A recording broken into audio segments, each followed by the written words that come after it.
Worm, Arc 19, Scourge, Part 1.1.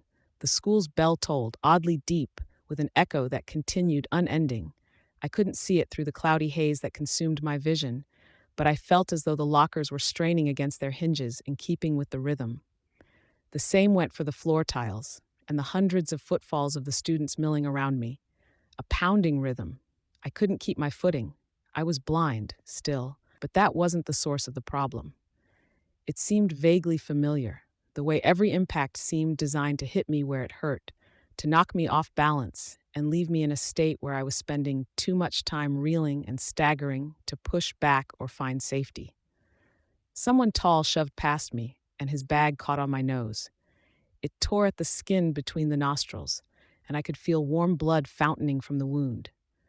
I staggered, bending over with my hands to my face, and someone walked straight into me, as though they didn't know I was there. My head hit a locker, and I fell. Someone stepped on my hand as their vague shape walked by, and I could hear something break, could feel it break. The pain dashed all rational thought from my mind. I screamed, brought my hand to my chest, cradling it. I was tougher than that, wasn't I? I wasn't made of glass to have bone fracture or... "You're so pathetic, Taylor," Emma intoned. "No, not now. Not like this." I could hear Madison tittering. Sophia was silent, and her presence was all the more ominous for it. I'd done something reprehensible to her. I couldn't recall what it was, but I knew she was here for retaliation. They struck me, and I fell. Emma and Madison took turns kicking me, and every effort I made to defend myself fell short. It wasn't just that I didn't know how to fight or that I was blind. It was somehow worse, as though every effort I made were being actively punished. I'd reach out with my good hand to grab one of them and pull them off their feet, and my elbow would get stepped on, forcing it to bend the wrong way. I tried to push myself to a standing position, only for someone to kick me in the back, slamming my chest and face into the tile, hard. I tried to speak, and a kick caught me in the throat. And all around me, there was the steady rhythm of footsteps and the bell's echo. The point was clear. I was supposed to give up. I really should have given up. If I wasn't able to do something on my own, maybe a weapon, some tool. My thoughts were confused and disordered, but I searched through them as if I could remember if I'd stashed some tool or weapon on my person. No, something else. I was supposed to have another weapon, though my instinct told me it wasn't anywhere I could reach. And that was normal. I searched for it. Worm, Arc 19, Scourge, Part 1.2. The scene was visible through 1,000 times 1,000 eyes, the colors strangely muted in favor of texture, the images blurring except where they moved, when they became oddly sharp. Tattletale managed to leap back from the metal walkway as Noelle lunged and caught on the fixture. As Noelle fell, her claws scraping gouges into the concrete walls, the walkway was pulled free. Tattletale had put herself in one of the rooms that extended off the walkway. Coil's room. There was a doorway to nowhere between herself and Noelle, surrounded by concrete walls that were 2 or 3 feet thick at their narrowest point. Most of the construction of this place had taken place after Coil had found out about Noelle. He'd known there was the possibility that she would go rogue. Tattletale stepped up to the doorway, drew her gun, and fired, gunning down a grue that had been vomited out. Blood spattered, and he went limp. Worm. Arc 19. Scourge, Part 1.3. And I couldn't find anything. I was unarmed here. One kick caught me in between the eyebrows, and my head exploded with pain. That spooked me. I had to protect my head. If I suffered another concussion, that was the breaking point. My brain was more important than whatever else I was trying to protect. Anything else was fixable. I stopped fighting back, tucking battered legs against my bruised upper body, drawing my hands around my head. Immediately, the assault stopped being an attempt to break me and destroy my every effort to stand up for myself. It became something more tolerable, with periodic kicks and stomps instead. The accompanying shame and humiliation was almost nostalgic, horrible but familiar. Then Sophia stepped close, and I felt something sliding beneath my hands and arms, settling around my neck. A noose. She used it to lift me, choking, off the ground. Madison opened the locker, and the rancid smell of it wafted around me. I would have gagged if I could breathe. Sophia shoved me inside, planting one foot between my shoulder blades as she hauled back on the rope. My unbroken fingers scrabbled for purchase, found only trash and cotton that tore when I tried to grab it. Bugs bit at my flesh, and there was nothing I could do to stop them. Bugs? There was something I thought I should know. Something. Worm. Arc 19. Scourge. Part 1.4. The bugs observed as Tattletale pulled the pin from a grenade. She waited while it sat in her hand. It was dangerous and reckless to cook a grenade like they did in the movies. But then again, this was Tattletale. It fit with her nature, and if anyone knew how long the fuse really was, it was her. She tossed it down to where Noelle lurked below. The grenade detonated just before it made contact, billowing with smoke and radiating enough heat to kill the bugs that were finding their way into the underground base. Other bugs could see the shifting radiance of the flames. Tattletale shouted, "Rachel, now!" Worm.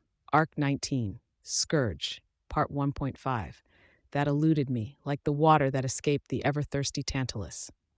As I scrabbled for purchase, the contents of the locker shifted, falling and collapsing against me, pressing tight against my body, smelling like old blood and rancid flesh. My heart skipped a few beats, and I felt as though my blood was turning to sludge in my veins, slowing down. My thoughts dissolved into a slush of memories, speeding through my life in choppy, fragmented, distorted images. I felt momentarily disembodied, as though the line between myself and my surroundings, my mind and my feelings were all blended in together. When it pulled back, I could finally breathe. I let out a deep, shuddering breath. I could breathe. I could think again. I heard the sound of blades rasping against one another, the ringing of steel building with each repetition of the sound. I blinked, and the blind haze lifted as though I'd only had tears in my eyes. Mannequin stood in the center of the room. He had 4 arms, each ending in 3-foot blades, and was sharpening each weapon against the others without pause. Around him, the factory. Machinery churned, pumps and pistons and levers moved, and furnaces glowed to cast long shadows, casting Mannequin in a crimson light. The people from my territory were there too, along with Sierra, Charlotte, Lisa, Brian, Rachel, my dad, and my teachers. Each of them fought to hide in the shadows and the corners, but there wasn't enough room. I carefully assessed the tools I had at my disposal. My gun, my knife, my baton. In a more general sense, there were my bugs. I called for them. Worm. Arc 19. Scourge. Part 1.6. Tattletale jerked toward the doorway, stopped as one arm stretched behind her with a clink. She'd handcuffed herself to a length of chain, fastening that chain to a rubber-sheathed cluster of wires at the far end of the room. Tattletale's free hand gripped her gun, pointed it at something narrow. The bugs who were touching the object in question were being absorbed, dying. It was one of Noelle's tongues, wrapped around Tattletale's waist. The gunshot went off, severing the tongue, and the chain went slack. Tattletale dropped to her knees, pressing her gun hand to her shoulder. The 3 largest dogs attacked. Bitch sent 3, and the result was predictable. Noelle absorbed them as they made contact, though each dog was nearly 1/3 of her own size. Her flesh stretched thin around the mass of each dog, then stretched thinner as they started to swell in size. Noelle's flesh crept over them faster than they grew. The growth ceased the instant the flesh finished enveloping them, and their struggles slowed. It took long seconds for them to stop struggling, but each dog eventually went limp. Tattletale and Rachel watched as 2 figures stepped out from behind Noelle. Regent and a skitter. Me. Regent whipped his head up in Tattletale's direction, and she dropped her gun. As her good hand snapped up to her throat, gripping it, it became apparent that dropping the gun had been quite intentional. If she'd been holding it, the perspective of the scene shifted abruptly as the skitter bid every bug in the area, Noelle's included, to turn toward Rachel. Rachel clenched her fists. Worm. Arc 19. Scourge. Part 1.7. And barely any responded. 100, if that? The heat of the furnaces killed many of the ones who were trying to approach. It left me with a mere 39 bugs. I might as well have been unarmed. Mannequin extended one arm with the blade outstretched, pointing at the crowd. His eyes were on me as he did so, moving the blade slowly, pointing at faces that were familiar, but who I couldn't name, pointing at my dad, and there was nothing I could do to save him. Not saving him wasn't an option either. I drew my gun, fired, only one bullet in the chamber. There was a sound as it hit Mannequin, but he barely reacted as he turned toward my father. I drew my knife and baton, charging. Futile. He ignored me completely, raising one hand and then stabbing down. I couldn't even look at what was happening, refused to look. I struck Mannequin, aiming for the joints, the small of his back, his hips and knees. Nothing worked. Without even looking, Mannequin reached over to one side and thrust one blade at me. His weapon penetrated my armor like it was Armsmaster's special halberd. I screamed, but it was more rage than pain. I howled like I might against a hurricane, a storm that was destroying everything I loved, that I was helpless to fight. I battered him, struck him with my weapons, gave everything I had and more, to no avail. He folded his arms around me in a bear hug, squeezed, crushed. More of him folded around me, pulling tight against my head, my throat, arms, chest, and legs. My life flashed before my eyes. Every event, every memory, and recalled feeling distilled into a single point. When the crushing sensation passed, I was left standing, disoriented, in the middle of a flooded ruin. The momentary relief faded swiftly. All around me, desolation. Blasted buildings, bodies, flooded streets. Graffiti covered the walls around me. The letter number combination S9 repeated in endless permutations and styles. I flinched as an explosion took the top off a building 2 blocks away. Blue flames roared on the upper floors. I couldn't breathe. My skin prickled, burned, just on contact with the air. I felt nauseous, disoriented. Radiation? Plague? A fleet of cockroaches scurried over one of the nearby ruins, like cattle stampeding away. They were fleeing from something. Multiple somethings. I took cover. Where are you? The voice might have been sing-song if it weren't for the filter that reduced it to a mechanical hiss. Where are you? Another voice echoed the first. Younger, female. A girl's giggle followed. Hush, Bonesaw. Jack's voice reached me, like a sibilant whisper in my ear. The water that flooded the streets served as a surface for the sound to bounce off of, letting it carry throughout the area. My costume was more tatters than actual fabric. It wasn't like there were spiders anymore, only cockroaches and fewer than I might hope. The water that flooded the streets wasn't so kind to them. What game shall we play today? Bonesaw asked. Did you make anything? Please tell me you made something. I did, Bakuda responded. I borrowed from your work for this one. They were close, 9 of them. I couldn't run without making noise. The cockroaches, then. I reached for them. Worm, Arc 19, Scourge, Part 1.8. Regent, Noelle gasped out the word. She was far bigger than she had been before. Come. Regent hesitated, gave her a sidelong glance. Come, she roared. He reluctantly obeyed. She raised one massive, slammed it into the wall where the walkway had once been attached. The mutant regent clambered up her arm to the doorway. That would be the doorway that leads to the corridor with the cells. The same cells where Shatterbird was in soundproof containment. Tattletale had descended to the ground floor and was backing up as 2 skitters and a grue approached, with Bentley advancing to her side. Rachel was prone, lying at the point where the wall met the floor, with Bastard on the ground and pressed up against her, as if he were using his bulk to keep the worst of the bugs from reaching her.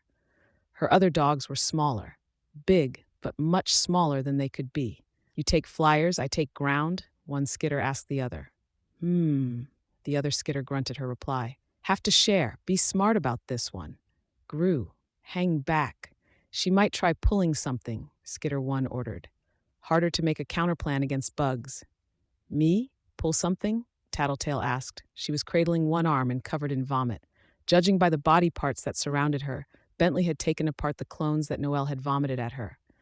Yeah, you, Skitter 1 said. You're the type, aren't you? Awfully fond of keeping secrets for someone who calls themselves Tattletale. Keeping secrets from me, even at the best of times. Even though you knew what I'd gone through. I've been pretty open, Tattletale said. She retreated a step, and Bentley advanced. The swarm stirred around the 2 skitters and the grue. You haven't mentioned your trigger event, have you? Perfectly happy to dig through other people's sordid pasts, but you won't get into your own darkest moment. Really not that interesting, Tattletale said. Skitter 1's voice was thick with restrained emotion. It's still a betrayal, staying silent. How can we have a partnership, a friendship, without equity? Maybe. I think you're exaggerating. Does the other Skitter have any input? Awfully quiet.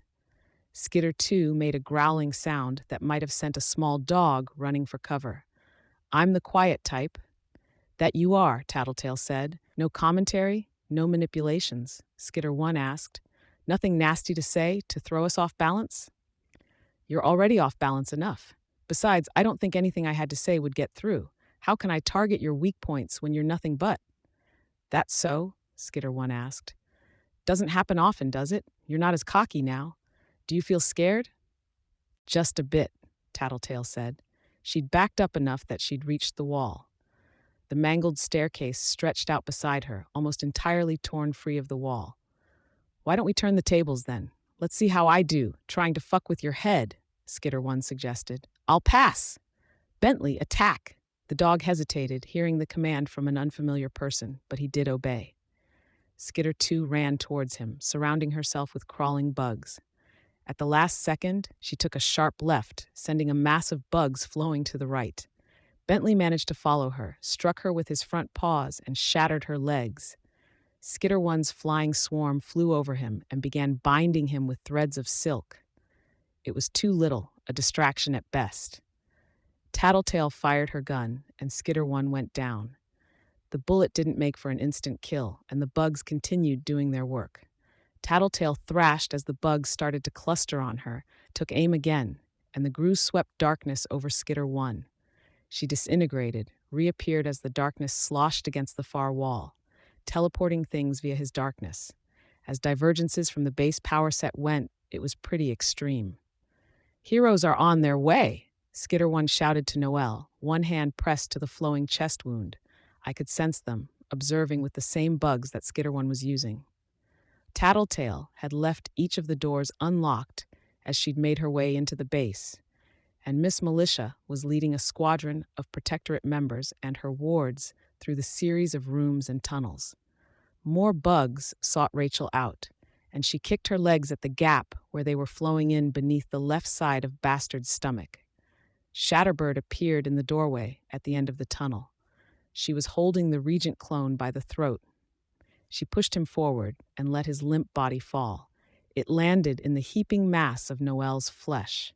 Shatterbird panted. Her face was beaded with sweat, and it wasn't related to the scene she was looking at, not the underground base filled with flesh and bodies. Her hand shook as she pushed her hair out of her face. Emotion? Miss Militia chose that moment to open the door. She, like Shatterbird, stared at the scene, but she was distracted as she was forced to grab the door frame to avoid stepping out onto the ruined walkway. Tattletale's voice was muffled by the bugs that were crawling on her face. To actually open her mouth in the face of all that, I wasn't sure I could have done it. I knew better than she did what the result might be. But she did it. Tattletale opened her mouth and shouted, "Shut the door!" Miss Militia moved to obey. Too late. Shatterbird screamed, using her power of her own free will for the first time since we'd captured her. Worm. Arc 19, Scourge, Part 1.9, and the cockroaches obeyed. They formed a rough human shape, then another. Swarm clones as close as I could get to making them, without a concealing costume for my real self. And the 9 didn't fall for it. Bakuda turned my way, and I belatedly remembered the heat-tracking goggles. She could follow me by my body heat. I ran, and I knew it was futile. Night caught up to me first. It would have been a simple matter for her to kill me right then, but she had different aims. Her claw cut at the back of my legs, and I fell, crippled. My fear pushed the pain into a distant second place on my priority list. In a matter of moments, I was surrounded. Night at one side of me, Crawler on the other. Jack, Bonesaw, Siberian, Bakuda, Shatterbird, Burnscar, and Panacea. It was Weld who seized my wrists. Run!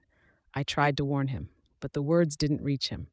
Fluid bubbled out of my lips, and it came out as a mumble. The radiation? Plague? Had Bonesaw or Panacea done something to me without my knowledge? He said something I couldn't make out. It sounded like I was underwater. Then he pulled. He wasn't gentle about it. He threw me over one of his shoulders with enough force that bile rose in my throat, and the sharper parts of his shoulders poked at my stomach. I tried to move my hand to raise my mask, so I wouldn't choke if I threw up, but my arm didn't respond. My head swam, and half of my attempts to breathe were met with only chokes and wet coughs. Was this another delusion? A dream? Could I afford to treat it as though it was? I was still blind, but my power was waking up. I could feel the bugs in the area, and I was getting a greater picture of the surroundings as my range slowly extended. Shatterbird was still perched in that doorway-turned window. Noelle was beneath her, and I had only the bug sight to view her with. Her already grotesque form was distorted further by the 3 dogs she'd absorbed into herself. Instinctively, I tried to move my bugs to get a better sense of the current situation. They didn't budge. Instead, I felt the pull of the other 2 skitters, wresting control of my bugs from me as though they were taking a toy from a baby, ordering those bugs to hurt my teammates and allies. Rachel and Tattletale were down, and Imp was crouched beside Tattletale. Imp had pulled up the spider silk hood that I'd worked into her scarf, covering the back of her head, and cinched it tight. It wasn't perfect, but it was leaving her almost totally protected. Almost. Bugs had reached her scalp, and there were spiders working thread around her legs. I wasn't sure if she was aware of the latter. The wards and protectorate in the upstairs hallway, some were hurt. The fallen and the wounded were numerous enough that the heroes had lost any momentum they'd had. Their focus was in the hallway, now, in saving their teammates. Maybe they deemed the situation unsalvageable. I exerted a greater effort, trying to reduce the impact the swarm was having on everyone present, but there was nothing. My doppelgangers had a complete and total override, and the pair definitely noticed my attempts. They turned my way. What would I be doing in their shoes? They couldn't hurt Weld, but they could hurt me, or they'd find another avenue for attack. Weld, Skitter 1 spoke up. Her voice was quiet. Surprised you're here? Did Imp help you get close? Do I really sound like that? I wondered. And Imp? Weld wasn't replying. Really surprised you're with her, Skitter 1 said. She had one hand pressed to a chest wound. Weld glanced over his other shoulder at her. The other Skitter was a distance away, with shattered legs. Did she tell you? Skitter 1 said she set someone on fire, maimed a miner, slicing his forehead open. She cut off Bakuta's toes, carved out a helpless man's eyes. I can keep going. I don't care, Weld said. He wasn't moving. Why? He was waist deep in Noelle's belly, holding me. It dawned on me that he couldn't throw me to some point clear of Noelle without giving me to the Skitter. You should care. I could tell you about the critically injured man she left to bleed out and die. She stood by and let people get attacked by mannequin so she could buy herself time to think of a plan to make a counterattack. I opened my mouth to speak, but I couldn't draw in enough breath to manage more than a hoarse whisper, and Weld wouldn't have heard me. I don't care, Weld said. I know she's done bad things. After this is over, we'll find her, beat her, and take her into custody. You don't care? Skitter 1 asked. She murdered your boss, shot Thomas Calvert in cold blood not that long ago. Weld froze, or he went more still than usual.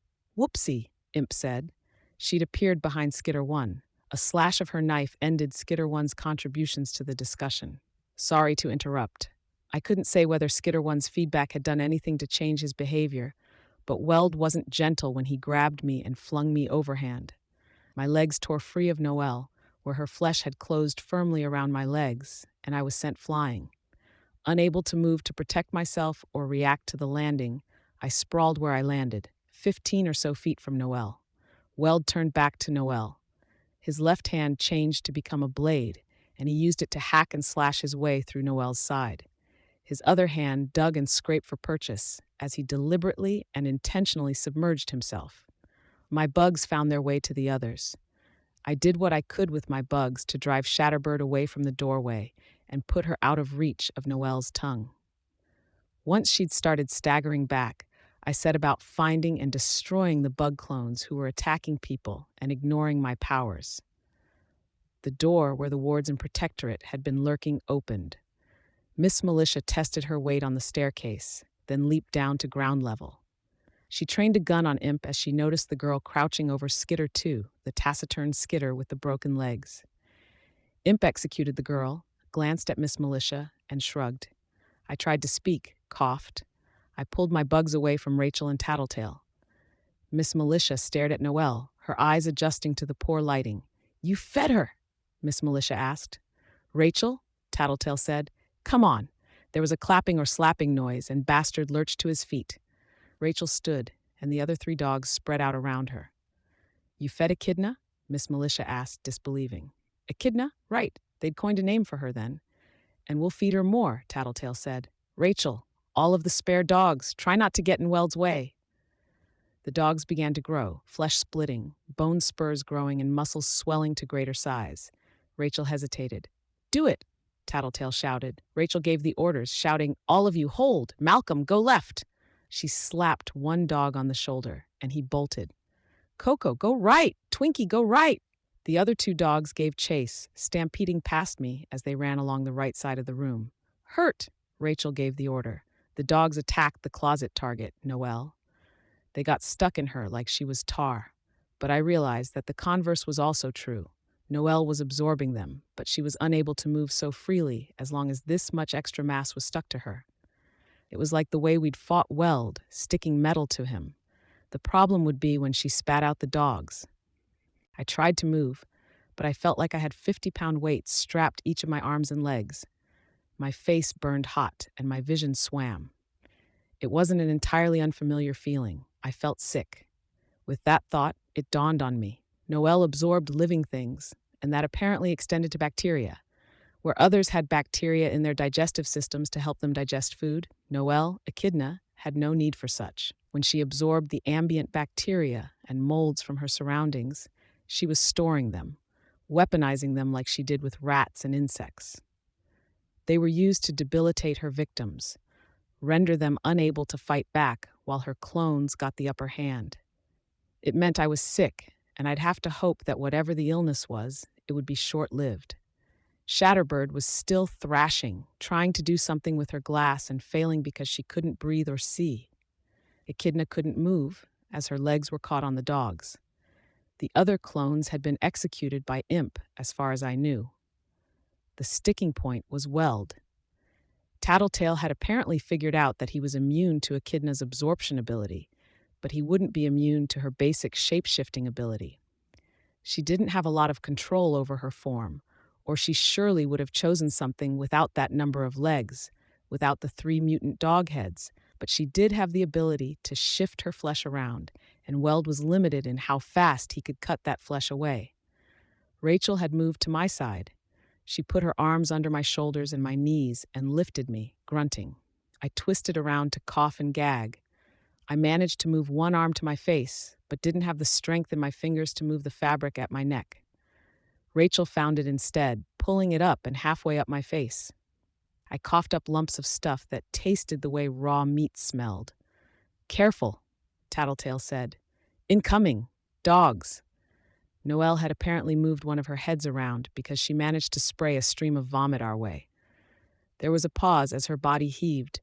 My bugs could sense the movement as one of the bulkier dogs was repositioned inside her monstrous lower body, and then she puked up one of the dogs, along with a handful of humans. It wasn't large, wasn't mutant. Well, it was a mutant, but it wasn't one of Rachel's mutants. "Bentley," Rachel ordered. "Kill."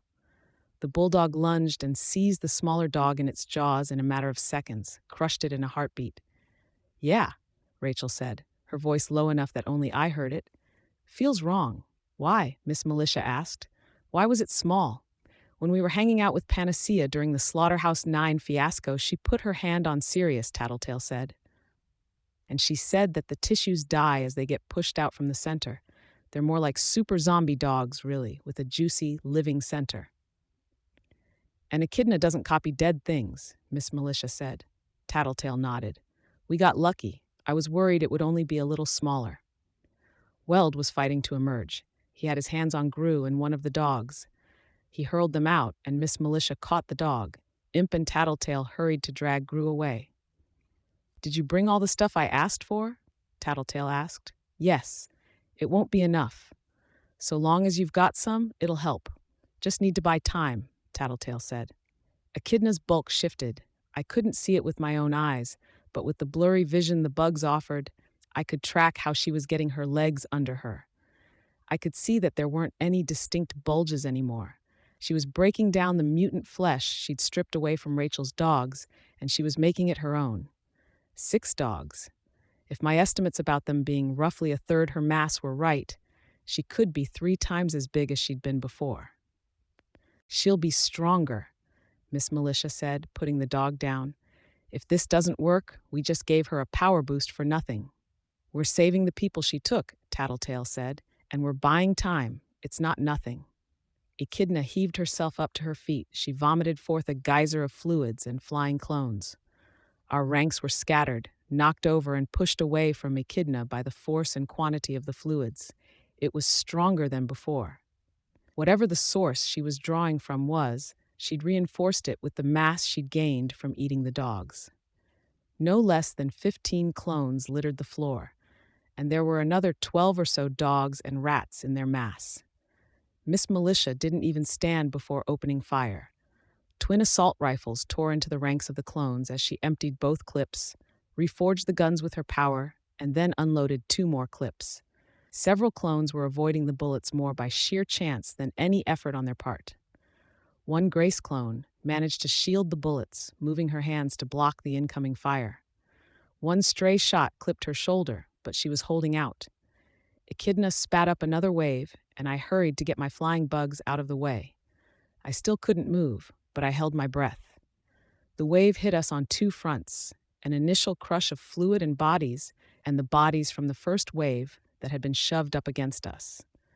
As the fluid receded, my bugs moved back down to the ground to track how many clones she'd created. It made for a pile of bodies, with snarling dogs and clones struggling for footing as they reached for us. Bentley and Bastard provided our side with the muscle we needed to shove the worst of the enemy numbers away, bulldozing them with snouts and shoving them aside with the sides of their large bodies.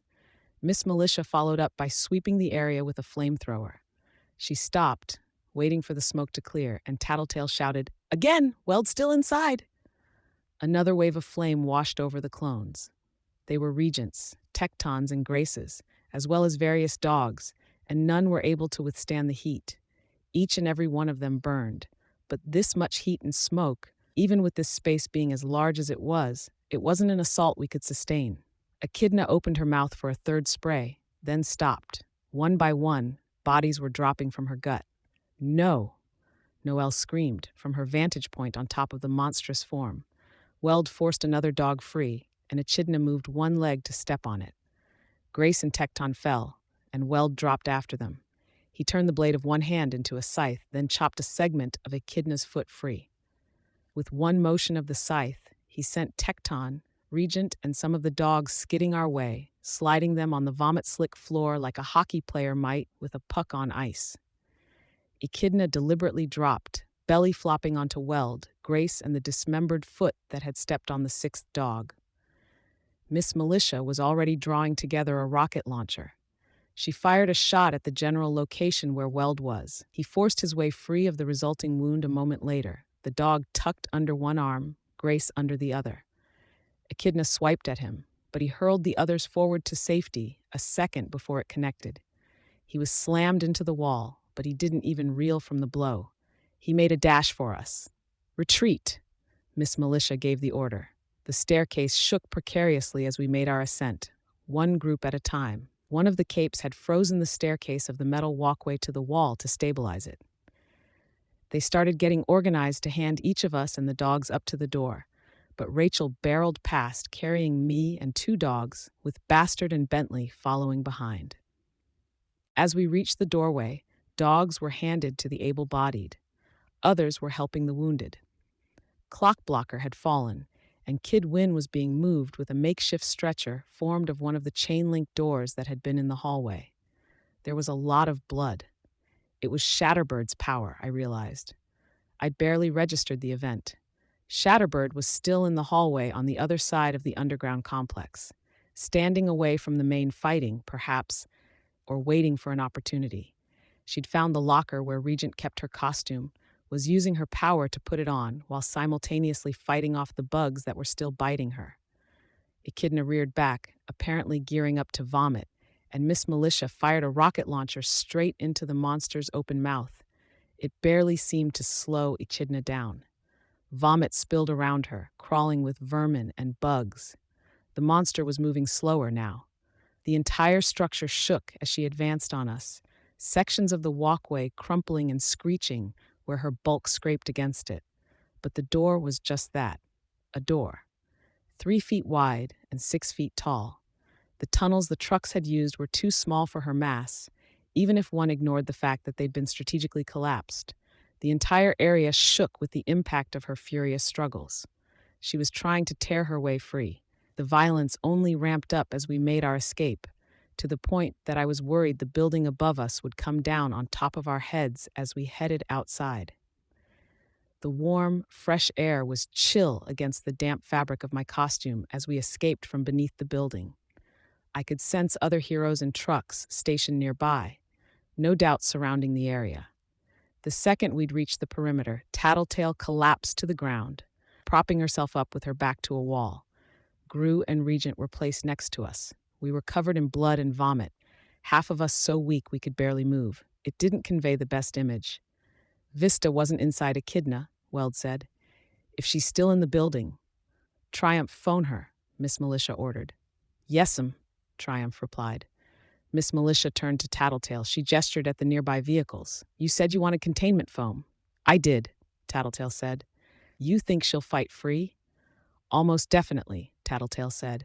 She had a Gru with her, one with teleportation powers. He disappeared partway through the fight, lurking somewhere out of sight, being pragmatic about the situation. So unless someone can testify to having killed the guy, we can expect her to pop up in a matter of minutes.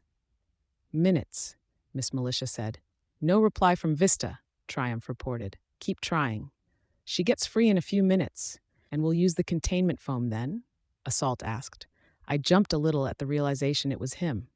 No, Tattletale said. We'll use it as soon as the dust settles.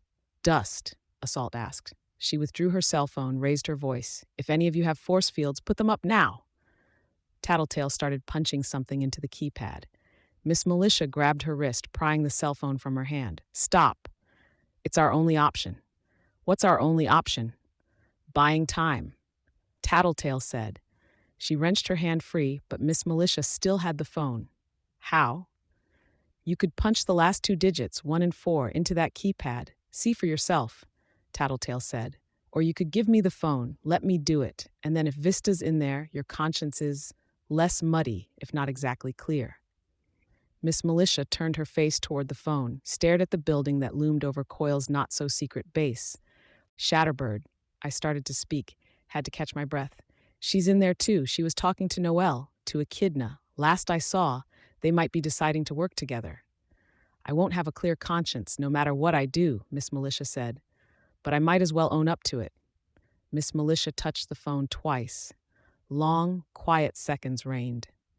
Didn't think you had it in you, Tattletale commented. There was a rumble. My bugs couldn't reach far enough to see, but they could see the blur. A cloud at the top floor of the building.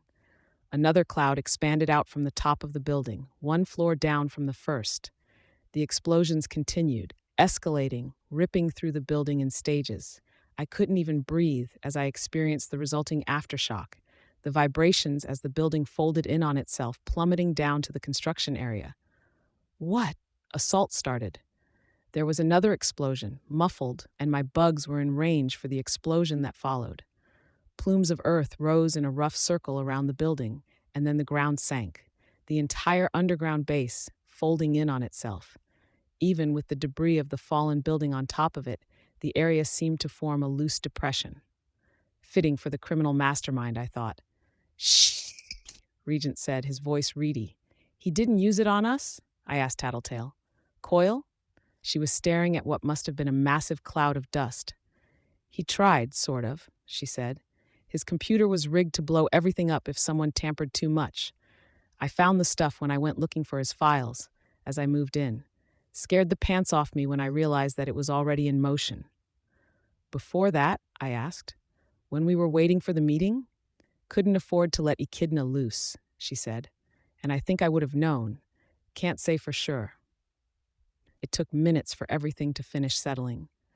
Containment foam on the wreckage, Miss Militia shouted. I want Cape escorts for each truck and equipped PRT member. Do not engage if you see her. She was rattling off more orders. I couldn't focus enough to follow it all. She's not dead, Tattletale said, but we bought an hour at least, maybe a few. With luck, they'll upgrade this to a Class S. We'll get reinforcements, which we'll need. She's stronger, Gru said. He didn't sound good.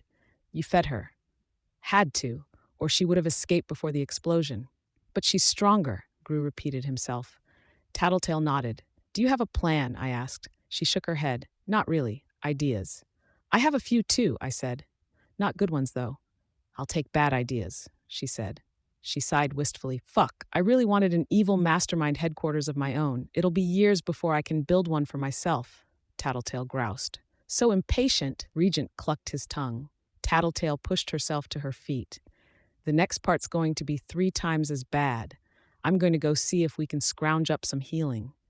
I brought my legs up to my chest and folded my arms on my knees, resting my head on them.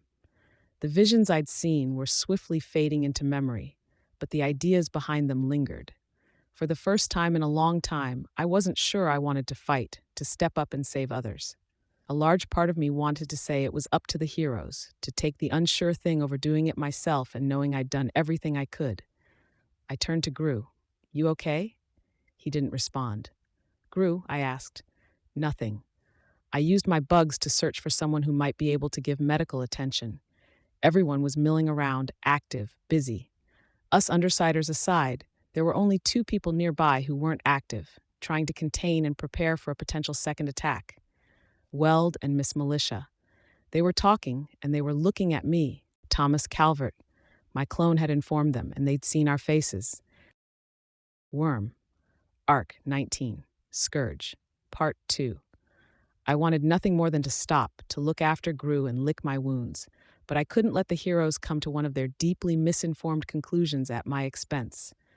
Not when they were talking about murder. It took me 2 attempts to get to my feet. I didn't like looking anything less than my best when surrounded by so many people who were judging me, and I felt pretty far from my best. My bugs formed a cloak, strategically covering me, much in the way that Gru did with his darkness. I noticed how Miss Militia and Weld went silent as I approached. Other heads turned, but nobody moved to stop me. If anything, they edged out of my way. They didn't clear a path exactly, but a number of them found reasons to walk away, shift position, or avoid looking at me as I moved through the perimeter they'd formed. For an instant, I felt like I was among the students at the school. Only this time, instead of drawing attention, with people approaching me and bumping into me, I was pushing them away. Instead of that incessant tolling, there was only quiet, the sound of the wind, a vehicle in the distance, and the buzzing of the insects that cloaked me. A part of me wondered how much of that was my reputation beyond Brockton Bay, and how much was my innate creepiness. Skitter, Weld said when I reached him and Miss Militia. Thank you for the rescue, I said. I can't really sum it up in words, but it was pretty damn heroic. I owe you. Imp got in touch with me with a message from Tattletale. The 2 of them made a pretty convincing argument. You're okay? I offered a curt nod. I wasn't, but it wouldn't do to say so. Silence was a very effective tool, I was finding, because it spoke volumes and rarely put me into a less advantageous position. The more I talked, the more I risked revealing just how exhausted and battered I was feeling. Catastrophic was the word Imp used, Weld said, when describing just what might happen if a clone got your power without any of your restraint, not to mention the issues posed by the psychotic Grus. Your clones could commit mass murder on the scale of hundreds, but his threatened to lose us the battle. And we suspect at least 1 survived, Miss Militia said. I nodded. There's other capes who are just as dangerous as us. Think in terms of the damage some heroes could do. You? Weld looked at Miss Militia. She nodded. If anything, this situation is very illuminating in terms of how bad some parahumans might be in a worst-case scenario. There are some powers that are tame at first glance, but utterly disastrous if left unchecked. I take it I have one of the tame powers? I asked. No, Miss Militia said. I wouldn't say that. There was a pause in the conversation. I wasn't going to argue with or agree with her point, and neither she nor Weld were volunteering further information. Your team took off your armbands, Miss Militia said. Yes, I replied. You're playing very loose within the scope of the rules, with the consequences I outlined. That's somewhat related to what I came here to talk to you about, I said. Go on, she said.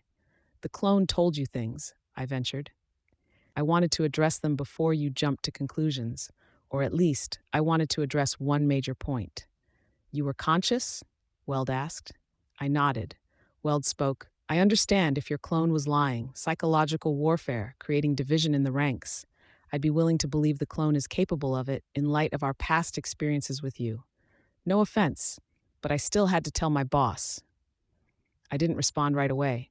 He was giving me a way out. I tried to get a sense of Miss Militia's body language, using just my bugs. Her arms were folded. It was a moment where I desperately wished I could see and get a better read on her. I'd always hated those parts in the TV shows and movies where everything could be resolved with the simple truth. It was why I'd never been able to watch romantic comedies. It grated. The sitcom-esque comedic situations, which would be resolved if people would only sit down, explain, and listen to one another. The tragedies which could have been prevented with a few simple words. I didn't want to be one of those tragedies. Thomas Calvert was Coil, I said. I kept my voice low enough that only the two of them would hear. I didn't need to provoke a riot. Beg pardon? Weld asked. Miss Militia's arms unfolded. She hooked her thumbs in her belt, silent. Thomas Calvert got powers, I said. The ability to create a parallel reality where he could nudge things to unfold in different ways. He used those powers to make a lot of money with no risk, hired high-power mercenaries, and then hired both the travelers and us, the undersiders. Miss Militia shifted position, leaning against a wall with her arms folded. A lot of what you say fits with what we know about Coil, but I'm not seeing where Thomas Calvert comes in. His power meant anyone working under him could operate with less risk. Our plans were that much more likely to work because we got two chances any time he was able to give us his attention. With that, we took over the city. At that point, he'd exhausted the use of the Coil persona, so he staged his own death. He staged the deaths of those reporters, rigged the whole scene, and set it up so it would play out like it did. And in the end, a body double was set to die in his place. His hired woman gets elected mayor in the aftermath. Piggott loses her job, and Thomas Calvert becomes head of the PRT. You're giving him a hell of a lot of credit, Miss Militia said. He's spent years rigging this. If you dig, you'll probably be able to find some traces of it. Maybe the reporters who were on the scene only started working at a certain point after he put them in position. Maybe you can follow the money trails. But he set everything up. Think about it. I raised one hand, counted off my points. Through the undersiders and travelers, he would control all illicit activity in Brockton Bay, slowly moving on to the neighboring cities. Through his money, power, and his activity as Coil, he would control local business and industry. Most of the construction companies that are rebuilding, all of the areas that are being bulldozed and rebuilt, he owned the land, he owned the businesses. He could do it all at a loss because he was able to get money in other ways. He was prepared to control the government through his puppets, and he controlled the heroes through his newly acquired position in the PRT. All in all, he was set to have an absolute grip over Brockton Bay and all of the major aspects of the city. And you murdered him? Miss Militia asked. Your clone was telling the truth? I think, I said, and I had to pause to get my thoughts in order, that this dialogue of ours is going to play out far better if I don't answer that question. Because you murdered him, Weld said. I didn't answer. I'll have to discuss this with the higher-ups, Miss Militia said. The de facto truce we've formed should protect you until this is all over, but I'll make a strong recommendation that you be left alone for the time being. It might help. I wouldn't, I told Miss Militia. Wouldn't what? Make my recommendation? I wouldn't tell the higher-ups. We took off the armbands because Tattletale had a feeling complicated to explain. I would really like you to explain, Miss Militia said. The problem with explaining was that it threatened to offer insight on Tattletale's power. Worse, it might get the Chicago wards in trouble, and they'd been decent. Maybe changing the subject. Tattletale had ideas that Eidolon's motives weren't entirely pure, and I don't think they were.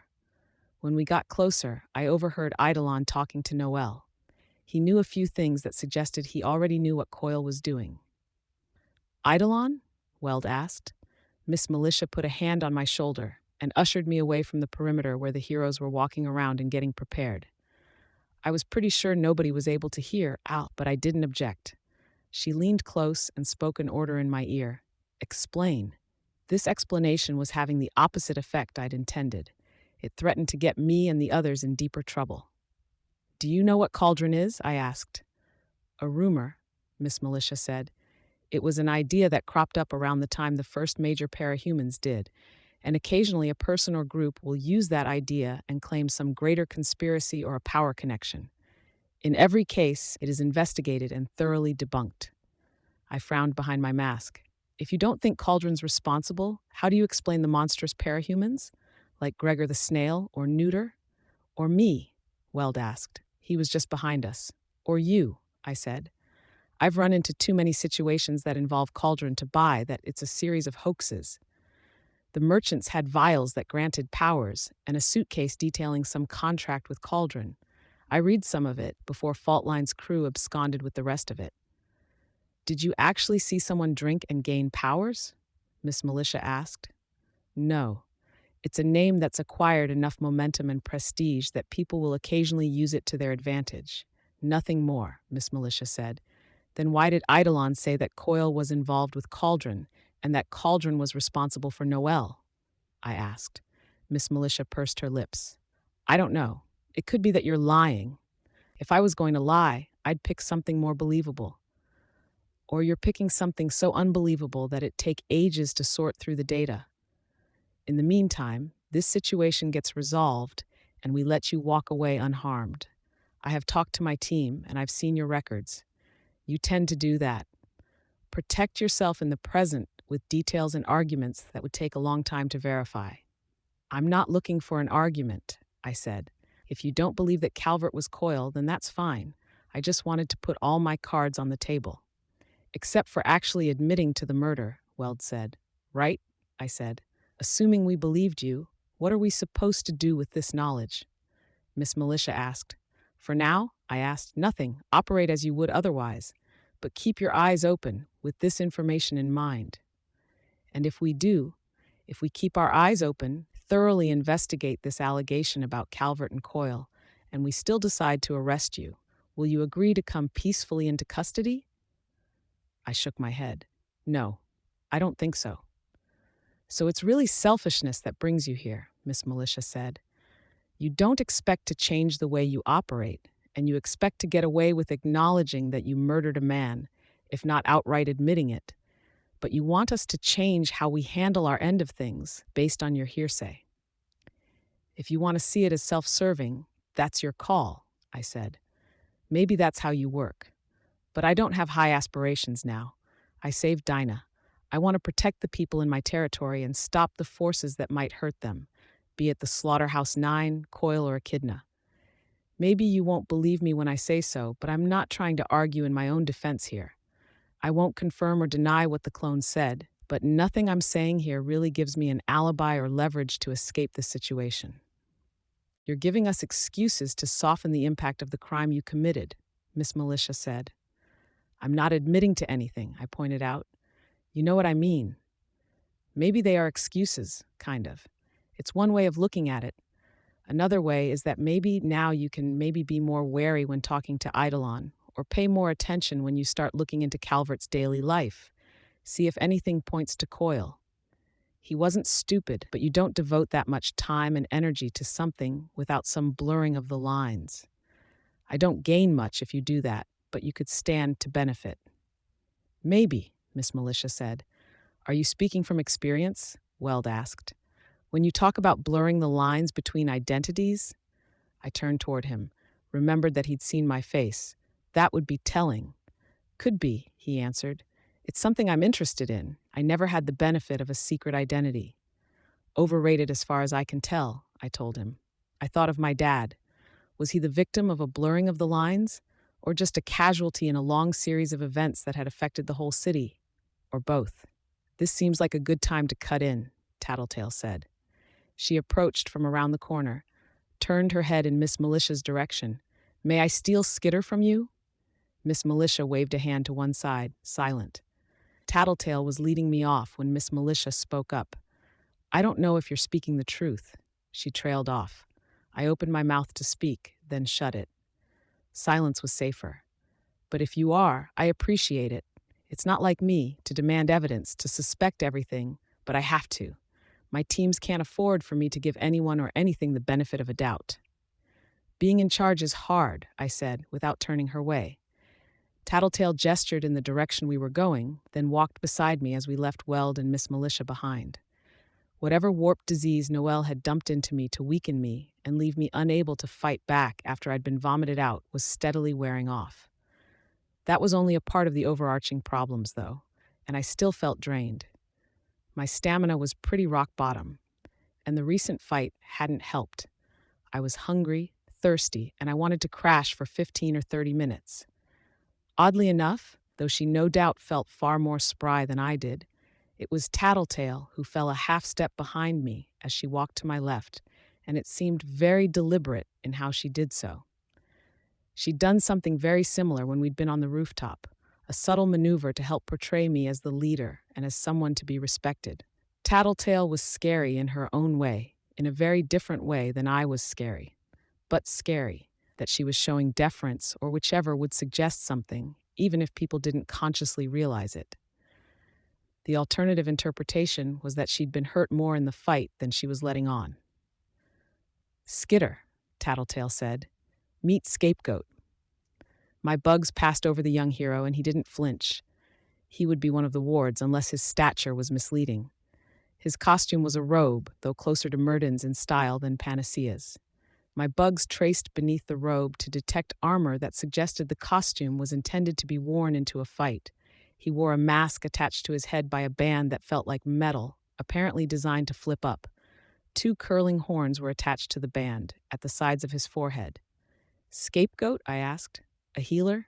"No," Scapegoat said, "but I can fix you, sort of."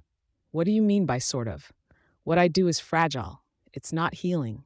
You'll stop hurting, the wounds will disappear, but it's a delicate balance and the duration is limited."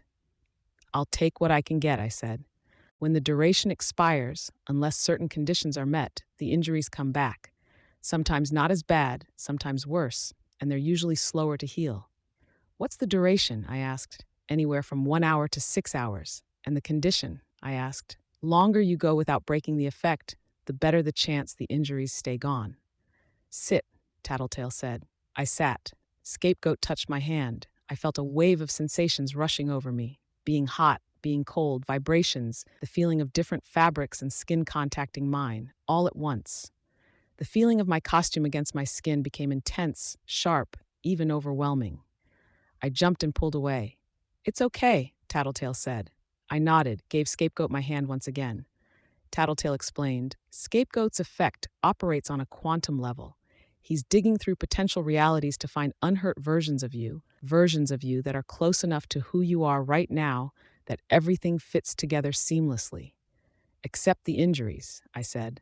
Sensations were rippling over me, each simultaneous, and the simple contact of my costume against my skin or the ground under my feet was so intense that it felt electric. Tattletale nodded. "Except the injuries. For the time being, he's patching you together with unhurt parts from the versions of Skitter, from the other realities and other possibilities, and his own body serves as a bridge for that." "Is this safe?" I asked. I had to grip my teeth as the effect continued to intensify. "Relax," Scapegoat said. "More agitated you are, the weaker the effect." Relax.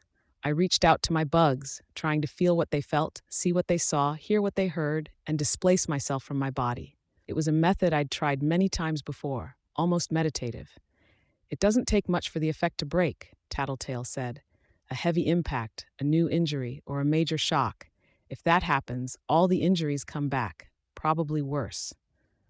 I'd planned to comment on how hard it was to relax and distract myself from the sensation when the meaning of Tattletale's words struck me. How the hell am I supposed to fight if I can't get hurt? Play safe and stay within 150 feet of Scapegoat. I frowned.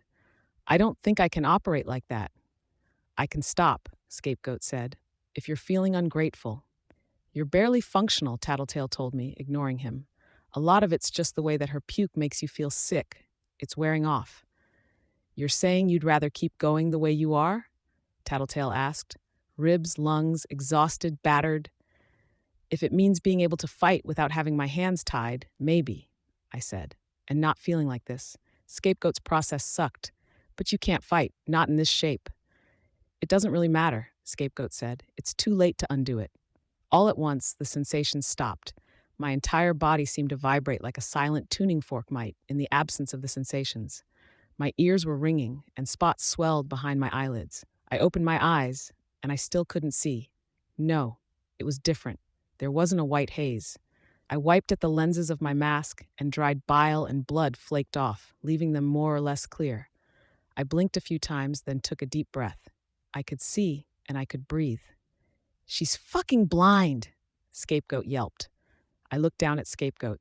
His costume was all white and gold, his mask an alabaster goat's head fixed to a golden band, his robe white and the chain around his waist more gold, with a goat's head buckle. He was on his knees on the ground, and the yelling had elicited a coughing fit. Could have sworn I mentioned it, Tattletale said. What's going on? I asked. Oh, he takes on whatever injuries he removes from others. The eyes you're using right now are essentially a blend of his eyes and the ones he was able to find by paging through alternate skitters. Kind of. Hard to explain. How the fuck am I supposed to operate like this? Scapegoat rasped. He started coughing again. You visit my other teammates, make sure they're shipshape, Tattletale said. Then we accompany you, and we create a situation where you can use the offensive effect of your power. Fuck me, Scapegoat said. It's temporary, she said. In a lower voice, she added, and I'm paying you well. A corrupt hero, or just an enterprising one? I wondered. I was also wondering if Tattletale had the funds for this. She just paid off Coil's soldiers, and as far as I knew, she was committing to keeping his enterprises going, but she wouldn't have all of his funds, nor all of his contacts. It came perilously close to emulating Coil's fatal mistake. Other junior heroes were gathering around us as Scapegoat continued coughing and wheezing. The one that caught my eye at first was a girl with a flower motif to her costume, her hair pink and styled in waves like a rose's petals, which was impressive given how she'd probably just gotten out of bed before arriving. Others included a boy in green with a sledgehammer, a guy with plate armor with fins at the side of the visor, a boy with a candle on his tan costume, and a pair I recognized as Grace and Wanton. Problem, Miss G? The girl asked. Hate my power, hate my power, hate it, hate it, hate it, Scapegoat rasped. Wanton and Grace gave him a hand in standing. He was still making his way to his feet when Grace turned to me. You're blind? She asked. I was, I said. It happened after we parted ways? No, I said. She gave me a funny look. I kept my mouth shut, deciding to let her draw her own conclusions. She looked down at Scapegoat, and I changed the subject. You're okay? No lasting effects from Noelle? Ship shape, she said. I wasn't sure she was telling the truth. Grace looked a little worse for wear. Her hair looked wet, and the fluids that Noelle had been spitting out had congealed into the cracks and folds of her costume, with colors ranging from black to red to bilious yellow. I wasn't sure how she'd looked before, but she looked tired. Was it waking up before sunrise, or had she been affected emotionally? I probably didn't look much better. At least my costume was black and gray. The muck wouldn't stand out. I felt better, though. Enough that I felt almost euphoric. Aches and pains I'd stopped paying attention to long ago were gone. It did a lot to help me disassociate from the images and scenes I'd seen inside Noelle. Tattletale might have been right. Maybe working with Scapegoat was necessary.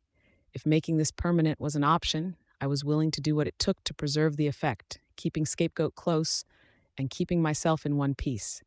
It wasn't something I had a lot of experience in, playing safe. Let's go find the others, I said. I didn't like how Gru was acting when I left him behind. Grace, Wanton, are you coming with? The orders we got stand until we hear different.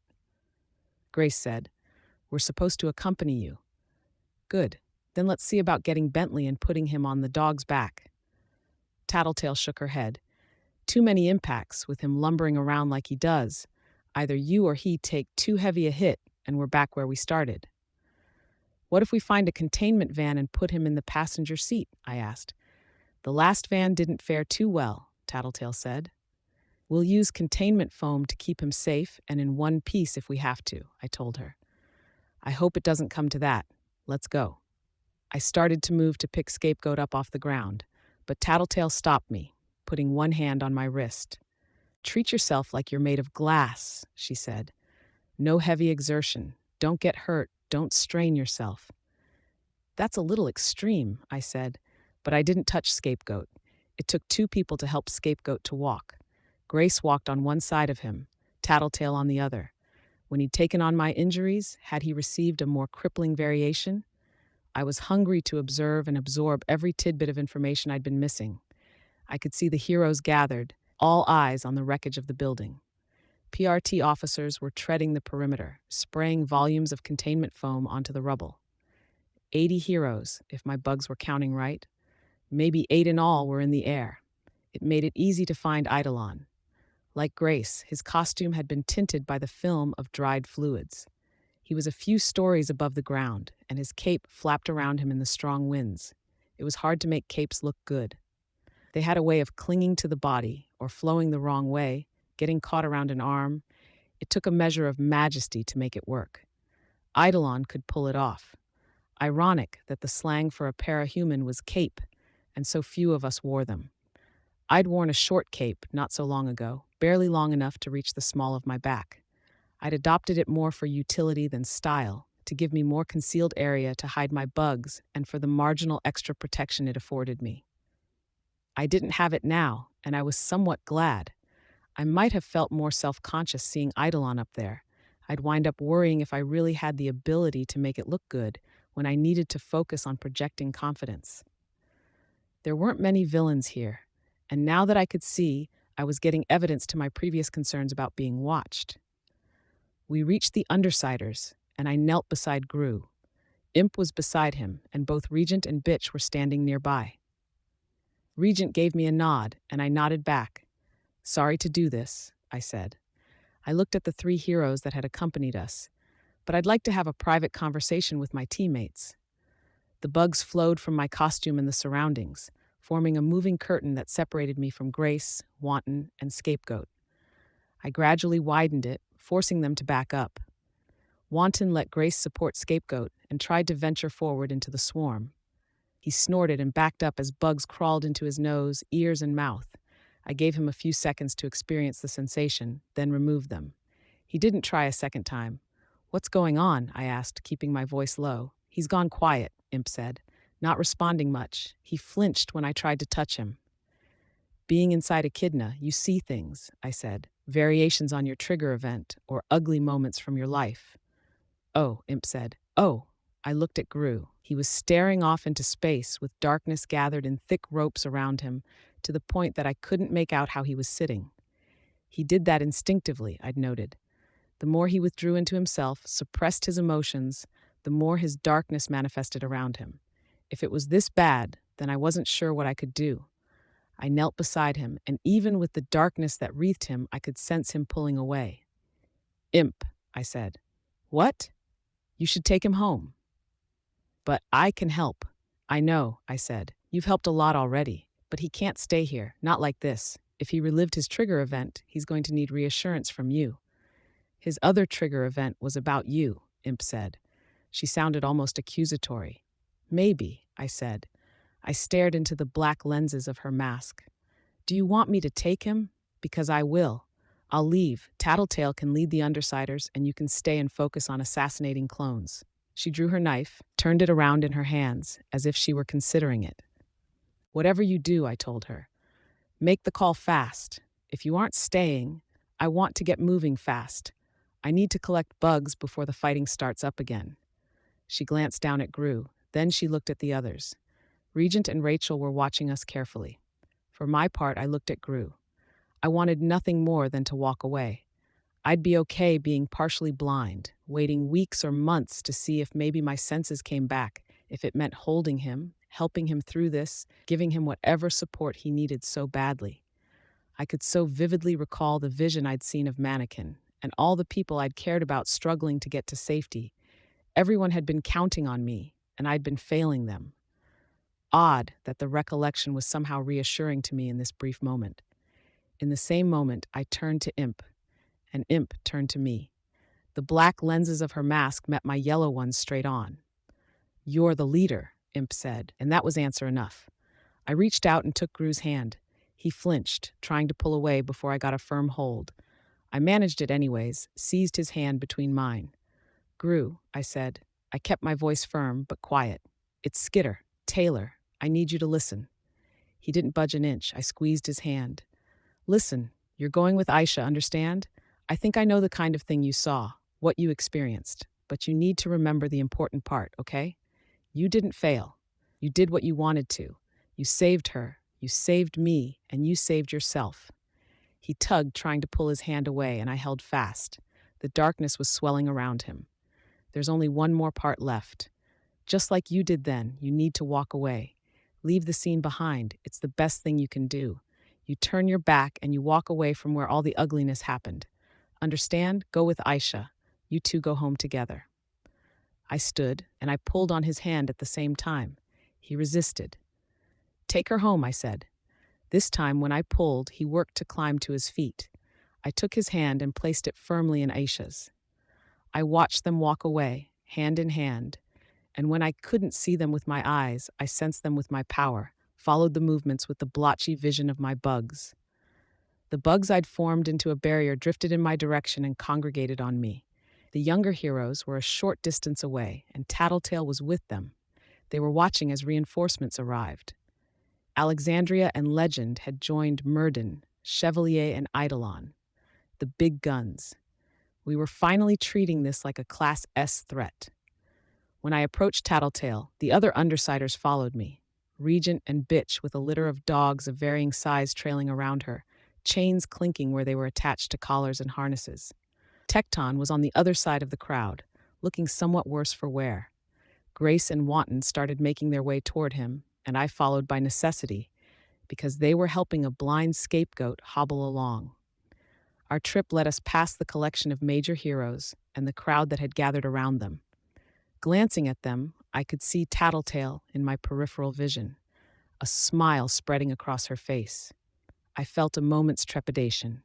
I'd seen that kind of smile, had seen it on Emma's face, often enough, just before she pulled something. It wasn't directed at me, though.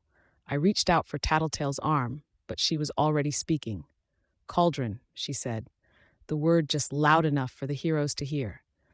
Eidolon managed to feign ignorance, not even moving a muscle, and Alexandria barely moved, nothing out of the ordinary for someone who'd heard a voice calling out. Legend, though, turned our way, looking straight at Tattletale. His lips pursed a fraction, and then he looked away. Tattletale's grin widened a fraction. She murmured to me, "All three know," in which case we just added 3 people to our list of possible enemies. Worm. Arc 19. Scourge. Part 3-1. I could see the dirty looks from the heroes around us. Tattletale's outburst would cost us something in the here and now, and I wasn't sure there was anything to be gained long term.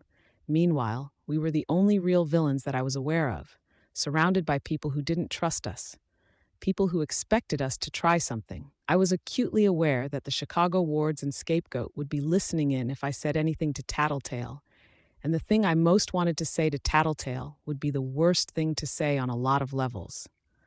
Calling her an idiot made us look less cohesive as a team, and she never reacted well to it. I didn't want Tecton, Grace, and Wanton to hear, so I put one hand on Tattletale's shoulder to stop her and spoke just above a whisper. That was ill-timed. "Only opportunity I was about to get with all of them together," she said. She didn't bother to lower her voice. "Big piece of the puzzle. Knowing this much lets me start working out how everything fits together." "I know," I murmured, "but it wasn't a good moment. We don't need to make enemies of the triumvirate, and we don't need a kill order put on our heads." "Miss Militia wouldn't really," Tattletale said.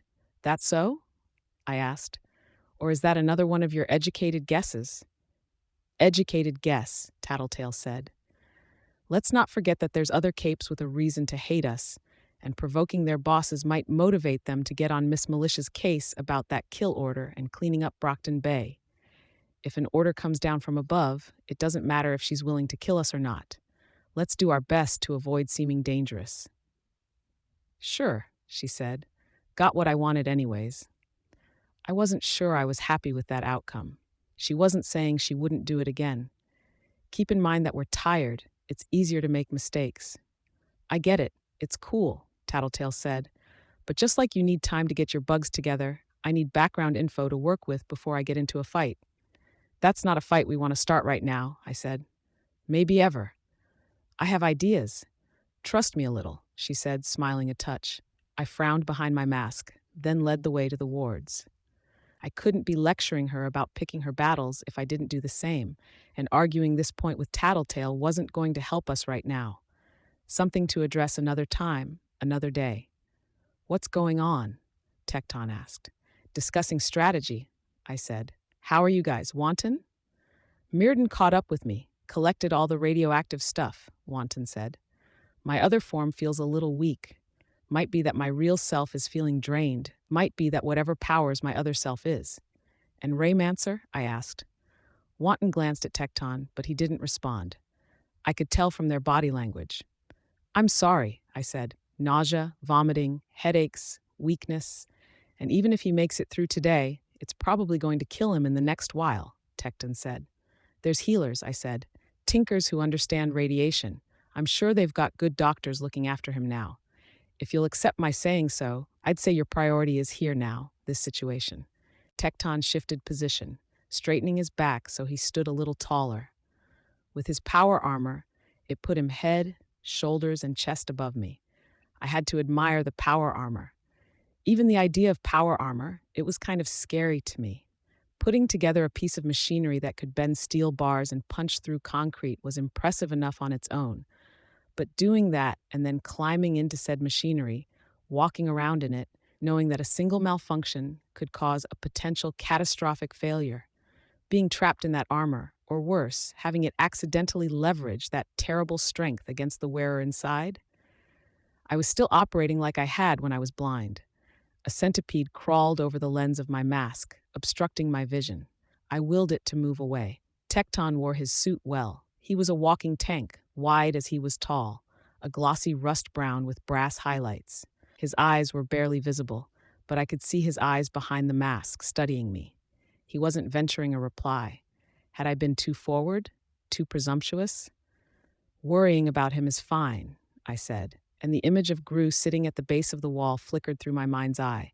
But the best thing you can do for Raymancer is get through this thing alive, and when you're done, you can do your job as team leader and find someone who can help him. Mirden will do that. Maybe, I said. But are you really willing to trust the well-being of your teammate to a supervisor? Wouldn't it feel better to handle it yourself? Unless I have reason not to, I'll rely on Mirden, and I'll feel better doing that, Tecton replied. All of this whole scenario, the organization of it all, it doesn't work unless there's a measure of trust. Okay, I said. His reply had caught me off guard. I hadn't expected Tecton to have that kind of faith in his superiors, and I couldn't be sure if it was my own bias or naivete on his part that were at fault for this gap in understanding.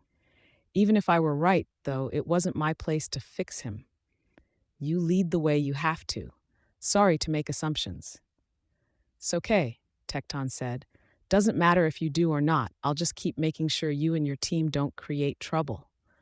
Which we didn't do when we lost the armbands and let them move on Eidolon, Grace pointed out. I'll take the flak for that, Tecton said. I mentioned it in passing to Miss Militia, I said. Better that you tell the truth and say we pushed hard for it. Blame me. No, Regent said. Blame me. I shot him a look, and he shrugged. Just wanted to get in on the fun, he said. You want me to put the blame on you, even if it means you get the kill order? Tecton asked. I'd rather not get the kill order, I said. And I'd rather not be indirectly responsible for your death, Tecton said. I think that settles that. Maybe that's for the best, I thought. Then let's talk strategy and priorities. Tecton, do you need anything? Gear? Time to prep? He shook his head. No, need time to clean my armor and make sure it's all in working order, that's all. Bitch, I said. The dogs are okay? They weren't, but they're getting better as they grow. I looked at the dogs. They were each about twice their usual size, rippling with interior and exterior muscles, layered in calcified skin, and sporting bone hooks. They were walking, which was good. I looked over the rest of the group, trying to take in all the variables. Regent, you have a bead on Shatterbird? Sorta did. Felt too shitty to do anything with her after Metal Boy yanked me out. Around the time I started feeling better, she disappeared. What does that mean? She's out of range, she's dead, or she's inside Noelle. Inside Echidna. That would be bad, I said. And plausible, Tattletale said. She would, just to fuck us over. Any idea what variants we could expect on her power? I asked. Tattletale was combing her hair free of gunk with her fingers and fingernails. No. Seems like there's always a consistent factor, and the variations work off of that. For Vista, it was space warping. For Gru, darkness. With Shatterbird, there's 3 strong possibilities. Glass, sound, or macrokinesis of some type. Fuck me, Tecton said. Citywide attacks with something other than glass? Wood, metal, pavement? Tattletale suggested. The way her original power works, her kinetic ability attunes other objects so they extend her range. She reaches as far as she can, then sets up a wide area explosion. Instant chaos. We deal with that if it happens, I said. I can use my bugs, maybe sense if she's affecting anything besides glass, buy us time to react or take cover somehow. But we have limited time and we should use it. I'd like to stop by my territory, get resupplied, and maybe swing north to wherever Coil put Atlas. Atlas? Tecton asked. Skitter's giant pet beetle. Regent supplied an answer. It'll let me fly, I said, and I want to stay out of trouble until Scapegoat's power stabilizes. Easiest to do that if I'm 100 feet above the ground. That's not important right now. What I'm wanting to know is whether anyone else has an errand they need to run. Yeah, Tattletale said. I'd like to meet up with the remaining travelers, talk to Scrub. Scrub? Tecton asked. Scrub, and then I need to get back here to meet some guests as they arrive. I invited Faultline's crew. That gave me pause, but I couldn't say why while the heroes were here. Let's find a ride. Half of the PRT's containment vans had turrets on the top for spraying foam, and each of those vans were circling the area where the building and construction site had been demolished and brought down on Noelle's head, laying foam down on the rubble. The other half were little more than mobile roadblocks, and they had been positioned to block off minor roads and alleys, leaving only a few major roads that could be protected by capes. The benefit of having the Chicago wards with us was that we could ask for that stuff. Tecton went to Murden. Murden spoke a word into his armband, and a PRT agent brought our truck to us. Tecton had been talking about organization and relying on others. I didn't think it counted for nearly as much as he was saying. Not the PRT with what I'd seen and the hints at the Triumvirate's involvement. Still, it was a ride, and I wasn't about to complain. Worm, Arc 19, Scourge, Part 3.2. The travelers were in custody, with Trickster absent. Genesis was in her monstrous form, fixed to the ground with containment foam. I didn't see any sign of her real body, which meant she was either playing along or cooperating. She wore a vaguely female shape with a serpent's tail from the waist down and a bony forehead that flared and swooped back behind her head like a triceratops frill. She had no eyes, and her mouth was wide and lipless, with tiny sharp teeth, her arms long with clawed fingertips. Sundancer and Ballistic were glued down to either side of her, buried up to their shoulders. Scrub was a distance away, buried up to his waist in the road. His hair glowed with a faint red color, and a glow emanated from his eyes and the inside of his mouth. Ballistic and Sundancer stared as we approached. The heroes were giving them a wide berth, probably as a safety precaution. I didn't recognize any of the 3 who were standing watch.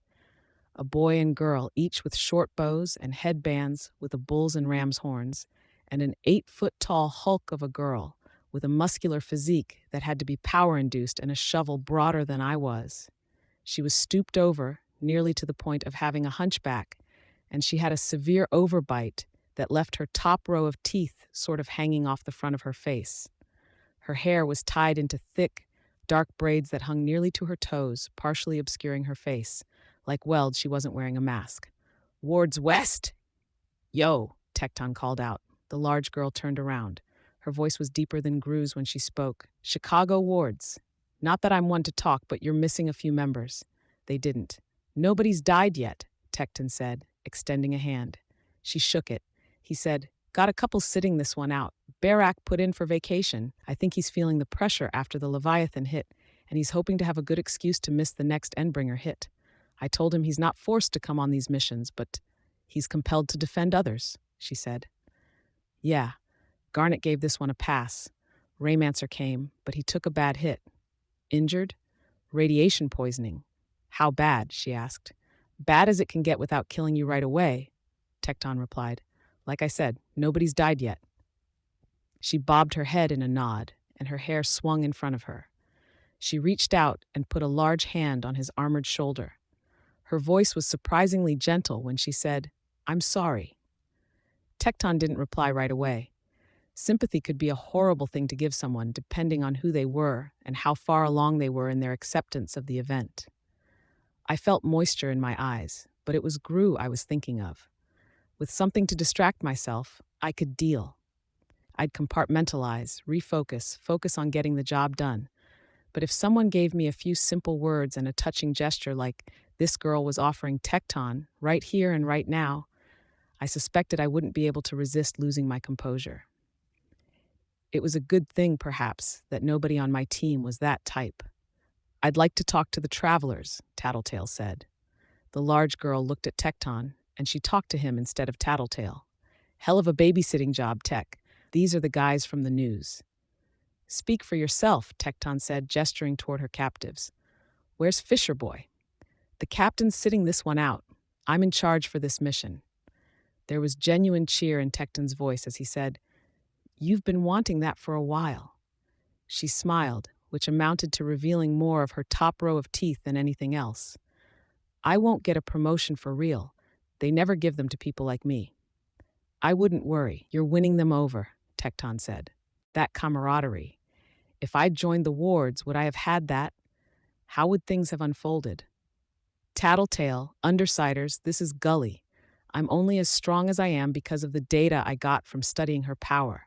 There was a time that she looked after 2 members of my team when they were based in San Diego. Wanton was one of them. If you treat her with anything less than the utmost respect, you won't get any more cooperation from me. Got it? Not a problem, Tattletale said. I nodded in agreement. As a group, we approached the travelers and Gully accompanied us. Figures, Ballistic said when we were in earshot. I run to the rescue, all for nothing, and I get arrested. No help from you guys, and Trickster fucks us all over. And when all's said and done, you guys are free and I'm fucking sitting here in a puddle of goo. Tell me Trickster got his at least? Not that I'm aware, Tattletale said. Ballistic sighed.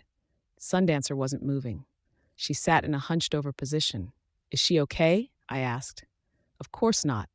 Motherfucking Trickster teleported the 2 of us into the sky, let us drop. When I stood up again, he did it a second time. My wrist and legs are probably fractured. Her legs aren't any better. She's out cold. We need fucking medical attention, and they stuck us in this foam instead. I turned around. Tecton Gully, is there a way we could arrange some care for these 2? I'll pass on a message with my armband, Gully said. See what the higher-ups say. Might help to mention that these guys are heavy hitters at the upper end of the scale. Sundancer can probably finish Noelle, given an opportunity, and Ballistic can definitely slow her down. Will do. She stepped away, retrieving a smartphone from her pocket and putting it to one ear. You'd think she'd wear a mask, Regent muttered. I sent a collection of bugs flying at his face and shot him a dirty look at the same time. He was left sputtering. Ballistic stared up at me. I couldn't see his eyes through the lenses of his mask, but I was acutely aware of his silence here. He wasn't offering thanks. Well, Tattletale said, let's see if my guess is right. If not, I wasted a lot of money and a lot of thinking time on this problem. Guess? Tecton asked. Guess. Tattletale briskly walked in Scrub's direction. The ex-merchant was buried in a standing position, 3/4 of his body sunken into a hole in the ground, roughly 2.5 feet in diameter. He couldn't raise his arms up out of the hole to pull or push himself up, and the narrow confines of the hole didn't let him bend his legs. A flash marked an explosion nearby, hitting only air. Scrub, Tattletale said. Scrub didn't respond. So you don't talk, she said. That makes this harder. She sat down cross-legged to put herself on more of a level with him. A flash erupted 2 feet away from her, a few feet off the ground, and was followed by a slight movement of the air, stirring Tattletale's blonde hair. She brushed it back into place with her hand. What's the guess? I asked. His power. What do you think it is? There was another flash. Again, it hit only air. I was thinking uncontrolled annihilation blasts, but you're going to tell me it's something else, I said. I am. Another flash. Tattletale drummed her fingertips on her knee, watching, waiting. We're kind of on a schedule, I said. So maybe hurry up with the explanation? I'm just waiting. It's a matter of time before I can check my theory, if it's checkable. If it's checkable? Can't you just play along? I love those murder she wrote moments where I can pull everyone together, then dish the info. Everything makes sense, the puzzle pieces fall together, and things start falling into place. We lose all the effect if I reveal some of it early. And we lose that opportunity if you sit too close to the guy with the uncontrolled power that isn't energy blasts. Get half your face scooped off and die, I said. I know you're safe, but let's be extra careful. I extended a hand, but Tattletale didn't take it. Right, scapegoat's effect. She stood without my help, then stepped back. I'll explain this part of it once I verify, Tattletale said. The rest has to wait until Fault Line's people fly in. How long will that be? I asked. Hour and a half from the time I made the call, about. That was about 35 minutes ago. Tattletale stopped as another flash hit. It intersected the ground, but the ground was left intact. There, she said. Her hand went to her belt, and she had a laser pointer out in a second. She circled the area where the blast hit. Can you remove that section of ground without breaking the middle? Tecton took a half step forward, but Gully stopped him. She tapped her shovel against the ground, and the area in question rose from the ground, perfectly cylindrical, 3 feet high. Another of Scrub's explosions struck, and a spherical gouge was cut out at the bottom of the pillar. Tattletale ducked close, grabbing it as it toppled, then hurried back out of Scrub's range, dragging the column after her. Careful, I told her. If you'd been hit. It doesn't matter, she said. She rested the cylinder with the vaguely pointed bottom down on the ground, tapped her finger on the top, what had been the road's surface. Look. I peered closer. It was so subtle I almost missed it. The texture of the road's surface was interrupted, shifting minutely to a different texture and fractionally different shade. The area formed a neat circle. I stood back while the others looked. Only Rachel didn't investigate. She was more focused on her dogs, using a metal-tined comb to brush their fur clear of gunk. Bentley nudged my hand, and I gave him a scratch on the crown of his head. I don't get it, Tecton said. The blast changed it? The blast transplanted it, Tattletale said, grinning. How the hell do you even notice something like that? Wanton asked, touching the surface. That doesn't matter. Now, if everyone will allow me, I'd like to have my moment now. We all know that there's built-in limitations to our power. These limitations are apparently for our benefit, even if we might not always love them. The Manton effect is a big one.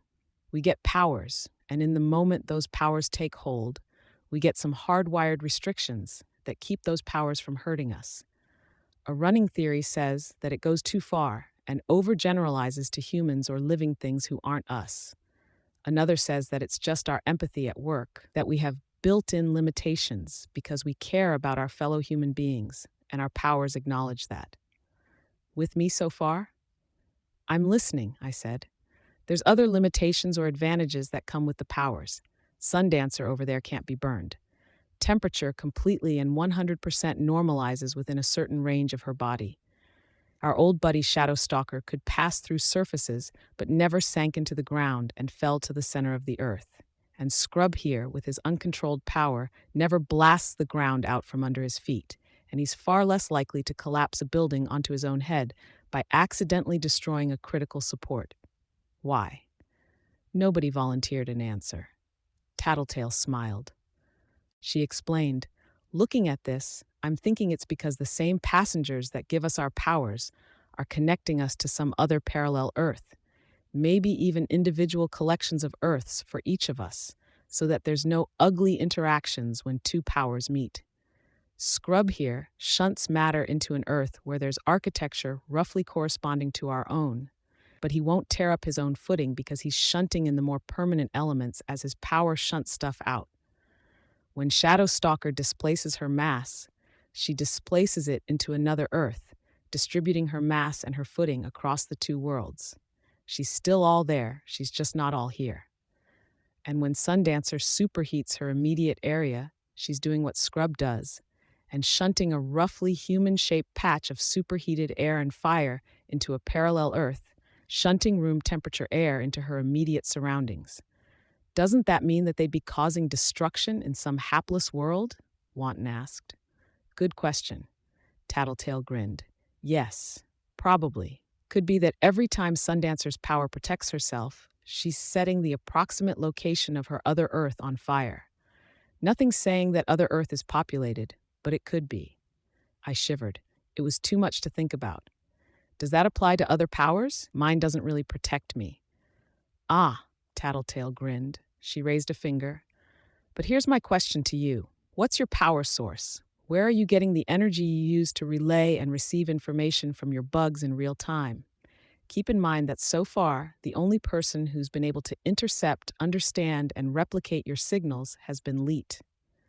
You're saying that when I got my powers, my passenger picked a suitable Earth, and I've been, what? Leeching power from it? Possible. Or drawing power from 200 or 200 million Earths. Maybe it's ambient light and radiation, and you're condensing that energy into something you can use. Am I hurting or killing people? I asked. Who knows? Tattletale shrugged. She flashed me a smile. Maybe your passenger picked a few barren Earths with no people at all, Earths where life never evolved or where humankind went extinct. Or maybe you're drawing a tiny bit of energy from millions of worlds to the point that nobody would ever notice. Or maybe you're turning another Earth's Brockton Bay into a cold, barren wasteland, Regent commented. Don't want to think about it, I thought. It wasn't like I could even turn my power off, short of killing myself or removing every bug from my vicinity. It's a bit of a leap, Tecton said, to go from looking a piece of pavement to thinking on that scale. It's only a theory, but I've been giving a lot of thought to powers in general, and my teammates know I'm pretty good with this stuff. Now, I want you to imagine this. Think about all the complex processing and work that goes into managing powers. Hell, Skitter can individually control every insect in her swarm and simultaneously give each a completely different instruction. My own power, it's similar. Tecton's brain power, his processing as he thinks about engineering architecture, where's that work taking place? Our brains certainly aren't capable of it. The other world? I asked.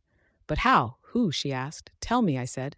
Insofar as we've even thought about passengers, we've been sort of inclined to think about them as being pretty small. After all, the way Bonesaw talked about them, they're these things that work their way into our heads, bond with our brains, and then burn themselves off in the process of reconfiguring how our heads work. Right? But anything as small as what she's describing wouldn't possibly be able to what we need to manage our powers. So what I'm asking is, what if they're big? Massive? What if each and every passenger is picking us for whatever reason? They find us and then they bind to us. They connect to us by rewiring a tiny part of our tiny brains, and through that extra lobe, they connect us to all the other parallel Earths, including the one where they reside. Maybe they're physical, maybe they're more ethereal, I don't know, they could be plant or animal, but they're there. Life forms that could be titanic, the size of cities, continents, or moons, lurking in some other parallel Earth and attaching themselves to us with a thread, a fine hair that stretches across dimensions to a lobe in our brain, sending and receiving all necessary data. And things like that are connected to each and every one of us who have powers and those of us who don't, existing only to process our abilities, to absorb and channel the necessary energies, signals, and information, and make each and every one of us into, she paused to chuckle a little, into superheroes and supervillains and everyday nobodies who use their powers for business or entertainment. I shivered. It's nonsense, Tecton said. Maybe it is just a theory, Tattletale said, but it feels mostly right, and I'd love to hear a better explanation. Why? Gully asked.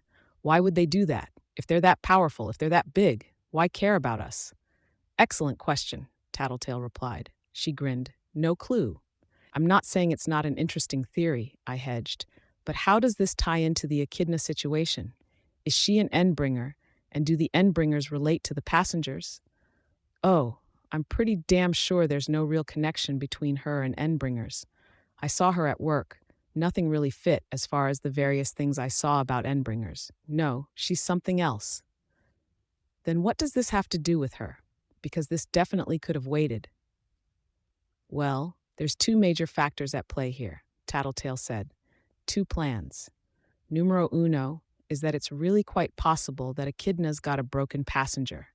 Something went wrong, it's damaged, it's demented, or some of the usual limits are gone.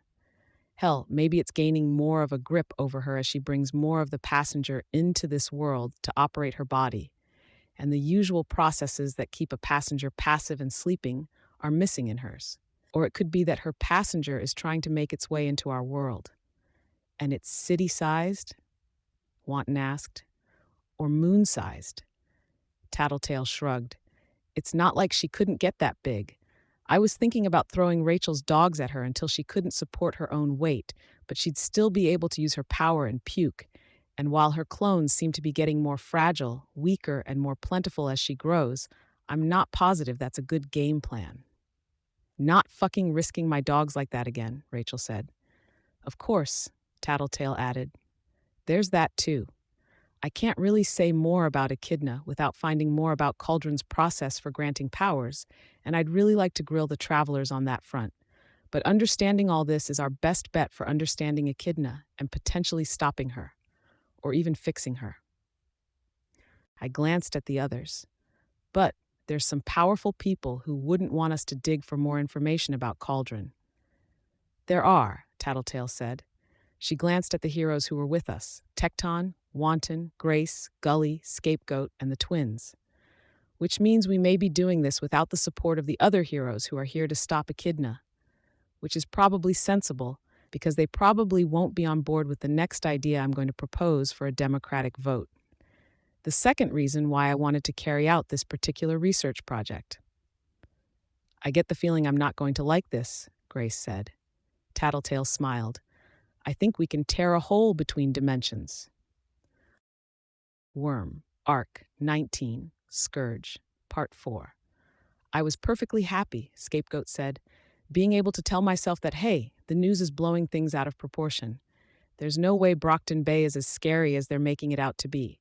Dragon suits get sent in and are promptly forced out, but really, the mayor's telling Washington it's safe echidna. The media got something wrong, or they're making little problems sound bigger than they are. See the piles of dead bodies where this girl. Echidna, Tattletale supplied, where Echidna spat out clones. Okay, I can live with that. An unusual power and strong parahuman could be an exaggeration. See the destruction, the ruined buildings and the streets that still haven't drained 100%, more or less what I expected from the news. The girl with the mutant dogs? Bug Girl? Still manageable. But she opens her mouth. Scapegoat pointed at Tattletale, and pop goes my bubble of happy self-delusion. You want to tear a hole in reality? Tecton asked Tattletale. I do. I want to use Scrub's power in conjunction with another power that draws heavily on accessing other worlds. It's why I contacted Faultline's crew. They're our best bet. Murden might work, but he's unlikely to cooperate. Scapegoat could work too, but I think it'd take too long, and it might need a human sacrifice, having Scrub hit someone who was heavily affected by the goat's power. Regent nudged me. With Gru gone, it's your job to lay down the law. No human sacrifices. He'd mimicked Gru's tone of voice, with a forced lowness. No human sacrifices? Did I really want to veto any possibilities when we were faced with threats like the Endbringers and Echidna? You're not saying no, Regent commented. Tattletale, I said. What's the point? Why open a hole like that? It's a place to put Noelle, for one thing. We can stop her other ways, I said. She's not invincible. Yet, Tattletale said. Yet, we can put her down. With Legend, Eidolon, and Alexandria alone, we should be able to do enough damage that she can't keep regenerating. Maybe, It was hard enough before. We've got big guns now, but it's going to be rough. It'll be a lot easier if we have the travelers on our side, and we'll have that if we can give them what they want. A way home. A way home? Tecton asked. Cauldron's the group responsible for plucking people from their realities, wiping their memories and leaving them changed, marked with a tattoo, Tattletale said. She glanced at Gully. I did too. Gully's eyes were wide behind the curtain of braids. And the travelers, far as I can figure, are the same, only they still have their memories, and they weren't altered in appearance. It's like Noelle got her entire group's share, Tattletale said. Gully slammed her shovel into the ground, but she didn't say anything as seconds passed. You want to tear a hole in reality to send them home? Tecton asked. It's the best bargaining chip we have, short of a cure for Noelle. How do we even know which world it is? We don't, but we can ask, Tattletale said. What I'm getting at is that this is our best weapon, our best bargaining chip, and our best tool. If I'm right, if I'm close to right, then this is a way to shut powers off at the source. Assuming you have a way to kill or break the connection with these things you're describing, Tecton said. I'm assuming we can get our hands on some weapon of mass destruction, Tattletale said. Too many potential disasters, Tecton said. Listen, I get it. I've been where you are. There's a lot of tinkers and some thinkers who've been where you're at right now, who've had that brilliant idea with the power to change the world for better or for worse. Most of us stop at that line. We have to. This isn't changing the world, Tattletale said. This is going to the heart of every single damn problem we've been facing and surgically removing the most dangerous parts. We can access the places where the powers are coming from and shut them off. It's an answer. If you can manage the risk, Tecton said, and I don't think surgically is even close to being the word you want. With tears in reality, it's equivalent to using explosives with a yield you can't even guess at. I'm a good guesser, Tattletale said. And this is the part where I cut in, I said. We're short on time, and I have stuff to see to. Why don't you guys talk this through, and I'll collect supplies with Scapegoat in the meantime. Go for it, Tattletale said. I'll come, Rachel told me. Too much fucking talking. We can't let Scapegoat leave in the company of two known dangerous villains, Tecton said. Send someone with us, I said. Gully and Wanton, then, Tecton said. If that's all right, Gully, we'll watch your prisoners. I'll ask, she said. Thank you, I said. Atlas isn't far from your territory, Tattletale said. Head a little north, and you should find him with your range. I nodded. Gully gave me a thumbs up, her phone still pressed to one ear, and we headed to the van. Wanton was the only one who could fit in the driver's seat and who had a license.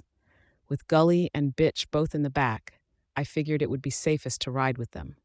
Rachel was managing better these days, but a fight between her and one of the heroes could spell disaster. It took a minute for all the dogs to climb into the back of the vehicle. I used the time to gather my bugs in nearby buildings where I could collect them on my return trip. Rachel wasn't feeling talkative. Gully seemed lost in thought, and both Wanton and Scapegoat were in the front. That left me to get a discussion going, and I was too tired to bother.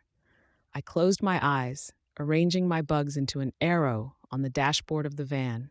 They rearranged themselves into a right turn sign to steer him toward Lord Street, and from there it was relatively smooth sailing.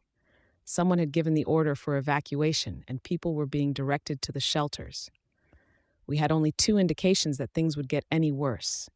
Tattletale's gut, which wasn't a sure thing, and Dinah, who'd indicated that there was a good chance a large portion of the city would suffer at Echidna's hands. Or, even, not specifically at her hands. With our luck, it would be Tattletale's plan that leveled half the city, and we'd find out that Echidna was permanently trapped beneath the rubble, not even a consideration. Twice, I nodded off, my head starting to drift forward, before the sudden movement of my bugs stirred me fully awake. The interior of the van was warm, dim, and the vibration was oddly soothing. The third time I drifted off, my bugs didn't catch the movement. My head leaned back against the wall of the van, and I slipped into the twilight state of near sleep. It was the appearance of Atlas that brought me back to my senses. I signaled for Wanton to stop the van. He was inside a garage, so still I thought he might be dead. Without ingrained instincts, he had only the barest minimum of processing, enough to breathe, at least. He hadn't eaten in 12 hours. I was sure to feed him a supply of the less essential bugs from the area, moving them straight into his open mouth. I could reach my lair and drew out every single one of the bugs I had stored there, calling them to me. He would be weak, I noted, but at least he wasn't hurt. Coyle had probably ordered for Atlas to be left alone for much the same reason that he'd carted the giant beetle to this area. Doing otherwise could have clued the other Undersiders into what was really going on. Wanton opened the back of the van, and I stepped outside. Gully emerged as well, likely due to curiosity as much as anything else. Atlas, at my bidding, found his way past the closed and unlocked door, made his way outside and flew to me. When the giant beetle dropped out of the sky to land just beside the van, Wanton briefly shifted into his other form, and Gully raised her shovel protectively in front of her. My bugs flowed over Atlas's carapace, and I used my hands as well, checking there was no damage. Scrapes and gouges on his underside. Had they lifted him into a truck to transport him? My gloved fingertip ran along the length of his scythe-like foreleg. Maybe I needed to take the time to give him more care, sharpen the natural weapons, tend to his shell. I blinked a few times. I was tired and my lack of focus was dangerous. Time was short. "Are your dogs well enough to run?" I asked Rachel. She was still in the truck, sitting on one of the benches that were built into the side. She hopped down to the street, the dogs milling around her. "Probably." "Then let's go," I said. I stepped onto Alta's back, but I didn't take a seat. I let him rise into the air, and I drew all the bugs in the area to me. I didn't settle into a sitting position until I was obscured from view. I couldn't move too far away from Scapegoat. I was tethered to him by an invisible, intangible cord, about 150 feet long, about half a city block. Still, provided I was directly above him, it let me fly about 8 or 9 stories above the ground. I wasn't untouchable, but I was safer. "Hear me," Wanton spoke. My bugs spelled out the word yes. "Creepy," he said. "I need rections." There were 2 possibilities that sprung to mind as far as what that last word might be. I guessed it was directions and pointed him back to Lord Street. I wanted as many of the good bugs as I could bring, but I was limited in how many Atlas could carry, and I doubted the others would be keen to see them packed into the back of the truck. Instead, I drew out lines of thread, ferried the slower-moving bugs onto my back, and loosely bound them. Bugs strung out on silk cords, like kindergartners did with popcorn on thread. The rest found shelter in the folds, compartments, and creases of my costume. I kept close to the ground as I followed. Had to stay close to Scapegoat, and I couldn't trust that Atlas had enough energy to carry me until we'd flown a bit and I could see how his stamina was. My hair and the tatters of my costume flapped behind me as we flew, clumped together in parts with the fluid that I'd been soaked with while inside Noelle. I had bugs crawl over both to devour and separate the worst of it. The ones on the threads that trailed behind me with the faster flying insects were surviving, which was key. The little tasks kept me awake, if not entirely focused. I was caught off guard when I let the van miss a turn. If a good shot of adrenaline didn't wake me up, I might be at a disadvantage in the coming fight. I got that kick of adrenaline sooner than I'd wanted. We reached the clearing where the others had been and found it empty. The Travelers, Tattletale, Regent, Scrub, and the heroes were gone. I landed, and the van doors opened. Bitch stopped just beside me, Bentley at full size, and the other dogs standing maybe 3 feet tall at the shoulder. "Gully, you have an armband. Have the heroes communicated anything?" I asked. "No." "Can you do me a favor and see if anyone has answers on where Tattletale and the others are? For now, we should head back to the perimeter." "You're giving orders?" Wanton asked. "Consider it a suggestion," I said. Gully had been pleased at the semi-promotion with being put in charge. I could concede to let her call or confirm the shots if it kept her happy. "It's Gully's choice." She glanced at me. "It's sound. I'll use the armband while Wanton drives." We reached the perimeter around the destroyed building before she got a reply, and we found Tattletale in the company of some of the major heroes. Legend, Alexandria, and Eidolon weren't present, but that wasn't a huge surprise. They apparently had secrets to keep. More than one cape turned their attention to me as I approached. They didn't shoot, though. I was relieved at that. It would be a bad way to go, getting gunned down out of the air by heroes with twitchy trigger fingers. I had to pause while the van stopped to pass through a contingent of heroes. Rachel sort of strode through without really asking for permission. It wouldn't be winning us any points with the good guys, ignoring courtesy, but the fact that Tattletale and Regent had disappeared from our rendezvous spot and that they were now in the midst of a group of 27 heroes. They weren't at gunpoint, not really, but the implied threat was apparent. I waited until Scapegoat was out of the van and hobbling toward the crowd before bringing Atlas in for a landing. I rose to a standing position so I wouldn't be sitting down when the bugs parted to reveal me. "What's going on?" I asked. My bugs passed through the crowd, not getting in anyone's way, not touching on faces or bare skin where I could help it, but giving me a way to track everyone nearby. It was Tecton who answered me. Tattletale wasn't willing to drop her idea. I suggested taking it to our superiors, and she agreed. "It's too dangerous," Murden said. He stood by with Miss Militia and Chevalier beside him. "It's our best option," Tattletale said. "It's a plan that puts everyone involved at an immense degree of risk, and it costs us time we don't have." "We have a little time," Tattletale retorted. "I don't see any movement there, do you?" "We can't even guarantee it'll work," Murden replied. "Are you saying that because you consider yourself the resident dimension manipulator, or because you're afraid it'll lead to a big revelation about Cauldron?" I could have imagined it, but I could have sworn my bugs were aware of a collective intake of breath. Not everyone present, not even 1 in 5, but people did react.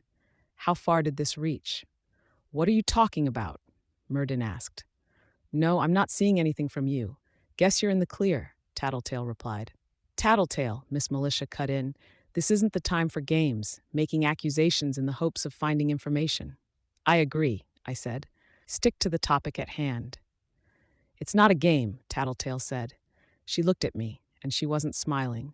"And I don't see how we can discuss it if we ignore the elephant in the room." "Try," I told her. "What's going on?" Chevalier asked. Of everyone in the immediate area, he had the most presence. He wore gleaming gold and silver armor, but it was the massive, ornate cannon blade that made him so imposing, with a blade that was 12 feet long, 3 feet wide, and capable of growing larger, resting against his shoulder as though it were as light as a feather. "Rest assured, Chevalier, this is a discussion for another day," Miss Militia said. "One I'm definitely interested in continuing, but not when it threatens to distract us." "If you're sure," Murden said. "Trust me, please," Miss Militia replied. "Cauldron is led or backed up by the Tar." Miss Militia struck Tattletale, cutting her off before she could finish the sentence. It was only as Miss Militia dropped to her knees, setting one knee on Tattletale's throat, that I saw she'd had a gun in her hand. She gripped Tattletale by the cheeks, pinching her mouth open, and slid the gun into her mouth. I could sense Rachel striding forward, saw Regent moving to raise one hand in Miss Militia's direction. My arms went out to either side of me, one to bar Rachel's advance, another to catch Regent's wrist. "Don't be foolish, Tattletale," Miss Militia said. "Why would you risk everything like this?" Tattletale glanced at me, then mumbled something incomprehensible around the gun barrel. Her cheekbone was bleeding where she'd been struck. Miss Militia looked up at me. A gun materialized in her other hand, identical to the one that was jammed between Tattletale's teeth, but she didn't point it at me. "Do we have a problem, Skitter?" "Not unless you pull the trigger," I said. "We aren't going to start a fight with this many people around. It would be suicidal." I looked Tattletale in the eye as I said that last word. "Is she a clone?" Murden asked. "I almost wish she was," I replied. "No, it's the real her." "Can you tell me why she's doing this?" Miss Militia asked. "I don't know," I said. "Yes, but not in entirety." We were tired, but that wasn't it. It wasn't all of it. Couldn't be. It wouldn't account for the almost suicidal edge to her actions in just the last half hour. There was something else going on. "Tattletale," Miss Militia said. "I'm going to remove the gun. Think very carefully about what you say.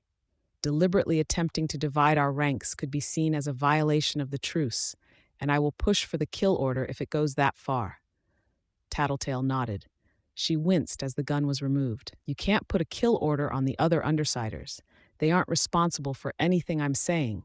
Heck, 2 of them aren't even here. You'd be killing innocents. I don't think anyone here thinks any of you are innocent, Miss Militia said. They're relative innocents? Tattletale tried. Quiet, Miss Militia said, her voice tight. I'll be quiet when you tell me you won't punish others because of me. Just be quiet, Miss Militia said. Chevalier said, his voice low. I won't gainsay any of your decisions, and with this being your city, you have the say unless one of the triumvirates supersedes your order. But you're attacking a girl when she was only talking, and there are a lot of eyes and ears here. You're saying it doesn't look good, Miss Militia said. Her eyes were fixed on Tattletale. Not for your career. I don't give a flying fuck about my career, she replied. I care about all of us getting out of here in one piece. And you think she'll put all of us in danger if she opens her mouth? Chevalier asked. Yes, I think Tattletale can do a catastrophic amount of damage if she opens her mouth, Miss Militia said. You've read her file. I have, Murden said. Is the information she wants to share pertinent to this crisis? Chevalier asked. Not immediately, Miss Militia said. Tattletale cleared her throat, apparently asking for permission to speak, but Miss Militia gave her a tight shake of the head in response. Not as far as I'm aware. I've discussed much of it with Skitter. If I may, I spoke up. Innumerable sets of eyes turned my way. I let go of Regent's hand and dropped the hand that was still held up in front of Rachel. What is it? Murden asked. I can try to explain. You can send away the rest of the capes. I explain to you 3, and you decide if and how much information to disseminate to your underlings. I'll try to be more delicate than Tattletale was. Avoid the more sensitive parts. I don't agree with Tattletale's plan, but it's too dangerous to make calls without knowing the key details. And some of this stuff is need to know, if we're to have any chance of getting the Travelers or Noel to cooperate. Murden looked at Miss Militia, and she nodded. Murden raised his voice. I'd like everyone who isn't immediately involved in this discussion to find something else to do. Some people started shuffling away. Aside from heading straight towards the site where helicopters were still laying down containment foam or walking face first into the containment van. Wanton had parked. There were only 2 directions to walk, and one group of people weren't moving. Gully. One of the twins was tugging on her arm, but she wasn't budging. Gully, a cape I didn't recognize, spoke. Get a move on. I want answers, she said. The Undersiders have them, and Chevalier will contact me with what he feels we need to know, and I'll pass that on to you and your squad, the cape said. That's not enough, she said. I don't want the condensed version. I want to hear why I'm like this. A murmur ran through the crowd, and I noted that some of the capes who had reacted before were standing out more. One was breathing harder, another was fidgeting where she'd been calm before. This kind of insubordination is what goes on your file and costs you promotions, the cape said. I've been passed up for promotion so many times I've already gotten the message. Monsters don't get to be team captain. Your argument doesn't have any weight to it, Lono. Weld approached her. Their eyes met, and Weld came to a stop, turning around so that he stood just to her right. He didn't say a word. Miss Militia stared at him, and he didn't even flinch. This is a critical situation, Murden said. We're on the brink of another potential conflict with an S-class threat. If the Undersiders have information we can use, information that could be sensitive, we need you to clear out. I've spent years like this, Gully said. It's not just me either. There are others. Weld. Hunch, Weld added. Gentle Giant, Sanguine. Weld and Hunch, Gentle Giant and Sanguine, Gully said, and the others who weren't even lucky enough to find the wards or the protectorate before they found themselves in trouble. It's not just for me. We need to know for them. This isn't the time or place. With all due respect, spend a day in my shoes, Murden. Just one, and then tell me again that I have to wait 1 day, 1 hour, even 1 minute longer for an explanation. The ground shuddered, and I thought at first that it was her, but she looked surprised. It was Noelle, Echidna. She was active and fighting her way free. We're out of time. Enough of this, Murden said. Gully, Weld, join your teams. Gully planted her shovel in the ground, put one foot on top of the blade, and folded her hands on the handle. "We could share with them," Miss Militia said. "I know Weld is an exemplary hero, and we could trust him to keep necessary information to himself." "I might agree," Chevalier said. "If it weren't for the dramatic flair Gully was displaying, I don't trust that she will stay quiet on the subject." Another shudder. Heroes were running to adopt battle lines, forming a circle around the construction lot with the ruined building. The invincible, the power immune, masters with durable pets, and force field makers were positioning themselves at even intervals around the circle. "We don't have time. Murden," I said. "You and I can both fly. If we go to a nearby rooftop—" "Fuck me," Tattletale said. "So much wasted time." She grabbed for Miss Militia's gun. When Miss Militia didn't let go, Tattletale took one step closer and pressed her forehead against the gun barrel. "Do it. Kill me. You've seen a lot of people die in your lifetime, people important to you, dying because of an idea. So kill me because I believe this idea should be heard by people who care. Close the damn circle." "Why?" I thought. "The triumvirate," Tattletale said. Miss Militia stared at her, but didn't pull the trigger. "The triumvirate?" Gully asked. "I'm in deep shit anyways," Tattletale said. "For saying what I already have. We all are. Sad fact is, I have better chance of surviving if it's all out in the open. The triumvirate is Cauldron, Eidolon, Legend, Alexandria. They started it, or they're so involved in it that it's incestuous." "Fuck me," Regent muttered. I couldn't even breathe. I was waiting for Miss Militia to pull the trigger. "They made me like this?" Gully asked. "Why?" "Not sure. A warning, maybe, to people who didn't pay their bills. Or they figured that while they were brainwashing you, they'd implant you with a built-in weakness, something a paying customer could exploit." "That's it? That's your answer?" "I'm sorry," I said. I wasn't sure if I was apologizing because it was insufficient or because I'd let Tattletale take things this far. The ground shook, more violently than before. The air was filled with the thrum of the helicopters that were flying overhead. By contrast, he flew so silently that I almost missed him setting down. I didn't have bugs in the area, and my eyes were trained in the general direction of Gully and the wreckage of Coil's collapsed base, Legend, landing in the midst of us. "You heard," Tattletale said. She didn't sound surprised. "Lip reading," he murmured. "I can see very long distances. Put the gun down, Miss Militia. The cat's out of the bag." "You're admitting it," Chevalier said. There was another rumble, shaking the ground so hard that most of us lost our balance. Legend stayed perfectly upright, no doubt using his flight to hold himself a hair above the ground. He turned to check the fighting hadn't started. "It's true?" Gully asked. "We started Cauldron in the early days," he said. "They had a way to give people powers, and each of us were desperate for our own reasons.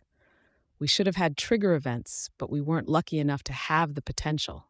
Nobody deluded themselves about the risks. We knew that it was all too possible to die or become a monster." "But you did. You made monsters," Gully said. "Everyone who took a dose went into it with their eyes open," he said. "They refined the process, and we reduced the chance to a single digit of a percent. 2-3%, if that. And at the same time the numbers were decreasing, we were realizing how badly we needed the heroes that Cauldron could provide. Capes without traumas to drive them toward villainy.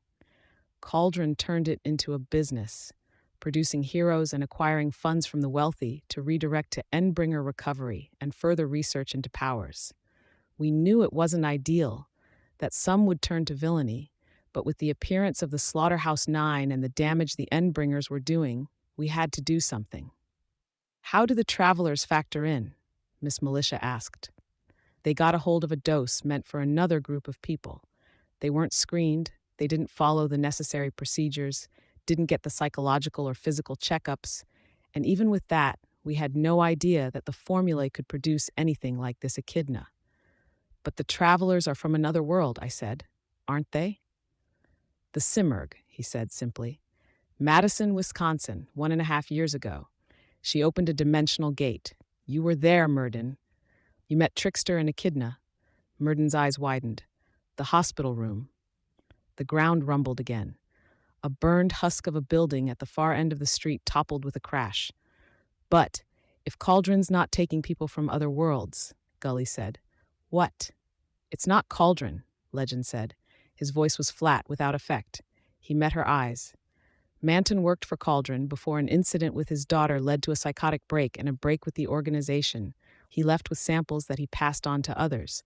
One of those people sold them for personal profit before Cauldron found him. Another was responsible for the Case 53s. We thought it was Manton, but it wasn't. He glanced at Tattletale, and she cocked her head a little to one side. "Why?" Gully asked. "Why do that? Why make us like this?" "I'd give you answers if I could. Some people abuse others for the sense of power it gives them," Legend told her. His voice sounded hollow. To change someone's body and mind completely and irrevocably, it could be the same impulse. The appearance of the Case 53s has stopped or slowed dramatically. It's little consolation, but we think the person who did this to you is be dead or completely out of formula. "That's no consolation at all," Gully replied. The ground shuddered. "It's worth noting," Legend said, "that we tracked Manton down. He and Siberian's master are the same person.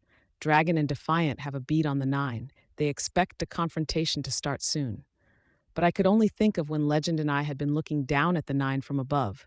He'd recognized the Siberian's master then, and he hadn't told me. Was he omitting facts now, in the same way?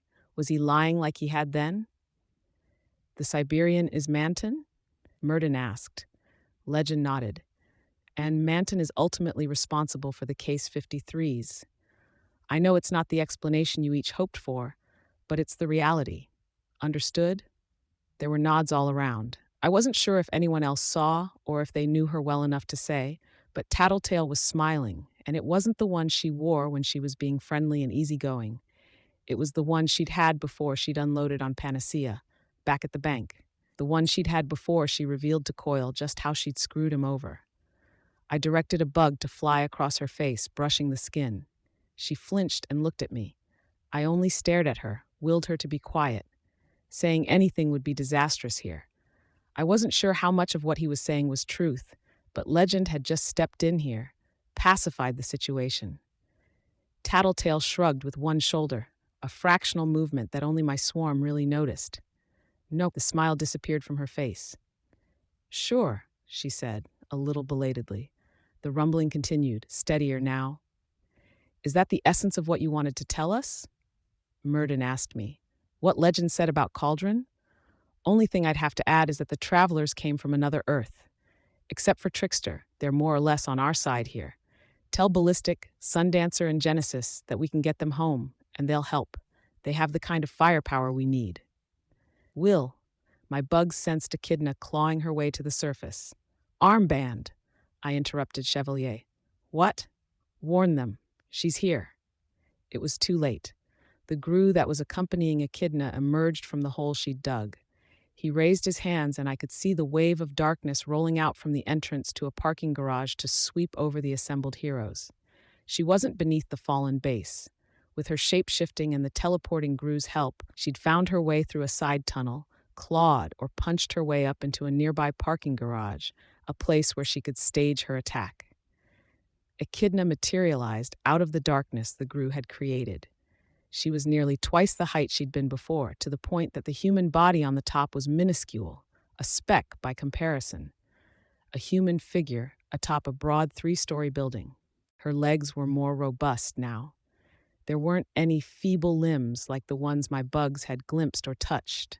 Her lower body was plated in a crust of bone, and 2 more heads were just emerging from her front, one with the beginnings of a mouth, the other with 2 large eyes and a lump that would become a snout. She'd developed. There were no less than 10 capes within range of her claws as she appeared. 10 capes that were caught in her flesh the very instant the fighting began. I'd placed bugs on Legend to track his movements, and they went with him as he took to the air and fell into formation with Alexandria and Eidolon. Those same bugs allowed me to sense the smallest movement of his head as he directed a slight nod toward his longtime comrades. If I'd been suspecting that he'd been lying before, that clinched it for me. In his shoes, I wasn't sure I wouldn't have done the same. Worm. Arc. 19. Scourge. Part 5. The grue Echidna had created turned his attention to the rest of us. His power massed around him and then flowed forth like a tidal wave of crude oil. I was already atop Atlas, rising into the air. I couldn't avoid the fact that Scapegoat was in the truck, and if we were separated, I flew after the wave of darkness, tracing its path as it met Scapegoat's van and making my best guess at where it would wind up. The darkness hit a wall, and the van materialized, solid once more. More heroes were deposited 2 or 3 city blocks away from where they'd been standing. My heart was pounding in my chest as I blinked a few times and double-checked that I hadn't gone blind. If the Gru had cut off Scapegoat's power, or if he'd delivered enough of an impact to disrupt it, it could have left me in worse shape than before. I could see and I could breathe. Scapegoat was safe inside the containment van. He'd scattered us. Our tight battle lines were now spread out over city blocks, and people were having a surprising amount of trouble getting their bearings. One of the team leaders managed to get his squad organized, pointing them in the right direction, before Echnidna's Gru hit them again. There was a limit to what I could do. I gathered my bugs and started working out how to stop the Gru. I had cords pre-prepared. I spliced a number together into a 100-foot-long line, then had my bugs fly the cord out. A minute later, my fastest-flying bugs were winding the cord around the Gru's neck while others were biting and stinging. He barely even noticed, beyond swatting at the insects wherever they landed. I needed something to tie him to. A telephone pole? It wouldn't stop him or even hamper him in what he was doing to disrupt our fighting lines. If he could teleport himself, then it wouldn't even hamper him at all in the long term. Legend, Eidolon, and Alexandria moved into the fray, accompanied by a number of other flying heroes. They were coordinated enough that they had to have planned it out in advance. Alexandria went in first, circling around and then swooping down to strike Echidna across one back leg. She stuck on contact. Through a combination of her own strength and one of Legend's lasers, she got free before Echidna could turn and envelop her. Eidolon was making his move before Alexandria was even free. He cast out a bubble that swelled as it moved through the air. By the time it reached Echidna, it was twice as big around as she was, enough to reach from one sidewalk to the other. The colors around her became muted, and her movement slowed to 1/10 of the speed. It was a time distortion effect. Legend took the opportunity to emit 20 individual laser beams. They each flowed out as a steady, unfaltering stream and turned in midair to punch into Echidna. Each was meticulously placed to drive through the center of her body and avoid the places where her victims were being absorbed or even cut her victims free. One beam turned down and took a sharp right to strike the ground just to the teleporter Gru's right. It slashed towards him, and he used his darkness to teleport himself to safety, cutting the cord I'd created in the process. I commanded my bugs to collect the thread and cart it to the destination he'd teleported to. It was futile to try to tether a teleporter, I knew, but if I could find a way to trip up his abilities, tie his ankles together at a crucial moment, something, it might help. Beyond that, I'd have to hope the venom brought him down. Echidna tried to move to one side, but Legend's beams followed unerringly, swelling in size and number, 30, 40, 50, each cutting their way through her flesh as though she were made of little more than snow. Smoke or steam billowed around her as her flesh charred and boiled. The lasers might have been affected by the time distortion, but that didn't matter when the lasers were moving at the speed of light in the first place. She feinted right, then lunged left, but Legend's aim didn't err in the slightest, and Eidolon's slowing effect drifted after her. Still, Echidna moved faster than Eidolon's slowing effect did. Slowly but surely, as pieces of her flesh were carved away and left to fall to the ground, she made progress toward the effect's perimeter. Alexandria flew low to the ground, striking and catching hold of a traffic light. In 1 second, she was a blur. The next, she appeared to be moving as fast as a person did when they ran. Charging into the effects area, Alexandria made a beeline for Echidna. The swing was slow motion, but Echidna was too. Alexandria struck her with the metal pole, and Echidna moved like she'd been hit full strength. Her front claws were lifted off of the ground by the force of the blow, and she reared up, the canine faces contorting in pain and anger. The lasers moved around Alexandria, passing within centimeters of her. She didn't even flinch as she lowered herself to the ground behind Echidna. used her hands and one knee to correct a bend in the pole, and then stabbed it into one spot on the back of Echidna's leg where a hero was trying to get free. Legend's cutting lasers and the leverage of the pole pried him free. Alexandria caught him before he hit the ground and threw him. Other heroes saw and positioned themselves before he reached the edge of the effect. He resumed normal speed, and the heroes caught him. Echidna's grue blanketed the area in darkness, and Legend opened fire on the area where the darkness had originated from, the ground floor of a nearby grocery store. My bugs identified the grue on the far side, and with a moment to get arranged, they connected the ends of cords. A little shorter than 100 feet, now. If I tied it to a section of a nearby window and he tried to run, it could maybe yank him off his feet, but that didn't amount to much. The grue teleported Echidna to him, freeing her from Legend's attack and the slow effect. The darkness carpeted them and bought her a second to breathe and regenerate. Had to remove the grue from consideration. I tried to visualize what would happen next, anticipate their next move. Noelle would throw herself into the fray again. Either he'd use his teleportation to do it, or I tied the other end of the cord to a piece of bone plate that stood out on Echidna's side. Eidolon was pointing to the building that Echidna had materialized behind, pointed 2 fingers at it with a thumb extended in a gesture much like a gun. Legend took the signal and opened fire, unleashing countless lasers into the ground floor of the building. The Psycho Grue took shelter, ducking to one side of a nearby dumpster.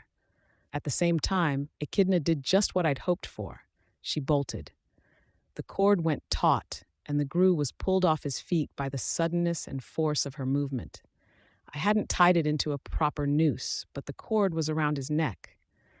I'd read somewhere that nooses tended to kill because they broke the neck rather than by suffocation, provided they were tied right and there was enough of a drop. This wasn't a drop, but it was a tough cord around his neck, and the creature on the other end weighed no less than 15 tons, maybe twice that. She'd accelerated from 0 to 50 in an instant, and he went limp almost immediately, dead or completely disabled in a heartbeat. My bugs cut the cord and held it ready. Echidna hadn't used her power yet. She'd absorbed enough capes, but something was holding her back. I wondered if her regeneration drew on the same pool of flesh generation that made the clones, and she couldn't make clones while healing the kind of heavy damage the triumvirate was dishing out. Maybe there was some other drawback. The shoulders of her lower body scraped and dragged against the sides of buildings as she stampeded through the back alleyways. She kicked a dumpster and sent it careening as she ran, brushed against a fire escape with enough speed and force that it was ripped from the brick wall. She was very nearly out of my power's reach when Myrddin cut her off. He waved his staff, and a group of heroes materialized around him. Tecton and Chevalier were among them. The heroes around me were trying to get sorted into squads again. I was aware of someone driving the van that held Scapegoat, taking him in the wrong direction. I drew arrows with my bugs on the dashboard and prayed that whoever the cape was behind the wheel, they were aiming in the right direction. Seeing how the heroes were struggling to get organized, suffering for the lack of armbands to help them navigate and get essential information, I decided in an instant that I needed to guide more than just the van. I began drawing out arrows and letters. I drew out an E with an arrow pointing in Echidna's direction 100 times in 100 places. Above Echidna, I set swarms of insects to flying in formation, tight circles and figure-8 loops, vertical or horizontal. Letters and words formed. Echidna, Myrddin, Chevalier. Did the E go after the I? Couldn't remember. Was supposed to be I before E, except after C, but there were more exceptions to the rule than there were correct uses. Shaking my head to stir myself awake, I tried to refocus, paying attention to the primary site of the fighting. Echidna charged Myrddin and the heroes that accompanied him. He used his staff to draw something into the air. My bugs could feel a vibration, see the white blur of a light source. The sign he'd drawn exploded outward, striking Echidna on her right side. It was enough to alter her course, and her shoulder slammed into the corner of one building. Her body dragged against the building's face, until that she had to stop and pull away. Chevalier pointed his sword at her, 15 feet long, and pulled a trigger. A blast erupted down the center of the sword's mass, and a cannonball caught one of Echidna's monstrous heads between the eyes. Through the composite vision of all my bugs, I could get a sense of the damage that had been done, the spray of gore. I was too tired to be focusing on my bugs to this degree. My awareness of my real self was faltering. I was unconsciously updating the positions of the arrows to allow the heroes to home in on Echidna, but I also had to work to keep myself close to Scapegoat, and I wanted to make sure I knew where Bitch and the others were. Atlas was following my unconscious commands, but that meant I was straying a dangerous distance from Scapegoat. Had to be safe. The arrows I'd drawn for each of the heroes were working, though. Heroes were moving towards Echidna with purpose now, and the van with Scapegoat inside was moving in the right direction. I caught some squad captains giving orders. A cape that could speak over distances was relaying information to Myrddin and Chevalier. Tattletale was on the ground, but she didn't advance toward the scene of the fighting. She had gotten her hands on a cell phone and was speaking steadily into it, relaying information. I only caught some of it. I couldn't devote that much focus to her. It was about Noelle. Chevalier and Myrddin made an effective duo. Chevalier's power had made his armor virtually impervious, his cannon blade massive, each effectively many times as dense and/or many times as large as they should be, but he was still able to treat them as though they were the normal size. He swung his sword as though it were barely there, and when he found an opportunity to strike out with a gauntleted fist, the effect was always far greater than the hit deserved. Not so different from Fenja and Menja, only his gear was the focus, not himself, and he was a little more versatile. Myrddin, for his part, coupled versatility with raw power to devastating effect. He had a bag of tricks and switched from one to another without hesitation. Echidna spewed a stream of bodies and gore, and Myrddin drew a dark sign into the air, suctioning the incoming matter into it. I sensed Chevalier and Tecton slamming their weapons into the nearest surfaces to avoid being pulled in, catching hold of allies who weren't so capable. Then my own bugs were yanked toward the crevice and violently crushed against all of the other debris, leaving me momentarily blind in that area. More of my bugs flowed in, giving me time to see Chevalier delivering a series of powerful sword strikes and cannon shots at Echidna, not letting up.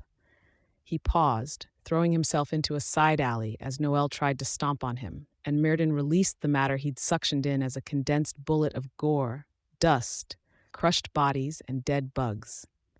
Perhaps the strongest thing about the partnership between the two heroes was how well it accommodated others. Heroes with ranged powers were free to unload on Echidna while the other two fought, and heroes like Tecton could offer further support, destroying the ground beneath her feet. She was big enough now that he couldn't trap her, but he could make her stumble, or bring concrete from the nearby buildings raining down on top of her. The triumvirate flew straight over Echidna, and Legend opened with a laser beam turbobeam I could see from 3 blocks away. He killed some of the bugs I'd been using to draw words in the air in the process. That was as much my fault as his. Echidna was more or less trapped, forced to back away, but unable to fully turn around with the walls of the alley on either side of her. Eidolon threw down another slowing bubble behind her, and Alexandria dropped to ground level to stand behind Echidna and stab the metal pole of the streetlight through the knee of one of Echidna's back legs. There was nothing for me to do beyond helping to organize the others. I made sure to draw arrows and words high enough above the buildings that anyone approaching the scene would be able to tell that Alexandria and Chevalier had Echidna flanked. Atlas carried me above the scene, a distance away from the triumvirate, but still close enough to see into the alley. Echidna was sustaining a beating, and there were only 4 directions she could go. She could go up, which was the only route available to her that didn't involve going through a solid surface, but that involved running face first into the laser beam that Legend was firing straight down from above. Going down involved tearing through pavement and whatever was below the road. Even if there was a storm drain or some other underground space to enter, she was doubtlessly sustaining too much damage to take the time to get that far, and she was too big to fit, unless the area was cavernous. That meant she was bound to head either left or right, through walls of brick or concrete. I was careful in how I positioned my swarm, putting them on walls so I could tell if she knocked one down on her way through, while keeping the bugs out of her likely path. Cloned bugs were the least of our problems, but I wasn't about to contribute to her arsenal. I'd drawn heroes closer to the scene of the fight with my directions. Now I had to communicate the danger. I spoke through my bugs, moving each closer to the capes. The swarm was spread out, which made the resulting voice thin and reedy to the point that I wasn't sure if it was audible over the noise of the fighting in the alleyways. Incoming, my swarm buzzed. More than a few heroes jumped at that. Look for my signal, I said. She'll have to go through the walls to escape. Many of the squads were in or around the alleys, but not actually participating in the fights. With arrows and the movement of my swarm, I did my best to indicate the ways to the walls she might head for, and I drew exclamation marks on the faces of the buildings next to her. It didn't take her long to reach the limit of her patience. She tried to advance on Chevalier, only to get driven back by Tecton, Murden, and one or two ranged capes. Backing up meant running into Alexandria, who was stabbing and swatting with the pole that had held the traffic light. One claw ripped through brick and wood, and she plunged into the building to her left. She was tall enough that she had to hunker down, and she was still shoving her way through the flooring that separated the first and second floors. Her route put her on a path for where the fighting had originated, where the majority of the heroes were now waiting. She could wade through brick and concrete and leave a building folding in on itself in her wake. But dealing with the massive capes proved more difficult. Force fields blocked her movements, and a half-dozen heavy-hitting capes like Grace were waiting to blindside her. A heartbeat after the first wave assault passed by, Chronicler's replicas of the melee assault group tore through Echidna a second time. Echidna fell over and was in a position to see Legend, Alexandria, and Eidolon overhead. Some capes had stayed in the fray, including types like Weld and Wanton, who couldn't be absorbed and couldn't be affected by the capes with ranged attacks. They joined in with the triumvirate's attacks on the fallen foe. She vomited, but it wasn't the same as before. Her vomit this time was thick with bodies, to the point that it didn't spray. The vomit tumbled from her four mouths as a sludge that met or exceeded her total body weight in sheer volume. Worse, where it had maybe been 90% liquid and 10% people, before the numbers had inverted. Legend raked a laser across the piling, writhing, reaching bodies, but Echidna was getting to her feet, throwing herself into the building behind her. She'd done enough damage with the last maneuver, and her return trip brought a wall crashing down. Powers of all kinds were brought to bear as the capes on the ground did what they could to save themselves and their teammates. I could have stayed, helped with the wounded, but the van with Scapegoat was moving on, and I was worried about what might happen if Echidna managed to get away. She was wounded, but regenerating, and bodies kept pouring forth from her mouth. It would be best to leave the wounded and dying to the less mobile capes. I was more useful in the fray, though that didn't say much. She was moving at a good pace. Only the fastest were able to match her in speed, and few of those were also capable of slowing her down, so the rest of us could catch up. A trail of clones flowed in her wake. All of them were capes, and even though they were unclothed and unarmored, some were taking more than a few hits to finish off. Worse, at least one of the people she'd caught was a cape in much the same vein as Prism had been, a self-duplicator. It amounted to scores of bodies, where 1 in 20 were capable of copying themselves, and maybe 3 or 4 in 20 were tough or borderline invulnerable. I joined in with the other heroes who were fighting to kill or mop up the clones before the psychotic things could get organized. They were lumped together as a tangle of limbs, heads, and torsos, and each was tacky with the fluids of the vomit. My swarm made contact and began ruthlessly doing as much damage as I was capable of. Murden caught up and hit her with one of his spells. Echidna promptly disappeared in a clap of thunder, and Murden went very still, floating in the air. From his controlled breathing and lack of celebration, I could only assume that Murden was concentrating. Echidna wasn't dead and gone, only held at bay for the time being.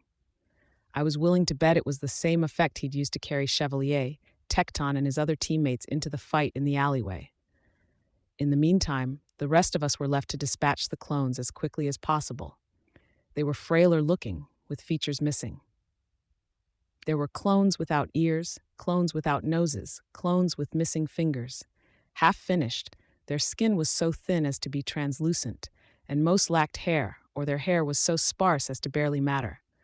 The skin of most broke and bled where my bugs bit, as though it were little more than wet paper. If my swarm was made up of countless tiny surgeons doing strategic damage, Rachel's dogs were the opposite. Bentley plowed through the ranks of the clones like a living bulldozer. He wasn't running full bore, but he wasn't slowing down at any point either. The other dogs followed, each roughly the size of a pony, chained to Bentley's harness. The dogs fought among themselves in their struggles to attack and wound the clones, but I could see Rachel doing what she could to ensure that none of them were killing. She'd done the same with Bastard. It made sense, in a way, that she didn't want them to get accustomed to killing before they were fully trained. The clones weren't wholly helpless, though, fragile as they might be. They did have powers. Through the bugs of my swarm that lingered on the combatants, I could track the fallen. 2 heroes down, injured or dying, another deceased.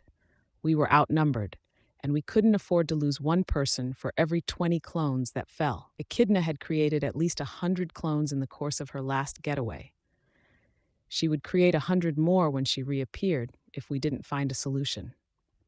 Legend found a position to open fire from and sent a barrage of lasers down toward the trail of bodies, while Alexandria followed the direct path that Echidna had taken, darting left and right to strike out and kill even the tougher capes in a single hit.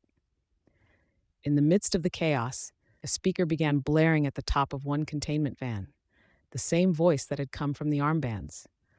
The following information has been disseminated and remains unconfirmed. Echidna is in a rage state. The monster is in control, not the girl. 17 capes are currently within her.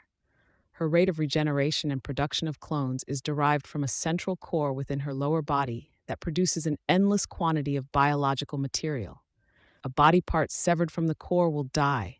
Destroying the core in entirety will destroy her.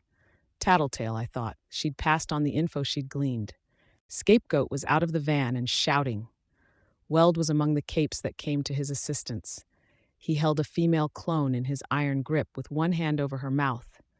Tecton and Wanton moved to help, and Scapegoat looked up at me, gesturing, pointing at the ground. Would have been easier if he'd just said it. I found a clear spot on a rooftop and landed. The second I was settled, Scapegoat laid his hands on the clone Weld had caught. As before, the sensations hit me. Phantom sensations of every possible texture and experience, rippling across my entire body. This was why he'd told me to land. He'd been worried I might lose control of my power, maybe losing control over Atlas and fall. I just had to endure. I could control my bugs to some extent, though flight wasn't so possible. One of the clones had broken away from the fighting, and my bugs were both attacking her and pointing the pursuing capes in the right directions. She split off into 4 copies. The heroes killed 3 of the 4, only for the survivor to split off into a quartet once again. If I'd been thinking about containment, I might have set trip lines at each of the major intersections, cutting them if and when heroes passed through. As it was, I couldn't stop her retreat and could only try to blind her, distract while they closed the distance with my direction. But she was fragile, like most of her fellow clones. Mandibles tore her paper-thin skin, and more bugs found her jugular. Just like that, she died with blood spouting from her throat. She created duplicates of herself, but they were created with the same injury. The capes caught up to her. One murmured, "Kudzu." "It's not her, Jouster," another said. Elsewhere, Regent was dispatching other clones. He deftly tripped the more mobile ones and closed the distance, then executed them with a quick stab of a knife. The sensations kept hitting me. It was a deeper sensation now. Tastes, vision, hearing, everything under the sun, fragments of a million different sensations. Picking through the noise was nearly impossible.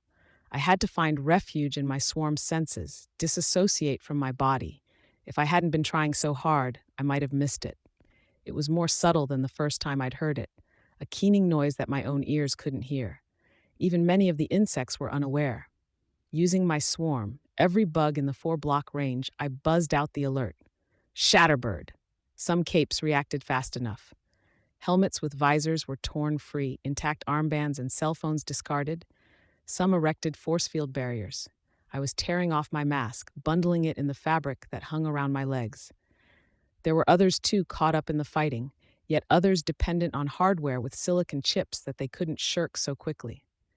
It wasn't as strong as her last big attack. There was less glass in the city to carry the effects. Still, I could hear the resounding crash of everything glass in this half of the city breaking. A tidal wave of destruction rolled past us, leaving countless injured in its wake. The attack was weaker, but not necessarily weak. Tecton had been left immobile, components of his suit destroyed. The clone and scapegoat were down, struck by the glass from the van's windshield. Chevalier had been caught by something, a fragment of glass that had penetrated a slit in his visor, and he was struggling to fight 3 clones and avoid hitting his teammates, all while partially blind. I checked myself. I could breathe. I wasn't blind, all despite Scapegoat's disabled state. Had he transferred the conditions to the clone? Was I in the clear? I wasn't sure, and I wasn't sure I could afford to take the risk and stray beyond that 150-foot range of his. The direction the attack had come from, Shatterbird had stayed behind, used her power from the base. I'd assumed it was because Echidna had eaten her, but it was all too possible that they'd found another route. Inducing temporary unconsciousness? Or perhaps Echidna had eaten her and then spat her out right away to induce enough weakness that Regent couldn't use her. I'd have to ask Regent for details, and that wasn't an option. No, there were bigger worries. Battle lines had broken, and simply by virtue of being more numerous than we were, many clones were still standing. It made only a small difference, but it was still an advantage for their side. The clones weren't wearing or carrying anything glass. An advantage of being naked. The big heroes were trying to get organized. Myrden was still keeping Echidna out of the fight. The Triumvirate were exchanging quick words as they tried to figure out whether they should stay for when Echidna popped back into existence or help with the clones. Legend shot as he talked, and Eidolon was casting out blue sparks that flew forth. Clones were advancing on Scapegoat and Tecton. Weld was there, but he wasn't quite enough. I stood on Atlas' back as he descended to the road, shaking my mask to let the glass fall free before carefully pulling it back on. Weld glanced at me and nodded as I appeared at his left, helping to form a defensive line. Weld's hands started to change into long blades, and with the reach they afforded him, he was able to defend more ground. I stepped off Atlas and let him stand on his own, his scythe-like forelimbs raised. He wouldn't be that good in a fight, but the clones were fragile, and 2 more weapons was better than nothing. My knife and baton slid free of their respective slots in my compartment, and I whipped the baton out to its full length. It offered me a little more reach, an excuse to take 1 more step away from Scapegoat's body and the frozen Tecton. In this fashion, Weld, Atlas, and I formed something of a triangle. Being on the ground, it added a kind of reality to the situation. On a technical level, I was more aware of the bodies when I used my powers, more aware of the enemy numbers. Here, though, I could see only the crowd. Hero and clone were fighting. The ground was littered with the dying, the maimed, and the dead. There were countless people who needed help, people who I couldn't personally reach. My bugs could reach them. I did what I could, trying to blind the right people, to injure and maim clones where I could ferret out vulnerabilities. Most of the vulnerable clones were already out of the fight, leaving us with only the more troublesome ones. The duplicators, the durable and the mobile. I was fighting a duplicator. Another kudzu like the one I'd killed earlier, unless there was another Asian duplicator with a Japanese-sounding name. She was vulnerable, but she knew how to fight, better than I did. My advantage was my weapons and my armor. Hers was her relentlessness. My baton crushed 1 skull like an overripe pumpkin. My knife caught another in the chest, pushing past bone like it was a willowy tree branch rather than anything more solid. I kicked her in the chest to help pull my knife free and suffered a painful kick to the side of my knee before I was able to retaliate. I fell, tried to strike the offending kudzu with my knife, but she caught my wrist. A swing of my baton was caught as well. I got my feet under her and thrust my head into hers as I returned to a standing position. Her face was softer than my mask was. She fell, and the fourth kudzu formed 3 new doubles before I could advance and attack her.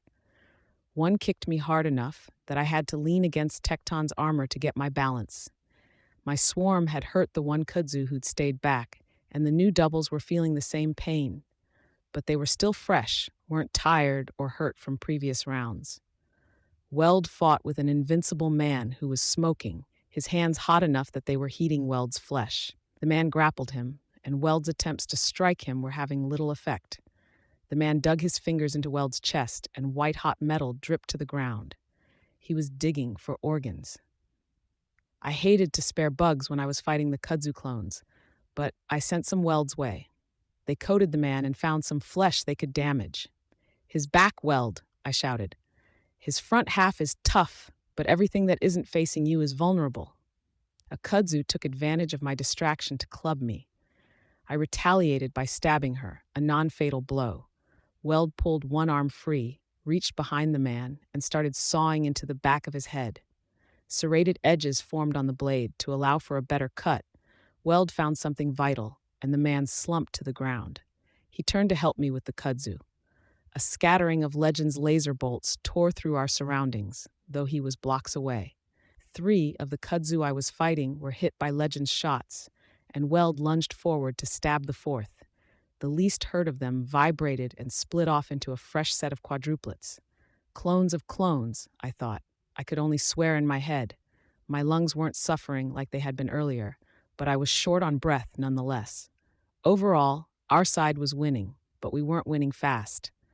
Nearly a third of us had fallen when Shatterbird hit, and more were losing in this chaos that followed. Which made this the moment, fittingly, when Echidna popped back into existence.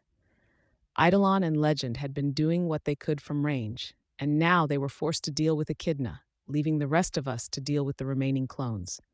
Legend started using a massive laser to tear into the piles of clones that spilled forth from her mouths. One kudzu clone shouted, "Cover me! I got this!"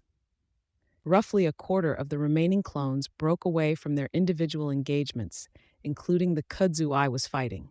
Fuck me, they're cooperating. Our side did what they could to stop them, but these clones were still in the fight because they were hard to kill. My bugs attacked the kudzu, and I gave chase to stab one, then another in the back, before my hurt knee gave out and I fell to a kneeling position. Bitch and her dogs threw themselves into the ranks of the clones, tearing and rending, but it wasn't enough.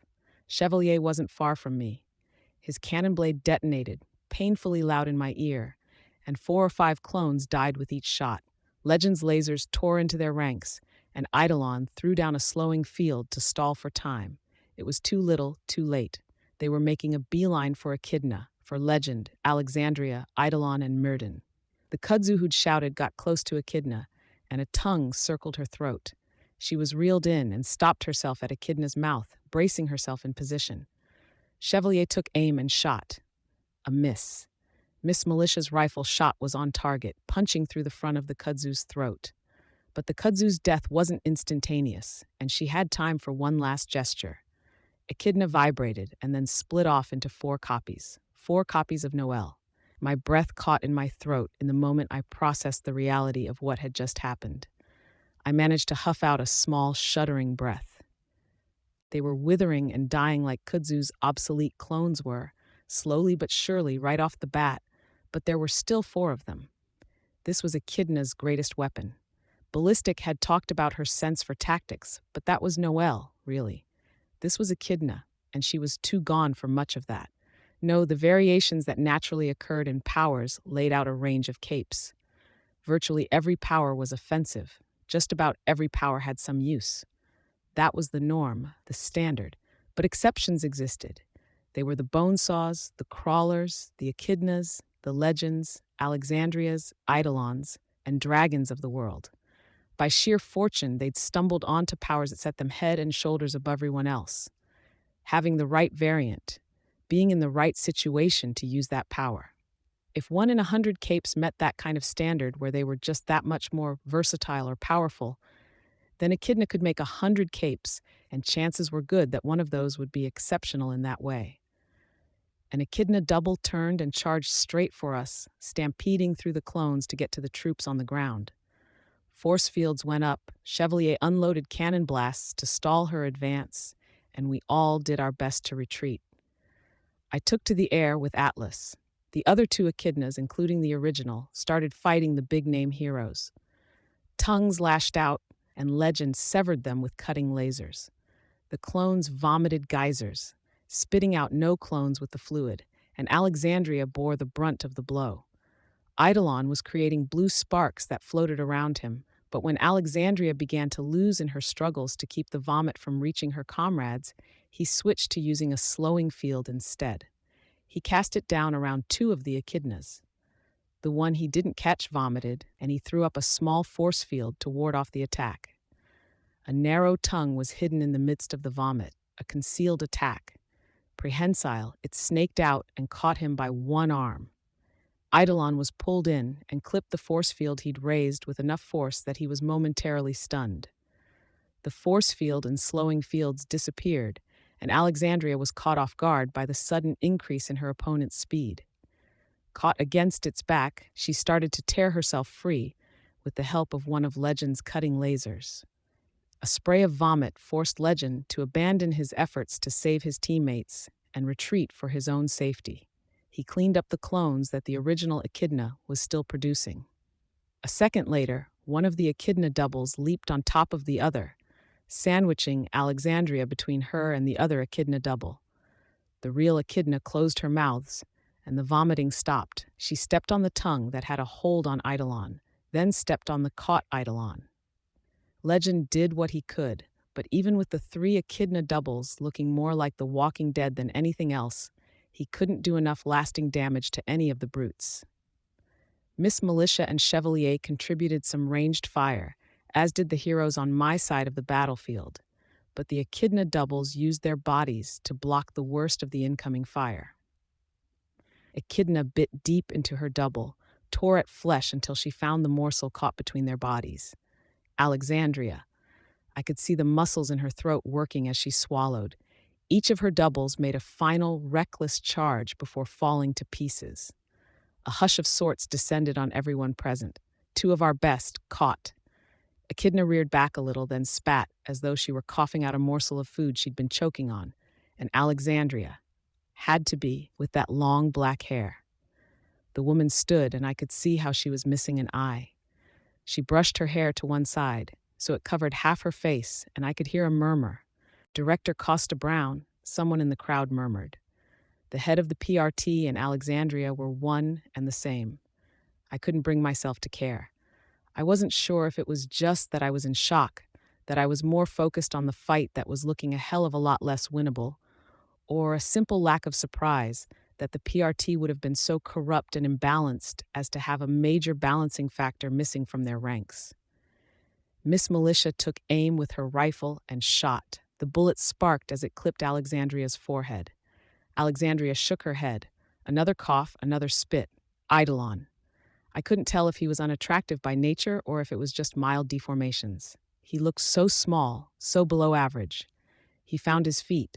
Miss Militia shot him twice, and he fell back against Echidna's leg. He flickered, and the wound was smaller. Another flicker, and the wound almost disappeared. Each flicker was stronger than the last in how it reversed the damage. He staggered to his feet again. "Go!" Chevalier screamed, breaking the frozen silence. "Before he's at full strength." We charged. There was no other choice. If we didn't win now, everyone lost. Worm, 19. Scourge, Part 6. The Eidolon clone apparently wasn't worried about the mass of armed heroes that were mobilized against him. No, his concern was being naked. He touched Alexandria, and she flickered. When the flickering died out, she was dressed in a costume, A long white cape, a white bodysuit with high boots and elbow-length gloves, and a stylized helmet that let her long black hair flow free. The tower on her chest was a tumbled ruin, the ruined lighthouse, a mockery of her other self, the colors reversed. I really wasn't liking the implications for that flickering power. Healing, the costume.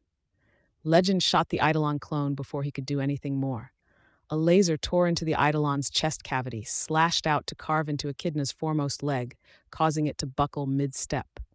The Alexandria clone floated up, interjecting herself between Legend and his targets. He adjusted the beam's orientation, and she moved to block it. He divided it in two shots that she couldn't block, and she charged him. Legend broke off to flee. I could see the Eidolon flickering to heal himself as Echidna charged the rest of us. Our battle lines did what they could to slow her down, which didn't amount to much. She was massive now, to the point that cars were trampled beneath her or sent rolling on impact. Chevalier put himself directly in harm's way. He held his cannon blade out to one side, and I could see it swelling in size. There were 100 feet between them, 75, 50 fly. The sword was growing with every moment as well. He brought the blade down to the ground, a razor's edge biting deep into pavement, the blade's point directed at Echidna. Then he pulled the trigger. The fact that it was impaled in the ground kept the recoil manageable, and the fact that it was as large as it was meant that the effect was that much more impressive. Echidna leaped to the side as the cannonball ripped out of the weapon. Not quite fast enough, she wasn't able to avoid the worst of it. 3 of her 8 legs, all on one side of her body, were turned into flecks of gore. She hit the ground and her momentum carried her forward, skidding. Chevalier didn't flinch as she hurtled towards him. Instead, he waited until her trajectory brought the right part of her into harm's way, then shot out more of her limbs. The impact of the hit brought her to a halt, spinning until her back was to him, only 2 of her monstrous claws intact. A female hero threw out small ice crystals in Echidna's direction, and they expanded explosively into virtual glaciers on impact. Maybe the intent was to give Echidna less room to regenerate. Chevalier withdrew the 25-foot-long blade from the ground and chopped at Noelle, the upper body that jutted out of Echidna's back. He severed her from the monster at the stomach, turning the blade mid-swing to catch the body on the flat of the weapon. He swatted her away, separating the girl from the monster. The impact of Noelle's landing was enough to kill, but she didn't die. She flailed weakly for long seconds before she started falling apart. Echidna caught Chevalier with a tongue. He cut the tongue with his blade and walked around her, blade poised, as if he were trying to find a place to strike. I realized he was trying to find a way to rescue the people inside. Alexandria, Eidolon, and 17 of the capes who'd volunteered to fight this thing. Had he directed the cannon blast with the same intent? To avoid harming the people within? Chevalier was struck. He turned and was hit again. He was under siege from one of the nigh-invincible clones with the burning hands. The guy was digging his hands into a car at one side of the street, coming up with hunks of white-hot metal and flinging them. He scraped them off, but more attacks were incoming. One cape threw a stone, and though the speed and arc of the thrown rock didn't seem to amount to much, it shattered one of the glaciers the ice cape had erected. Chevalier used his cannon blade to block another rock and a lump of molten metal from striking home. From above and behind him, the woman with the ice shards began raining her attacks down on the clones, encasing them in ice. I joined in, sending my swarm forth into the fray. They flowed from the battlefield around me, finding paths to travel between the crags of ice and the capes. Cockroaches tore into the membranes of eyes. Hornets found flesh to bite that was close to arteries and veins. Stings dug into the most sensitive flesh, and ants worked together to scissor and tear flesh more efficiently. More bugs moved in the Eidolon clone's direction. The flying insects faltered, their usual mechanisms for movement failing them. Then they started falling out of the air. They were suffocating. It was a vacuum. He'd chosen his powers, and by the looks of it, he'd dressed himself in a mirror of his other self's costume. A costume with a black hood, loose black sleeves, and a pale red-orange glow emanating from each opening. The flickering. Was that some variant on Scapegoat's power? More broad? paging through realities to find the state he wanted to be in. Uninjured, dressed. There were a lot of ugly possibilities with that one. Could he affect how he was accessing powers? He took one step and was carried off the ground. It wasn't flight so much as floating. Combine that with the vacuum around him. It had to be aerokinesis, manipulation of air. Miss Militia took a shot at him, and he reeled. There was a flickering, and he was back in the position he'd been in a moment before, uninjured. She changed guns and unloaded 2 assault rifles in his direction. Her hits were on target at first. His armor absorbed the worst of it, and he undid the damage he'd taken with more flickering. The bullets gradually moved off target, grazing him instead of striking vital areas. A moment later, they stopped hitting entirely. The effect he was using to alter their trajectories hit the rest of us a moment later. I felt Atlas's wings beat against nothing for just a moment before we caught air again, steered him through a sudden, unexpected headwind that dissipated as fast as it had started, and then found a spare moment to pull up, putting distance between myself and the Eidolon clone. My bugs gave me a sense of his effect's perimeter. The storm effect had a diameter of roughly 3/4 my own range, no doubt allowing him to sense where people were by the movements of the air. The vacuum extended roughly 100 feet around him, the air condensing into threads that found him and flowed into his mask to sustain him. Even the clones on his side were suffering, falling to their hands and knees or running to get away. He was indiscriminate and far more dangerous because of it. He was approaching the battlefield where we'd engaged the clones, where many of our heroes had fallen. If the vacuum extended over them, they wouldn't last long. I wasn't sure what kind of effect it would have, but even the smallest push could mean the difference between life and death, and this wasn't necessarily small. "Rachel," I shouted, but the wind kept my voice from reaching anyone. It didn't matter. I could use my bugs too, not as a collective effort, but with 10,000 voices in 100 ears. "Rachel, get over here and fetch the wounded. Everyone else, get your teammates back. He's surrounded by a vacuum." Heroes kicked into action, hurrying to collect the injured. Rachel was occupied trying to herd the clones at the far edges of the battlefield, but she heard my order and broke away from the skirmish. We still had to manage those clones, though. A few kudzu and none of the Forge guys. If they got away, I contacted the ice dispenser. She was trying to cover Echidna in more ice, but the wind was blowing the shards away. "Need your help to contain clones. This way." My bugs pointed the way. She hesitated, tried to shout something to Chevalier, but went unheard. She decided to follow my instruction, flying in the direction I'd indicated with the bugs. Okay, so she was one of Chevalier's people. I told Chevalier, "Your ice cape is dealing with clones." He only nodded. He at least knew she didn't have his back now. People were moving too slowly as they dragged and carried teammates away. Worse, there were only so many able bodies. Only 3 or 4 out of every 10 heroes were down, all in all, but some required 2 people to move, and there were those like Tecton that required enhanced strength to budge. Eidolon was getting dangerously close now. People screamed and shouted in alarm as Rachel reached the fallen. She barely paused as she stopped momentarily by each body, pointed, and screamed the name of one of her dogs. "It's okay," I communicated, though it was getting harder with what Eidolon was doing with the air. Rescue operation only. The dogs followed her instructions as much by mimicking Bentley as by anything else, it seemed. I knew they weren't well trained, and there was a reason she didn't bring these dogs on every excursion. It would look bad if we killed a hero in the process of rescuing them, but we were risking that simply by moving the wounded. It had been reinforced over and over in the first aid class I'd taken, never to risk moving anyone who was injured. Then again, this wasn't exactly a typical situation. Better to remove them from near certain death.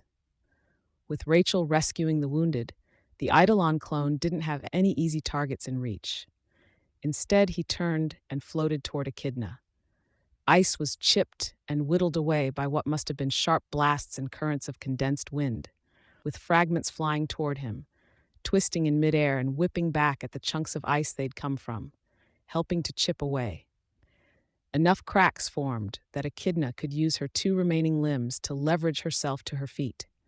The meaty, frost-crusted ruins where her legs had been blown away by Chevalier were healing over, bulging where muscle and bone were growing within the stump. Bone penetrated the flesh where her claws and armor were.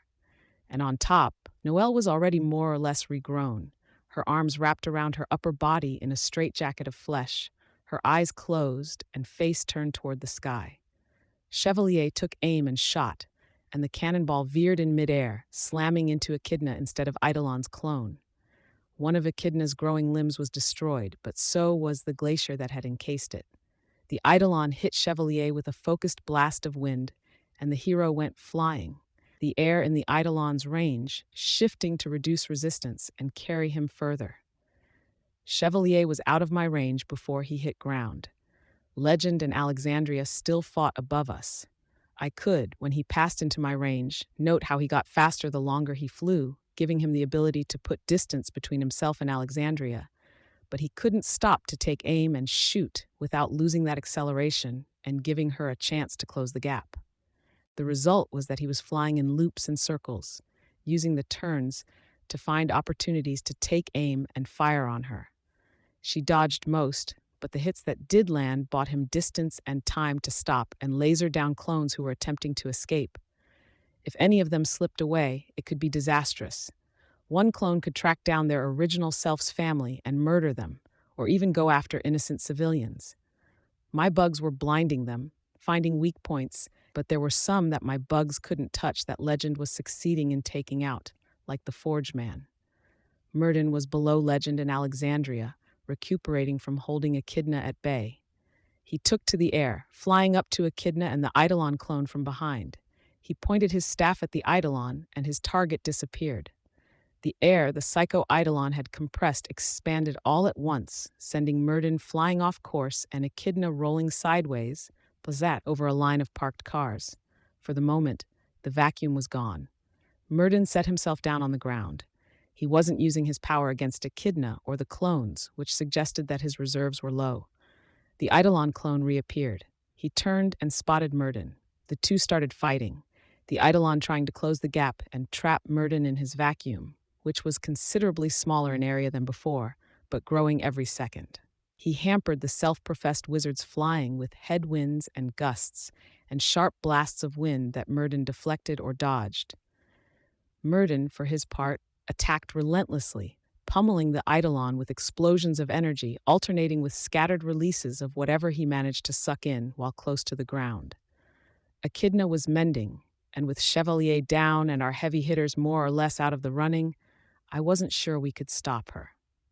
We needed to stall. One tinker had machines rigged on the ground, with force fields erected in layers, one behind the other, 5 between himself and Echidna. I'd glimpsed him at work before, knew it wouldn't hold if she really hit the things. They were dangerous or lethal to the touch, if the experiences of my swarm was any indication, but little more than an annoyance for Echidna. The ice cape was back, having dealt with the clones. She began laying down more glaciers around Echidna, but with the monster being more able-bodied than before, it was only a temporary barrier. We needed something more effective. My eyes roved over the fallen, both those that had been rescued and the ones that still lay on the ground, injured or dead. Weld had Kidwin and Scapegoat, and I saw a burly cape dragging Tecton behind him. No, this wasn't a case where we needed brute force. Echidna was liable to win any case of hand-to-hand combat that wasn't against a full-on Endbringer. Maybe she could even come out ahead in a close-quarters fight against the likes of Leviathan or the Summerg if she was capable of absorbing them. Scary thought. I recognized so few of the capes around me. There was a girl who was emanating red lightning that wasn't harming the allies she struck, apparently accelerating them to a faster speed instead. I had seen her somewhere, but had no idea who she was. A boy was fading in and out of reality, grabbing capes and then disappearing with his rescuee in tow. He'd reappear a moment later, a few paces away before fading out of existence. He wasn't teleporting. He merely wasn't here when he was walking, some of the time. Rachel arrived with a number of fallen capes in tow. I flew low to the ground and helped lower them to the nearest solid surface. One dog had bitten too firmly, not knowing its own strength, cracking body armor, and maybe a rib. I didn't mention it. It was obvious enough that people would catch on before he was in terminal danger, but we didn't need people turning on Rachel or getting distracted from the matter at hand. The man was alive, and that was better than if he'd been caught in the vacuum. Psycho Eidolon went on the offensive against Myrden, shoving the hero against a wall and then holding him there by pummeling him with repeated blasts of wind. The Eidolon got close enough to catch Myrden in the vacuum, and the bugs I had on Myrden started to perish with surprising speed. Myrden, for his part, stopped fighting entirely, trying only to escape. The Eidolon caught him and knocked the staff from his hand, then pinned him against the wall, choking him with the vacuum. I knew it was supposed to take around 2 minutes to suffocate, but that presumed one was able to hold some air in their lungs. Myrden's struggles were getting weaker by the second, almost from the instant he was in the Eidolon's range. The Eidolon's grip slipped from Myrden's neck, and he careened into the ground, hard. Again, air billowed out around him, thrusting Myrden into the wall once more, but supplying him with much-needed air. I could see Regent turn towards that particular bout of fighting. Had he been responsible? It wasn't enough to revive Myrden.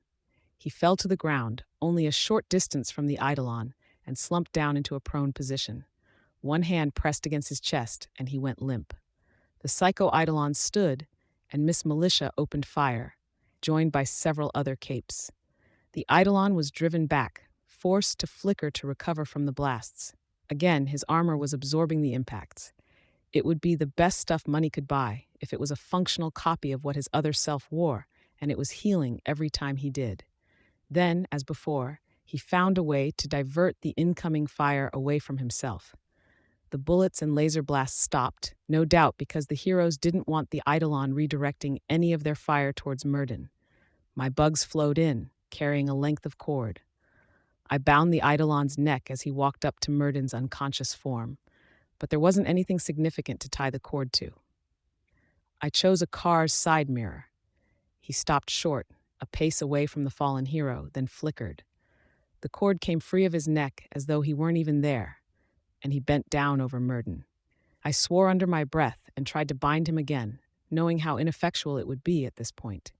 It was Wanton who moved to stop the Eidolon, turning into a virtual poltergeist, with debris and dust flying around him.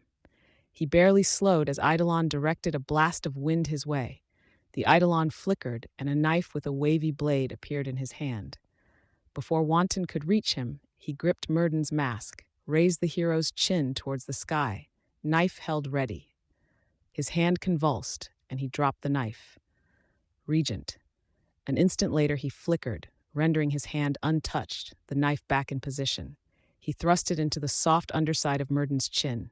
Wanton hit him a moment later, tearing the dagger from the Eidolon's hand and using it to cut and bludgeon the clone. Myrden was dead or dying. I couldn't even guess if Chevalier was okay or not, and 2 of the 3 members of the triumvirate had been turned against us. We were swiftly running out of big guns. The Red Lightning Girl hurried past me, helping mobilize a group of heroes with more wounded. We had maybe 40 to 50 capes on our side, with 20 that were no longer in any shape to fight. I saw Gully with 2 heroes cradled against her body with one arm, the other arm holding her shovel, planting it in the pavement like it was a walking stick. One of the heroes was Clockblocker. The face of his mask had been shattered, revealing the softer padding beneath. I didn't recognize the other cape, a guy with green-dyed hair and a domino mask. "Stop," I told her. "Is he okay?" "Ramus is, but I think the clock boy is going to die," she said. She glanced over her shoulder at the Psycho Eidolon. He'd broken away from Wanton and was working on mending the damage, one part of his body at a time. If there was a limitation to his self-healing, it was that. It was healing by degrees, weaker against all-around damage. If my bugs could have gotten to him, that might have done some damage, but they'd have to get past his armor, which looked like the all-concealing sort, and there was the not insignificant matter of the vacuum. "Clockblocker," I said. "You there?" He turned his head toward me. I could barely make him out over the wind. "You're still here." What did he mean by that? Was he surprised that I was still alive? That I hadn't run? I wasn't sure how to respond. Craved a fight, the words reached me despite the winds that were tearing across the battlefield. It wasn't my bug speaking either. I hoped you'd challenge me. Eidolon. He was echoing his sentiment from earlier that had driven him to fight Echidna alone, except it was twisted, warped, the original reasoning forgotten. Do I need to get you angrier? Do I need to push you harder? I could torment you, inflict pain on your teammates until you're forced to throw all caution to the wind and come at me with everything you've got. Or I could attack you on another level. Would you like me to tell you a story? Echidna belched out another set of clones. There was one Forge man, two identical to the one I'd seen flinging stones at Chevalier, and an Alexandria. They lurched to their feet, but they didn't attack. They were letting Eidolon speak. We founded Cauldron, the Triumvirate, the Number Man, William Manton, the Doctor. We sold people powers. No, Clockblocker said. Other murmurs came from the crowd. It meant more people with powers to fight the Endbringers. That was the lie we told ourselves. But we created the Siberian and Shatterbird in a roundabout way. We created the Grey Boy, selling him powers, finding ourselves unable to stop him when he went out of bounds. There were countless others. Echidna is just the latest in a long series of grave mistakes. Nobody moved. I suspected that if anyone attacked him, they'd be seen as a Cauldron sympathizer, trying to shut him up. I could see Noelle. Her arms had separated from her torso, but she left them limp at her sides, her long hair in her face as she stared up at him. We made the PRT, pretended to let ourselves be run by the unpowered, but we put Alexandria in charge. We manipulated media, manipulated nations, in the interest of power. We ventured into alternate worlds to kidnap people, experimented on them to refine our formulas. And the failed tests? The people who turned out wrong? We cast them out, tossed them out as a bonus to anyone willing to pay a little more for an enemy that was guaranteed to lose against them. The Eidolon moved, facing one of the monstrous parahumans I didn't know. A boy with crimson skin and hair. The clone spoke. That's all you were, monsters. Little more than the cheap towels that are on offer for a few extra dollars when you buy something on a shopping channel. Legend shouted something, but the wind kept his voice from reaching us. He had to fly to avoid the Alexandria clone's unending pursuit. The other, naked Alexandria, took flight and went after him. It said a lot that nobody moved to help. I glanced at Gully, saw her already disfigured face contorted with emotion. He's lying, I said to her, twisting the truth to make it sound worse than it is. Gully only made a small noise in response. He couldn't make all that up, Clockblocker said. Were it not for the bugs I had near his mouth, I wasn't sure I would have caught what he was saying in the face of the wind. Kernel of truth. It's all been a ploy from the start, the Eidolon clone said, his aerokinesis carrying his words to our ears. Every single one of you were deceived. For every one of you that bought your powers, there were innocents who died or became monsters for the sake of that formula's research. No matter what good you might do, it will never make up for that. And the rest of you? Conned, brought in with promises of ideals and saving the world. You're fools. And with that, he let the wind die down. There was a crunching noise as Echidna shifted her weight, but that was followed only by silence, the sound of murmurs. We just lost, Clockblocker said. I looked at him, saw Gully hanging her head. He wasn't wrong. We were suffering losses, and we hadn't achieved anything. Echidna was as strong as she'd ever been, stronger than she'd been at the outset of the fight, and she kept on acquiring clones that cost more than we could afford to put down. Alexandria and Eidolon were only the tips of the iceberg. It's a big hit to morale, but... No, Clockblocker cut me off. We lost. Not this fight. Maybe we can still win it. Won't deny it's possible, with Scion maybe showing up. But the big picture? There's no coming back from this. Without the Protectorate, without all the work that it does to organize heroes around the world, there's no getting everyone working together. The amount of anger, the suspicion, wondering if a teammate took the formula or not. How can we go up against the next Endbringer that shows up? We'll manage, I said. We'll find a way. He barked out a cough, groaned. Fuck, don't make me laugh. Laugh? Never took you for an optimist. Was I? Or was it just that the heroes were reeling just a little more in the wake of these revelations? I wasn't surprised, and I was betting the other Undersiders weren't either. Advantage, us. We villains were the only ones who could really think straight in the wake of all this. Except Tattletale, Gru, and Imp were elsewhere, and Regent and Rachel weren't really in a position to do anything major here. I stared at the scene, Legend doing his best to fend off two Alexandrias, and Eidolon looking down on us, the crowd of fools. I could see Echidna standing still, surveying it all, much as I was. No, not Echidna. Noelle. I need your help, I told Clockblocker. Can't fight. Don't need you to fight, I told him. I reached behind my back, drew my gun. I pressed it into his hands. If and when she comes for me, aim for the back of my head. It's unarmored. Anything else might mean I survive, and I don't want to be hers. Not again. Hers? He asked. What are you doing? I paused. Wait until the last second, just in case. You can call that more optimism, I guess. Skitter? I moved my bugs away from the heroes around us and into the air, a cloud capable of getting attention. If I was going to do this, I was going for optimal effect. Back when this skirmish had started, I'd wondered if I'd be willing to make a sacrifice if it meant coming out ahead. Even when the idea of throwing away one life for the greater good had crossed my mind, it had been with the notion that it would be me paying the price. I wouldn't ask someone else to do it. Fuck it. I wasn't about to back down now, not with the stakes this high. With the swarm swirling through the air and the fact that I was the only person moving in this otherwise still tableau, all eyes were on me. Noelle's included. Noelle, I screamed her name. My swarm augmented my voice, carrying it much as the wind had carried Eidolon's. She turned toward me. It is you, isn't it? It's Noelle, and not Echidna. She didn't respond. My swarm drifted between us, partially to help obscure me, to cloak me from her vision if she charged me. At the start of all this, you offered a deal. Any of your captives for one of us undersiders. Is that deal still open? I saw her shift position, planting her massive claws further apart. You're dead anyways, she said. You're not wholly wrong. Follow through with the deal. Maybe you get to kill me yourself. And maybe the other heroes here will turn the other undersiders in for a chance that they can walk away alive.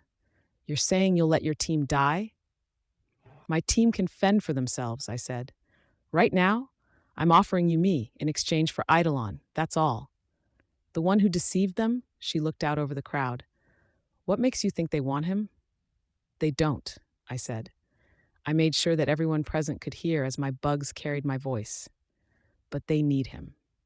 If there was any salvaging this, any way of recovering from this terminal hit to morale and avoiding the scenario Clockblocker had outlined, I had to make sure that everyone recognized how essential it was that we kept the big guns on hand for future Endbringer attacks, regardless of what they'd done in their pasts. If it came down to it, I was willing to put myself on the line. I'd die to drive the point home if it came down to it. Noelle spat Eidolon out. He landed, covered in puke, wearing his costume. He recovered faster than the other heroes had, faster than I had. He took to the air, flying toward the other members of the Protectorate.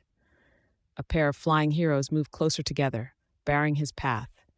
Through the bugs I had placed on the two flying heroes, I could hear him, a single utterance, monosyllabic. Ah. He turned, surveying the scene, then started to fly towards Legend. The other Eidolon moved to match his flight, and the original stopped. If he moved to help, he'd only be bringing his clone into the fight with him. He settled above a building, on the other side of the street from his mirror opposite, keeping a wary eye on Legend and the chase that the two Alexandria clones were giving. Now's the part where you run, Noelle told me. I'm not running. You'll try something. Because you're a coward. You don't have it in you. You're selfish. You killed Coil when you knew we needed his help. I killed Coil because he was a monster, I said. I didn't let my voice carry, but it didn't matter. Others had heard what she said. But I'm not running. I sensed Rachel kick Bentley, stirring him to action. Some of my bugs barred her path, forcing her to pull short and stop before he'd moved 2 paces. How do I finish you, then? She asked. Should I puke on you and let them tear you apart while everyone watches? Someone might try to save me, I said. They're still heroes, after all. Takes a lot to stomach watching a girl get beaten to death. Then I kill you myself, she said, and there was a growl to her voice.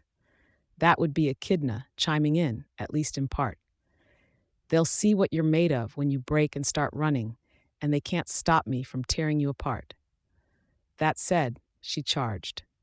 The ground shook with her advance, and the heroes only stood and watched, no doubt considering the possibility that I was right, that they could negotiate their way out of all this. I closed my eyes, using my bugs to stop Rachel from intervening for the second time. I took a deep breath.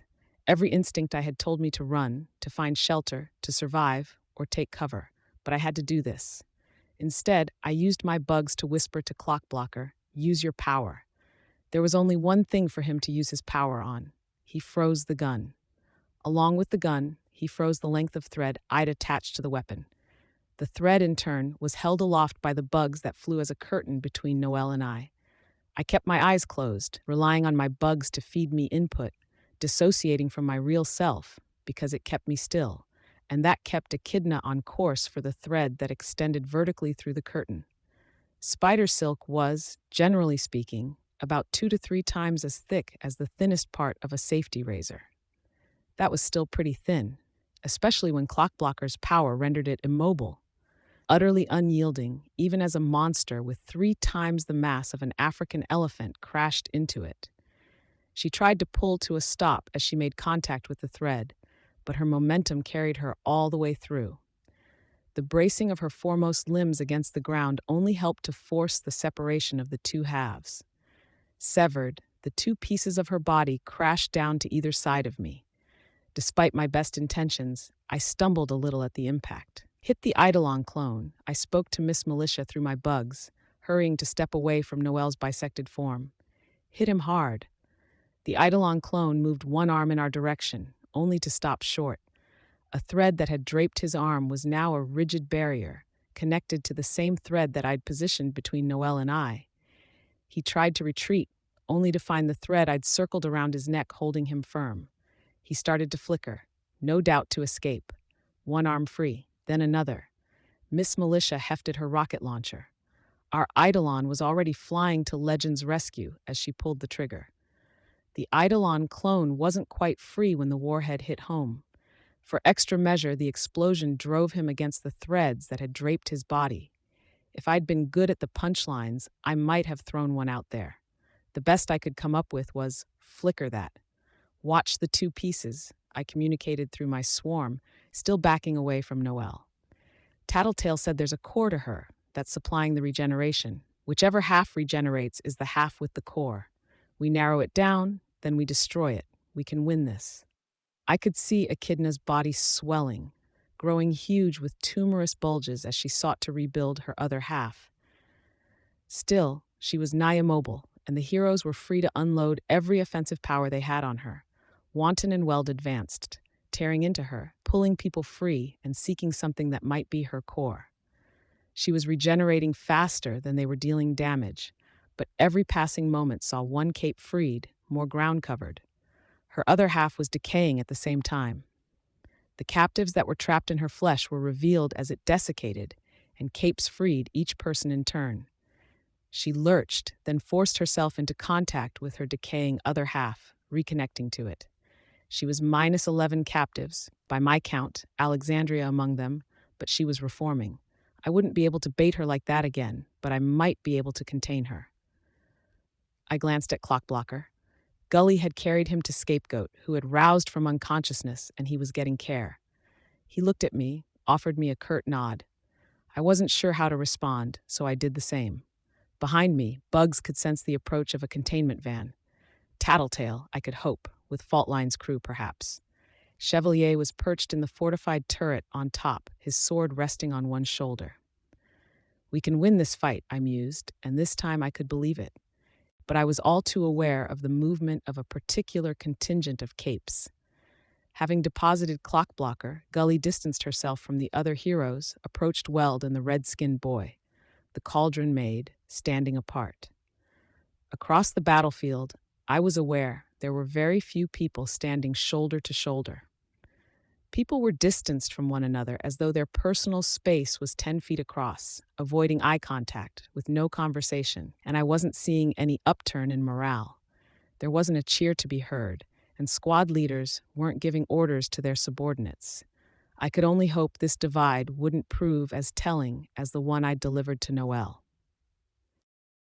Worm, Arc, 19, Scourge, Part 7.1. The heroes found positions and opened fire on Echidna. The difference in this and the fighting as it had been before was noticeable. Small, but noticeable. Capes weren't communicating, and teamwork was faltering as a result. Capes like the Red Lightning Girl and Chronicler were struggling to find people to use their powers on. I didn't want anyone else running or flying headlong into the thread, so I gathered my more harmless and useless bugs in a thick cluster around each piece of thread, until each thread appeared to be a black bar a half-foot across. Clockblocker appeared at my side.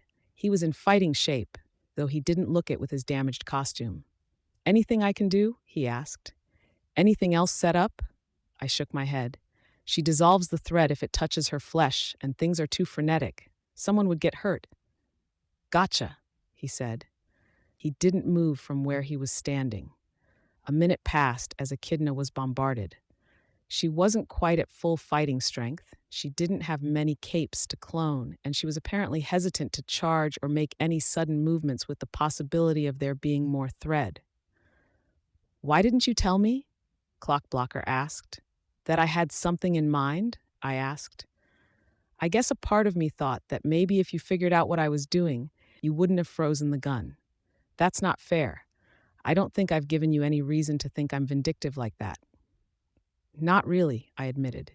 "Maybe I didn't want you to give her a tell or do something that Eidolon might notice. I'm not sure why, not entirely."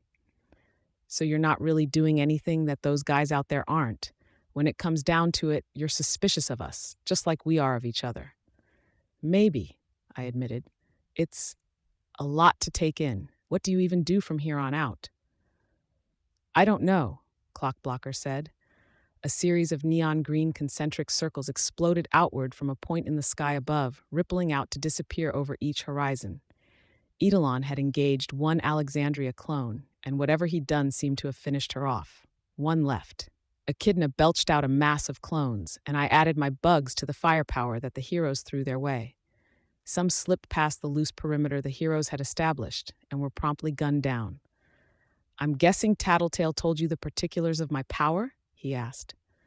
"What do you mean?" "The range? I'm surprised you knew it would work through interconnected pieces. Hell, I barely knew I'd be able to push that far. I guess that makes this one of the rare days my power's working at peak efficiency. But you somehow knew that?" I glanced over my shoulder at Tattletale.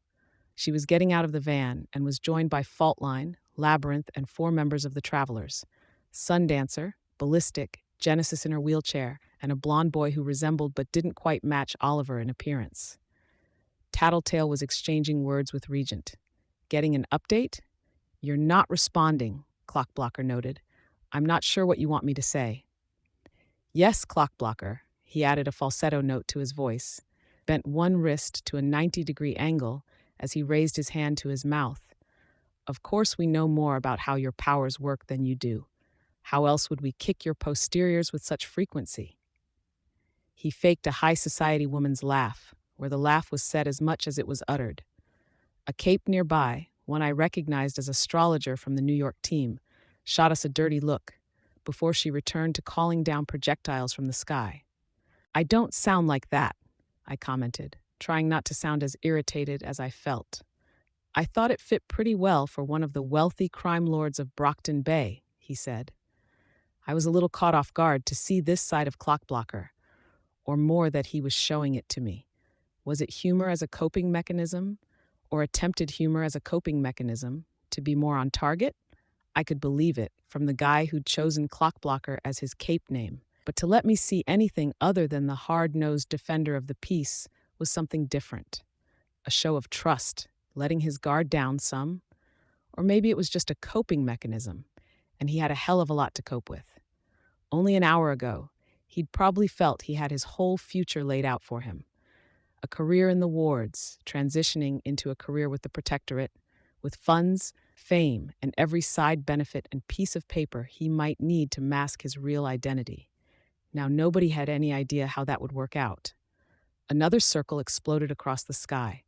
Alexandria Clone 2 was down. Legend and Eidolon descended in Echidna's direction, keeping a healthier distance. Whatever Eidolon had been hitting the clones with, considering the area it was covering and the fact that it was apparently taking Alexandria out of action, it suggested a kind of attack that couldn't be used near the ground because it might have leveled whole sections of the city. Tattletale caught up to me. The others in her retinue hung back. "Was that you two?" she asked. She pointed at Echidna, where the right and left sides of the monster's body weren't quite lined up. "Yeah," I said. "You realize that if you pull off the dramatic sacrifice, Gru won't be able to take it?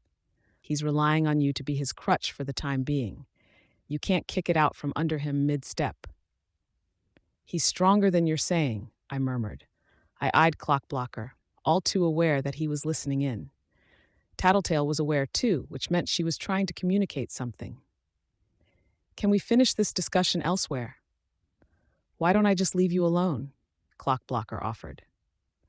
"I wanted to make myself available in case you wanted to repeat the maneuver, but you're saying that's not so doable." "Not really," I admitted. "But thank you." "Signal me if you need me," he answered. Alexandria had a steel, fire-scorched girder in her hands, retrieved from a fallen building nearby.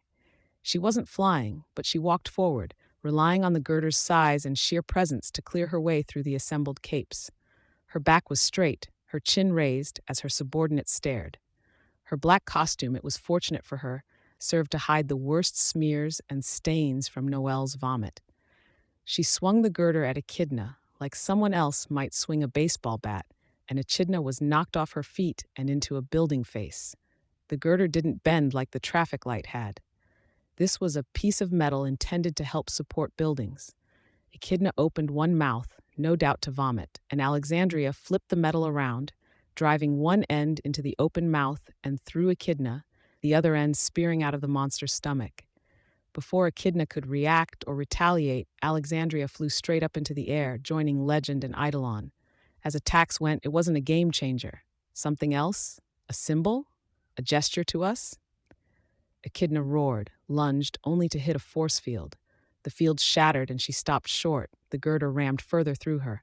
To say we were at full strength would be a lie. Too many had been injured. Still, we'd pinned her down. I could see Noelle atop Echidna's back, craning her head to look at me. Through some signal or some shared knowledge, Echidna was following Noelle's recommendation, avoiding sudden movements, enduring every attack that came her way, rather than risking running headlong into more frozen silk. In fairness, she still had something of an upper hand. None of our attacks were slowing her down, not really. She was healing faster than we hurt her, and our side was getting tired, burning resources. We weren't sustaining casualties, but we weren't winning this fight either. With our current disorganization, it was only a matter of time before she popped out another clone that was capable of turning the tables. "We need to finish her," I said. "Sundancer could do it, probably, but she would need convincing. Labyrinth's going to set up while we wait for Scrub," Tattletale replied. "Where is he?" "Bit dangerous to have him riding along in a car. We put him in another, and he nuked the engine. We rigged a sled, and he should arrive in a bit, depending on how many times they need to stop and replace the chain," she said. "He's going to open the door?" "Open" is probably the wrong word. What's the right word? I'd say it's more like using a battering ram than a doorknob. "With dimensions," I said. "Through dimensions. Knocking down the door, not knocking down the house." "I'm not seeing the difference between the two," I said. "What's to say a given area is one thing over another?" "That," Tattletale said, "is Labyrinth's job." I could see Labyrinth. Faultline was right next to her, apparently talking her through the process. Arches and high walls rose like cresting waves, locking into place as they met one another. It amounted to what looked like a church, if only 4 paces in diameter. "You think that'll be easier for Scrub to punch through?" "Positive," Tattletale said. "How do you punch through to the right place?" "That," Tattletale said, "is something we'll have to trust to luck and an educated guess." "Not reassuring," I said. "What's going on?" "I'm worried. Nearly getting yourself shot twice? Provoking the triumvirate? Spending however much it costs to bring Faultline into the city after the financial hit you took pulling the soldier gambit on Coil? Now this? The dimensional hole? It's how I operate. Yeah, you've been reckless before, got cut by Jack, provoked Glory Girl, but this is turning the dial to 11. We came out ahead in the end, both times. It wasn't necessary. There were other ways around either of those situations. Not as much as you'd think, Tattletale said. Echidna roared again, each of her mouths making a slightly different noise, combining into a discordant noise that made almost everyone present wince. Weld tore his way free of her side, 2 capes in his grip. Still 5 captives inside, I noted. I saw Weld climb free and drop to the ground. He wasn't going back in for more. Tattletale took me by the arm and led me back and away from the fighting to where we had more privacy to speak. I used bugs to guide some capes at the back lines toward some clones who'd flown into an alley. It was odd to be playing a part in a high-speed chase while standing still, but the capes were closing the distance on their quarry nonetheless. I'm just looking for answers, I told her. This dimensional hole, provoking the heroes, apparently spending a lot of money I'm pretty sure you don't have. I can kind of get that you're feeling a bit aimless, a bit unfocused. Maybe that comes across as recklessness. I'm feeling like that too. We beat Coil, and so much of what we've done over the past while, it was with the end goal of doing just that. So I get if you're not sure of where to go from here. Except you've been talking to the heroes, and you've had that to help center yourself, figure out where you stand, Tattletale said. I haven't. That's it? You need to talk to someone? No, that's not what I'm saying, she said. She sighed. Yes, kind of. It's only part of it. Who the hell am I going to talk to that grasps things on a level I do? Do you really expect me to find a therapist and sit down and not pick him apart faster than he can decipher me? You could talk to me? I said. Not when you're part of the problem, part of what I'd need to work past. That's not fair, I told her. No, it isn't, she admitted. Echidna spat out volumes of clones at the defensive line. The reaction was only a little slower than it should have been. Squads still weren't operating as squads. Legend and Eidolon were offering support fire from above, but they were standing apart from the rest in a much different way than Tattletale and I were. It's not you, Tattletale said. It's more about my relationship with you. This isn't the point where you confess your undying love for me, is it? She snorted. No. Then what? Or is this just going to be another secret you keep? All of the good secrets are getting found out anyways, or so Regent said. I suspected they would be, for the record. Part the reason I dished like I did was to put us in a good position in case the juicy stuff did come out. Not sure I buy that, I said. You don't have to. It was only a part of it. And I understand if a more in-depth explanation is overdue, but I need to turn it around in my head some, get it to the point where I can share it without it coming out wrong. Your trigger event? I asked. That's a part of it. But can we please put that off until after we've torn a hole in reality and stopped the pseudo-endbringer? Just tell me this isn't another educated guess. It's not, except for the bit where we might be able to find the right universe. When you're saying it's not an educated guess, is that because you're sure or because it's an uneducated guess? I'm mostly sure. I sighed, loud enough for her to hear. She grabbed my hand and pulled me in the direction of the van she'd brought. Labyrinth's church had expanded considerably, and Scrub was very deliberately keeping his distance, keeping the company of Gregor the Snail, Neuter, Shamrock, and Spitfire. They looked a little the worse for wear, with burns, scrapes, and bandages. Had Tattletale pulled them away from a job? Hey, F, Tattletale said, smiling. Faultline didn't return the smile. You're aware that I'm going to track you down, beat you to a pulp, and leave you tied up for the authorities to collect if we don't get our payment? You'll get your payment the minute I have access to a computer here. Shatterbird hasn't toasted, Tattletale said. No sweat. I'm harboring serious doubts, Faultline said. She glanced at Echidna. But I can look at this situation, and I understand if there's a rush here. How does this work? Really simple, Tattletale said. We should get Labyrinth clear, though. Then I'll show you. Faultline gave her a look, then hurried to Labyrinth's side, dodging a wall that was erupting from the ground to fit into the greater structure. The ground surrounding the temple-like tower had changed, with an ornate inlay of what looked to be artificial flowers. The petals were gold leaf, the stems the black-gray metal of iron. The thorns, I couldn't help but notice, were real, like needles sticking out of the ground. Dangerous ground to tread. As Faultline led Labyrinth to safety, I put one hand on Tattletale's shoulder to get her attention. You sure? I've got a theory. With the clues on the passengers that we got not so long ago, about the powers, the idea of how the things work, I'm getting a sense of the bigger picture. I think I could spend a decade working it out, but the basics of it? I think there's a lot of powers that are a lot more versatile than their owners are aware because they never get the opportunity to leverage it. Above us, Legend followed through on one cape's attacks, opening a wound in Noelle's side. Grace leaped in as the laser stopped, grabbed a cape that had been exposed by Legend's attack, then kicked herself free, bringing the cape with her. Another cape exhaled a cloud of what might have been acid vapor in Noelle's direction, apparently to slow the healing of the wound. It didn't make much of a difference. Based on what? I asked Tattletale. It's all part of a whole, she replied absently. Her focus was on the others. Scrub, get closer to the tower. Everyone else, get back. Labyrinth, don't use your power anymore. Hold off. Heads turned.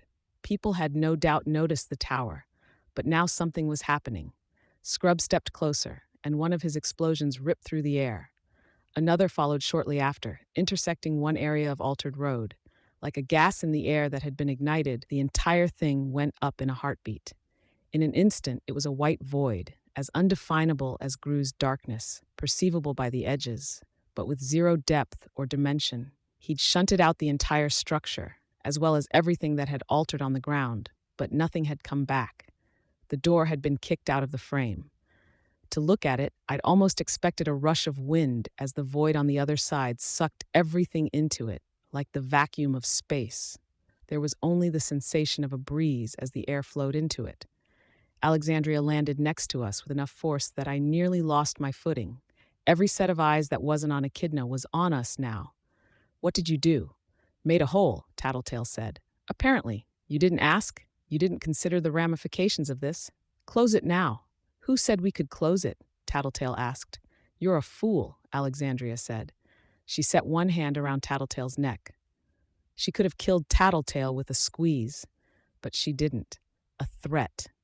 I'd be careful, a cape growled from the periphery of the scene. I didn't recognize the man. He wore a costume in orange with red metal claws. Alexandria turned to look at him, and he added, Wasn't so long ago that your partner called us all fools. In the background, Echidna screeched. She fought her way forward through the crowd, but the battle lines were holding now.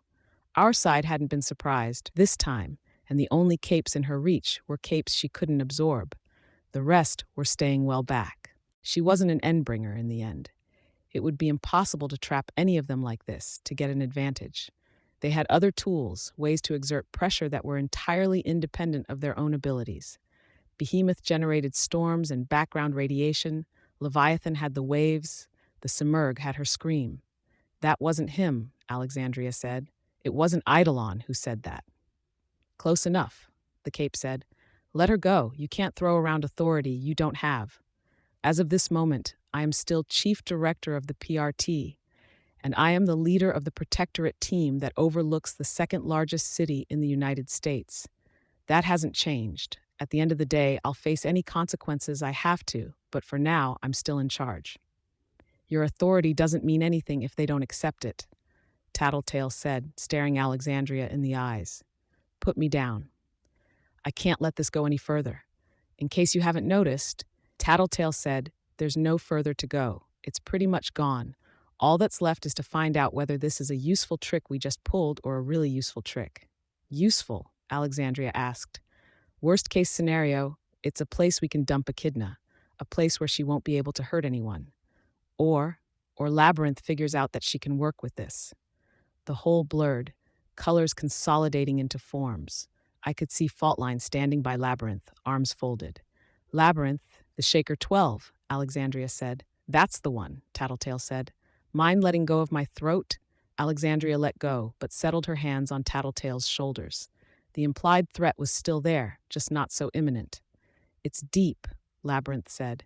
Her voice was faint, as if from far away. There's so much there, worlds that I didn't make. All parts of a whole, Tattletale mused. Okay, Labyrinth, the world we're looking for isn't very deep at all. In fact, it's very, very close to the surface. When you push into that world, it'll feel easier, like a path that someone's already walked more than once. There's two like that. I would have missed it if it weren't for my bugs. Alexandria reacted, stiffening, a slight straightening of her back. Behind us, Echidna roared and threw herself against the barrier of ice and force fields that surrounded her. I turned toward Alexandria. What? I didn't say anything, she responded. Her hands still rested on Tattletale's shoulders. You didn't have to, I thought, but I wasn't sure how to use the information, and I didn't want to distract anyone from the subject at hand. Look, Labyrinth said. Ones like this. The image shifted. I wasn't the only one who walked around to get a better view through the window. The landscape on the other side the window was different. The grassy hills that had been Brockton Bay before settlement, the distant beaches. There were houses, but they were squat and blocky, half overgrown. Again, the slightest reaction from Alexandria. And here's the other. Another landscape. A city, like Brockton Bay, with different buildings. Intact, undamaged. It looked like a back road, one that didn't get much in the way of traffic. Apparently, the streets in that Brockton Bay were in different places. Earth Aleph, Tattletale said. The traveler's world? Are you insane? Alexandria asked. There's sanctions, treaties, truces. If you open this hole to Earth Aleph, it could mean a war between universes. If that war was possible, Tattletale said, we'd have had it already. The possibility of a whole other world of resources is too much to pass up. Sure, our side has more raw firepower, by a factor of 100, but their side has just as many nukes. It's a zero-sum war. You don't understand what you're getting into. What I understand is that accidents happen, and everyone in earshot will call this particular inter-universal portal as an accident because it keeps things peaceful. I also understand that this keeps Brockton Bay on the map. Any other circumstance, people are going to keep trying to scrap this city to accept that it's too costly to rebuild, that the criminal element holds too much power. They'll throw bill after bill out there until the right combination of people are in power, the right hands can be greased, and Brockton Bay gets bulldozed and paved over. It still could, a cape said. Oh, sure, theoretically, Tattletale said. But there's really two options here. Either we spread the word, and a whole sub-industry explodes around this simple little doorway, accessing and trading information between worlds, research, a mess of other stuff. A city full of residents who've put up with disaster after disaster get work, get their homes rebuilt, and ultimately get their second chance. Or we keep this a secret, I finished her thought, and we get none of that. Or we keep this a secret, Tattletale agreed. We do what Alexandria wants, and everything stays hush-hush, just the way the big, bad secret organization likes it. I could see the capes around us, paying attention. 10, 15 capes from cities all across America and Canada. You have no idea what you're doing, Alexandria said. Fucking you over? You're putting everything at stake, all of us, this world, even if we ignore the chance of our very first interdimensional war. Traitor, someone shouted from the sidelines, cutting her off. Alexandria turned her head to try and identify the culprit. I got the impression she wasn't used to people insulting her. There were more capes nearby. Miss Militia had backed up, but was keeping her eyes on the spot where Echidna was trapped. On the far side of the clearing where the gateway stood, Gregor the Snail escorted a bound Sundancer and Ballistic to the periphery of the area. I can't help but agree with Alexandria, Faultline said. This is reckless. More than a little, Tattletale agreed. But I'm not sure you heard the full story. I only heard it secondhand, and I was with you from the time your helicopter arrived. When we last ran into Neuter, you guys were looking for dirt on Cauldron. You still looking? Faultline's eyes narrowed. Why? No less than 10 minutes ago, Eidolon's evil double admitted full culpability. The Triumvirate, much of the upper levels of the Protectorate, kidnapping people from other universes, experimenting on them to figure out some power-inducing formulas, dropping them here, might help you to understand why people are giving Alexandria the evil eye. Faultline glanced at Alexandria. A little too easy to find out like this. It's not the full story, Tattletale said. Not by half, but it should inform your call on whether to side with her or not. Faultline frowned. That's not. No. Maybe she is the person behind the scenes. Fine. But that doesn't change the fact that she might be right. Better to have Labyrinth find another universe to link to. Maybe one where a mountain is blocking the other side of this gateway if we can't close it. Why do you have to be so reasonable? Tattletale asked. That's the worst of both worlds. It's not war, Faultline retorted.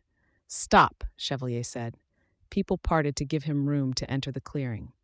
There's other concerns. The deal that was described to me was that the travelers would do what they could to eliminate Echidna. Failing that, we find a way to move her through the gap and deposit her in a place where she can do no harm. That's our first priority. There was a murmur of agreement. Want to go home, Sundancer? B-Man? Tattletale asked. Genesis? Oliver? Ballistic, Genesis and Oliver stared at the opening. Sundancer was shaking her head. What? Sundancer spoke. It's not home anymore, is it? I'm not me.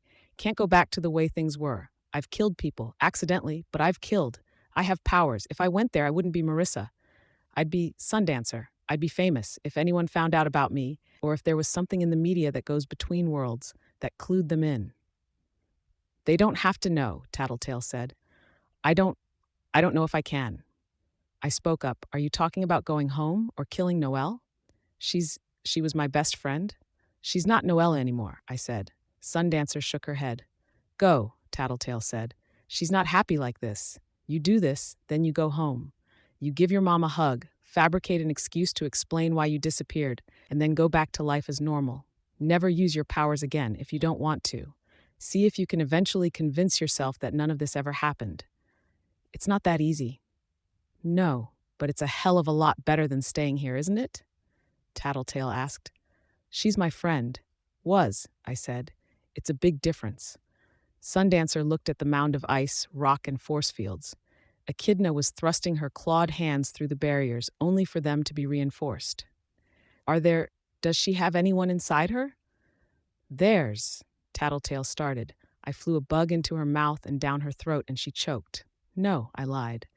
I've been keeping track with my bugs. Weld and the others got everyone out, saved everyone they could. If Weld had backed out and nobody else was able to free the small handful that were still trapped, that was it. Nobody was correcting me. They knew, but they weren't correcting me. Sundancer hung her head. She started approaching Echidna, her hands cupped in front of her. Move, Chevalier shouted. Clear out of the way. Capes began to retreat. Final patch-up jobs were thrown onto the mound of rock, force fields and ice before the respective capes turned and ran. It took Sundancer a long few seconds to form the miniature sun. When it was formed, she held it over her head, letting it grow with every passing second. I had to back away as the heat reached me. I could note how the ice was melting, even though it was 100 feet away. Echidna roared and threw herself against her temporary prison. Rock and melting ice tumbled away. She began to claw free until her upper body was exposed. Capes opened with ranged fire, tearing into her forelimbs and limiting her mobility. Alexandria dropped Tattletale and cast off her cape before flying in and helping to hold Echidna in place. Marissa! Echidna screamed, her voice guttural, voiced from 5 different mouths. Mars! It's too soon. I want to kill them. I want to kill them all. Kill this world. Destroy this universe that did this to me. Not yet, Mars. The sun flew forward, melting pavement as it traveled before it enveloped Echidna, Alexandria, and the prison of ice and stone. It hung there for nearly a minute, deafening with its sizzling and crackling. The sun flickered and went out. Echidna wasn't there anymore. Only sections of her feet were still in contact with the ground, bones and claws scorched black, crumbling and decaying like any part of her did when disconnected from the core that supplied her with power. Alexandria was there in the midst of it, panting for breath. Her costume had burned away, and only the metal pieces remained, including helmet, belt, and metal underwear, each so hot they were melting and running over her skin. But Sundancer was already turning away, not wanting to see it for herself. She pulled off her mask and threw it aside. Blonde hair tumbled down around her shoulders, half covering her downcast face. Piece by piece, she removed her costume, not caring in the slightest about the watching crowd. Each discarded piece sank into the melted ground around her or smoked on contact with it. When she'd finished, she wore only her camisole and terry shorts. The ground was still shiny and smoking from the sheer heat as she approached, left cool and solid in her wake. She stepped into the portal without a word and then looked around, confused. She took another few steps and passed around the side of the portal as though it were merely a corner, out of sight. The other travelers went through next. Oliver and Genesis didn't look like anything but ordinary people, with no costume or monstrous form, respectively. They merely passed through. Ballistic hesitated for long seconds. Trickster? We have him in custody. He'll go to the birdcage, Chevalier said. Good, because we don't want him, Ballistic said. He walked through the portal, still wearing his costume. Can you close it? Faultline asked when Ballistic had disappeared from sight. No, not really, Labyrinth said. I can pick a different world, so there's no war. Or do like you said, find a place where a mountain covers the whole. Feel free, Tattletale said, grinning. In fact, that might even be more useful. Can you imagine how significant Brockton Bay might become if we had a whole, unpopulated world to get to, harvest for resources, and Brockton Bay was the terminal you had to pass through? Faultline frowned. You used us. I hired you. Not my fault if you didn't ask for enough money. Faultline put her arm around Labyrinth's shoulders. Can you find a world without people? Yes. There's one with lots of trees.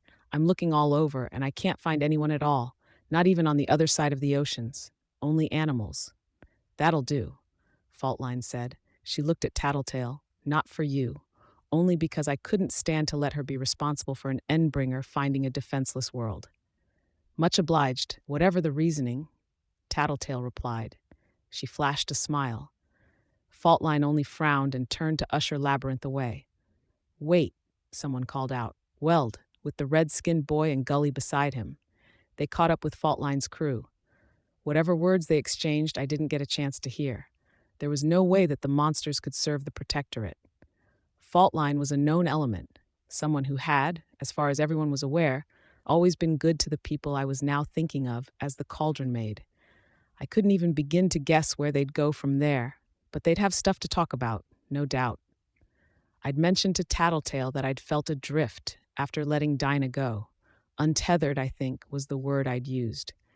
Everyone here now felt like that, to some degree.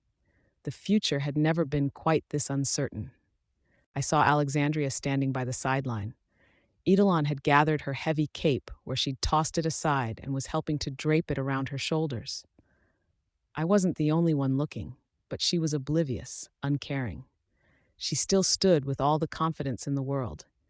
She was barely covered, with one hand pinching the cape shut in front of her, traces of now-cooled metal lacing through her hair, the eyebrow and eyelashes of her one good eye. It highlighted the lines at the corner of her eye, a finer metal finding its way into the crevices. Her other eye held only a scarred-over ruin with cooled metal pooled in the deeper recesses. There were nubs of melted metal rods, no doubt there to help hold a high-end prosthetic in place. Tinker Maid, if she'd been hiding her injury to play the role of the PRT's chief director. Without Echidna to divide our number, our ranks were free to line up in a rough semicircle around Alexandria and Eidolon. Nobody can know what happened today, Alexandria said, utterly calm. Someone scoffed. You want us to keep your secret? Not the secret, she said, unfazed by the scoff. Echidna. 4 capes were inside her when she was scoured away. More were injured or killed in the course of the fight or in Shatterbird's attack. We can't cover that up. We shouldn't. They were good capes. But we can't tell the whole story. You don't get to say that, the ice-generating cape said. You have no place saying that. I won't argue, Alexandria said. Everything we did for the right reasons. I understand it's ugly without the context. Someone at the front spat in her face. Alexandria didn't even blink. She let the spit run down around the ruined pit where her eye had been, much like she had with the molten metal. If word were to get out about the clones, the ramifications would be too damaging.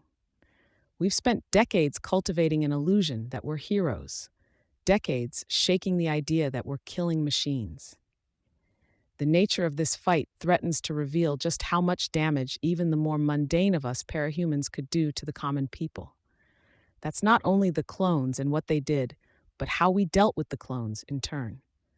We can't shatter the image that the Protectorate has so painstakingly built, or the entire world will turn on us. And the Protectorate? Miss Militia asked, her voice hard. What of it? The involvement with Cauldron. It won't stand, not like this. It has to, Alexandria replied. Too much depends on the Protectorate, even internationally. If it crumbles, then the whole world suffers for it. Other teams around the world would go without the resources we provide. If it means keeping the Protectorate intact, I will step down. I'll tender my resignation as Chief Director of the PRT, effective the moment I can reach my desk. I'll consent to being watched until the moment I can step down as Alexandria. If you are uncomfortable with me continuing to serve the Protectorate in costume, Eidolon, I'm sure, will do the same. Murden's death will be excuse enough for our retirements. What about Legend? Miss Militia asked. Alexandria raised her head, staring up at where Legend hung in the air, unmoving. He was only aware of the most basic elements. That Cauldron sold powers, but not how we tested them. He did not know of our relation to the Nine. He made excuses for you, Miss Militia said. Lied. We can't trust him any more than we can trust you. I'm aware, but what he does next is ultimately up to him. I am only telling you what I know, and I know he did not know as much as Eidolon and I did. That's not good enough, a cape said. You've committed crimes against humanity. You bastards should be tried. Do that, and the whole world pays. Every cape would come under scrutiny, both from other parahumans and from the public. Teams would dissolve, faith would falter, and I sincerely doubt we'd last through the next 2 Endbringer attacks in that kind of a state. All around me, capes exchanged glances. I could hear angry murmurs. My swarm could sense fists clenching in anger. And the captives, the people from other worlds Cauldron kidnapped? Miss Militia asked. Anyone with clearance should know that the number of people with physical mutations has declined steeply. We've stopped experimenting. Or so you say, Tattletale cut in. I do. Tell me I'm lying, Tattletale, Alexandria said. Tattletale shook her head. You need us, Alexandria said. If not for the assistance we can provide in the face of Class S threats, then for the image, for the idea. I'm trusting that each of you are sane enough, reasonable enough, to understand that. You could come after us, but I assure you it wouldn't be worth it. And Cauldron? Someone asked. As I said, we're only barely involved. If you want to try going after them and get justice for what happened to the captives, feel free. Just know that we can't help you there. We can't give you access or information because they're out of your reach, and in the wake of all this, they'll be out of our reach too. I felt numb. She was everything I despised. Authority, the institution, the self-serving people in power, the untouchable. All around me, I could hear angry voices, each trying to drown the others out. Chevalier was among them. Miss Militia was quiet. Tattletale was quiet, oddly enough. I started, but the voices drowned me out. My swarm buzzed with noise. People startled and jumped as the bugs moved, shifting from the various positions where I'd more or less hidden them at elbows and in armor plates. I stepped out of the crowd, toward Alexandria, and then turned my back to her, facing the capes. So many eyes on me. She's right, I said, my swarm carrying my voice for effect. Voices rose in anger, and again I had my swarm move, buzzing violently until they stopped. I'm not a public speaker, so I'll make it short. I've got a long history with the Protectorate, a hell of a lot more experience being angry with them. I wouldn't be where I am if it weren't for them, and that's not a good thing, not entirely. But Alexandria's right. Not about Cauldron or the human experimentation. I don't know anything about that. But she's right that we shouldn't make any rash decisions.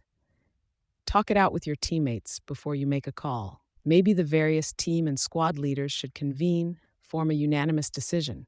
I don't know. But don't let your anger push you to do something that affects everyone, please. A second passed. You're not with the PRT, are you? A cape asked. No, I said. So you don't have to wake up tomorrow and go to work, pretend like everything's normal? No. Work beside someone, wondering if they lied about their trigger event, if they maybe got their powers from a bottle, something made only because some psychopaths, he spat the word out at Alexandria, decided to experiment on innocent people and sell the results at a profit? No, I don't really have to wonder about that. Then where the fuck do you get off telling us what to do then? Calm down, Jouster, Miss Militia said. It's fine, I said.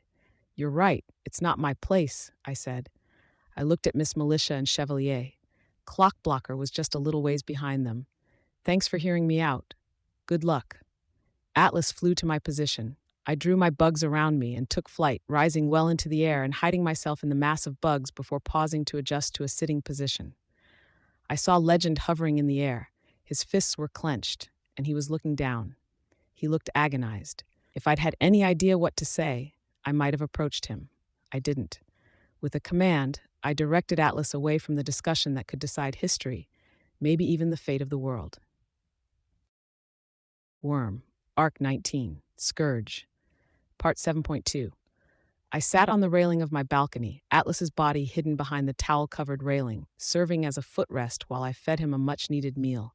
Unfolded pieces of paper sat in each of my hands. I couldn't stand to be there any longer. I'd said what I could, for what little it was worth, but I was too tired. The stakes were too high, and Jouster had been right. The consequences might have been world-spanning, but it was ultimately up to the Protectorate to decide what happened next. I didn't like feeling that helpless. Beneath me, some kids from my territory were carrying boxes of treats I'd ordered 2 days ago. They'd take more than their fair share, but they'd distribute the treats to the other people in my territory, people who had likely gone a good little while without a chocolate bar or bag of chewy candy. There hadn't been any clones in my range as I zigzagged my way to the north end, no signs of swarm activity. I'd stopped by home, checked things over with my bugs, and my dad was there, more or less fine. I'd go home in just a little while. It wasn't a peaceful place, though. This was my territory, being with people I'd taken care of, people I'd protected and fought for. My heart was easier here than it was around my dad. I was aware of the approaching figure, twisted around to get a look at Lisa. Can I come up? I pointed at the door, followed her movements as she navigated her way past Charlotte and up the stairs. She reached the balcony and stepped out to hop onto the end of the railing opposite me. I own the land the whole to the other universe is on, Tattletale said. Or Coil's fake name does, and I can finagle that so I have control over it. I nodded. The meeting? Did they decide? Legend left first, then Alexandria and Eidolon. The heroes were still talking when I left. Okay, I said. That didn't mean anything. Not exactly, but it was better than the alternative. The longer they talked, the more tempers would cool. Perversely, I almost hoped that Cauldron had the clout to silence a few angry voices. I could only hope that they were few and far enough between that the story wouldn't reach the public. Rex, Tattletale said. His name was Reggie, but he got into sports in high school. They started calling him Rex until everyone used the name. I don't mean this to be insulting, but you were kind of opposites in a lot of ways. He was this popular guy, charming. Your boyfriend? She laughed, a short sound. My brother. Oh, my family was well-to-do. I think that's come up. Yeah, when you're that rich, when you have people working under you who do the chores and handle the stuff that you'd normally do with your family, sometimes it's hard to stay a family, you know? Not really, I thought, but I nodded. She gave me a funny look, but she didn't call me on it.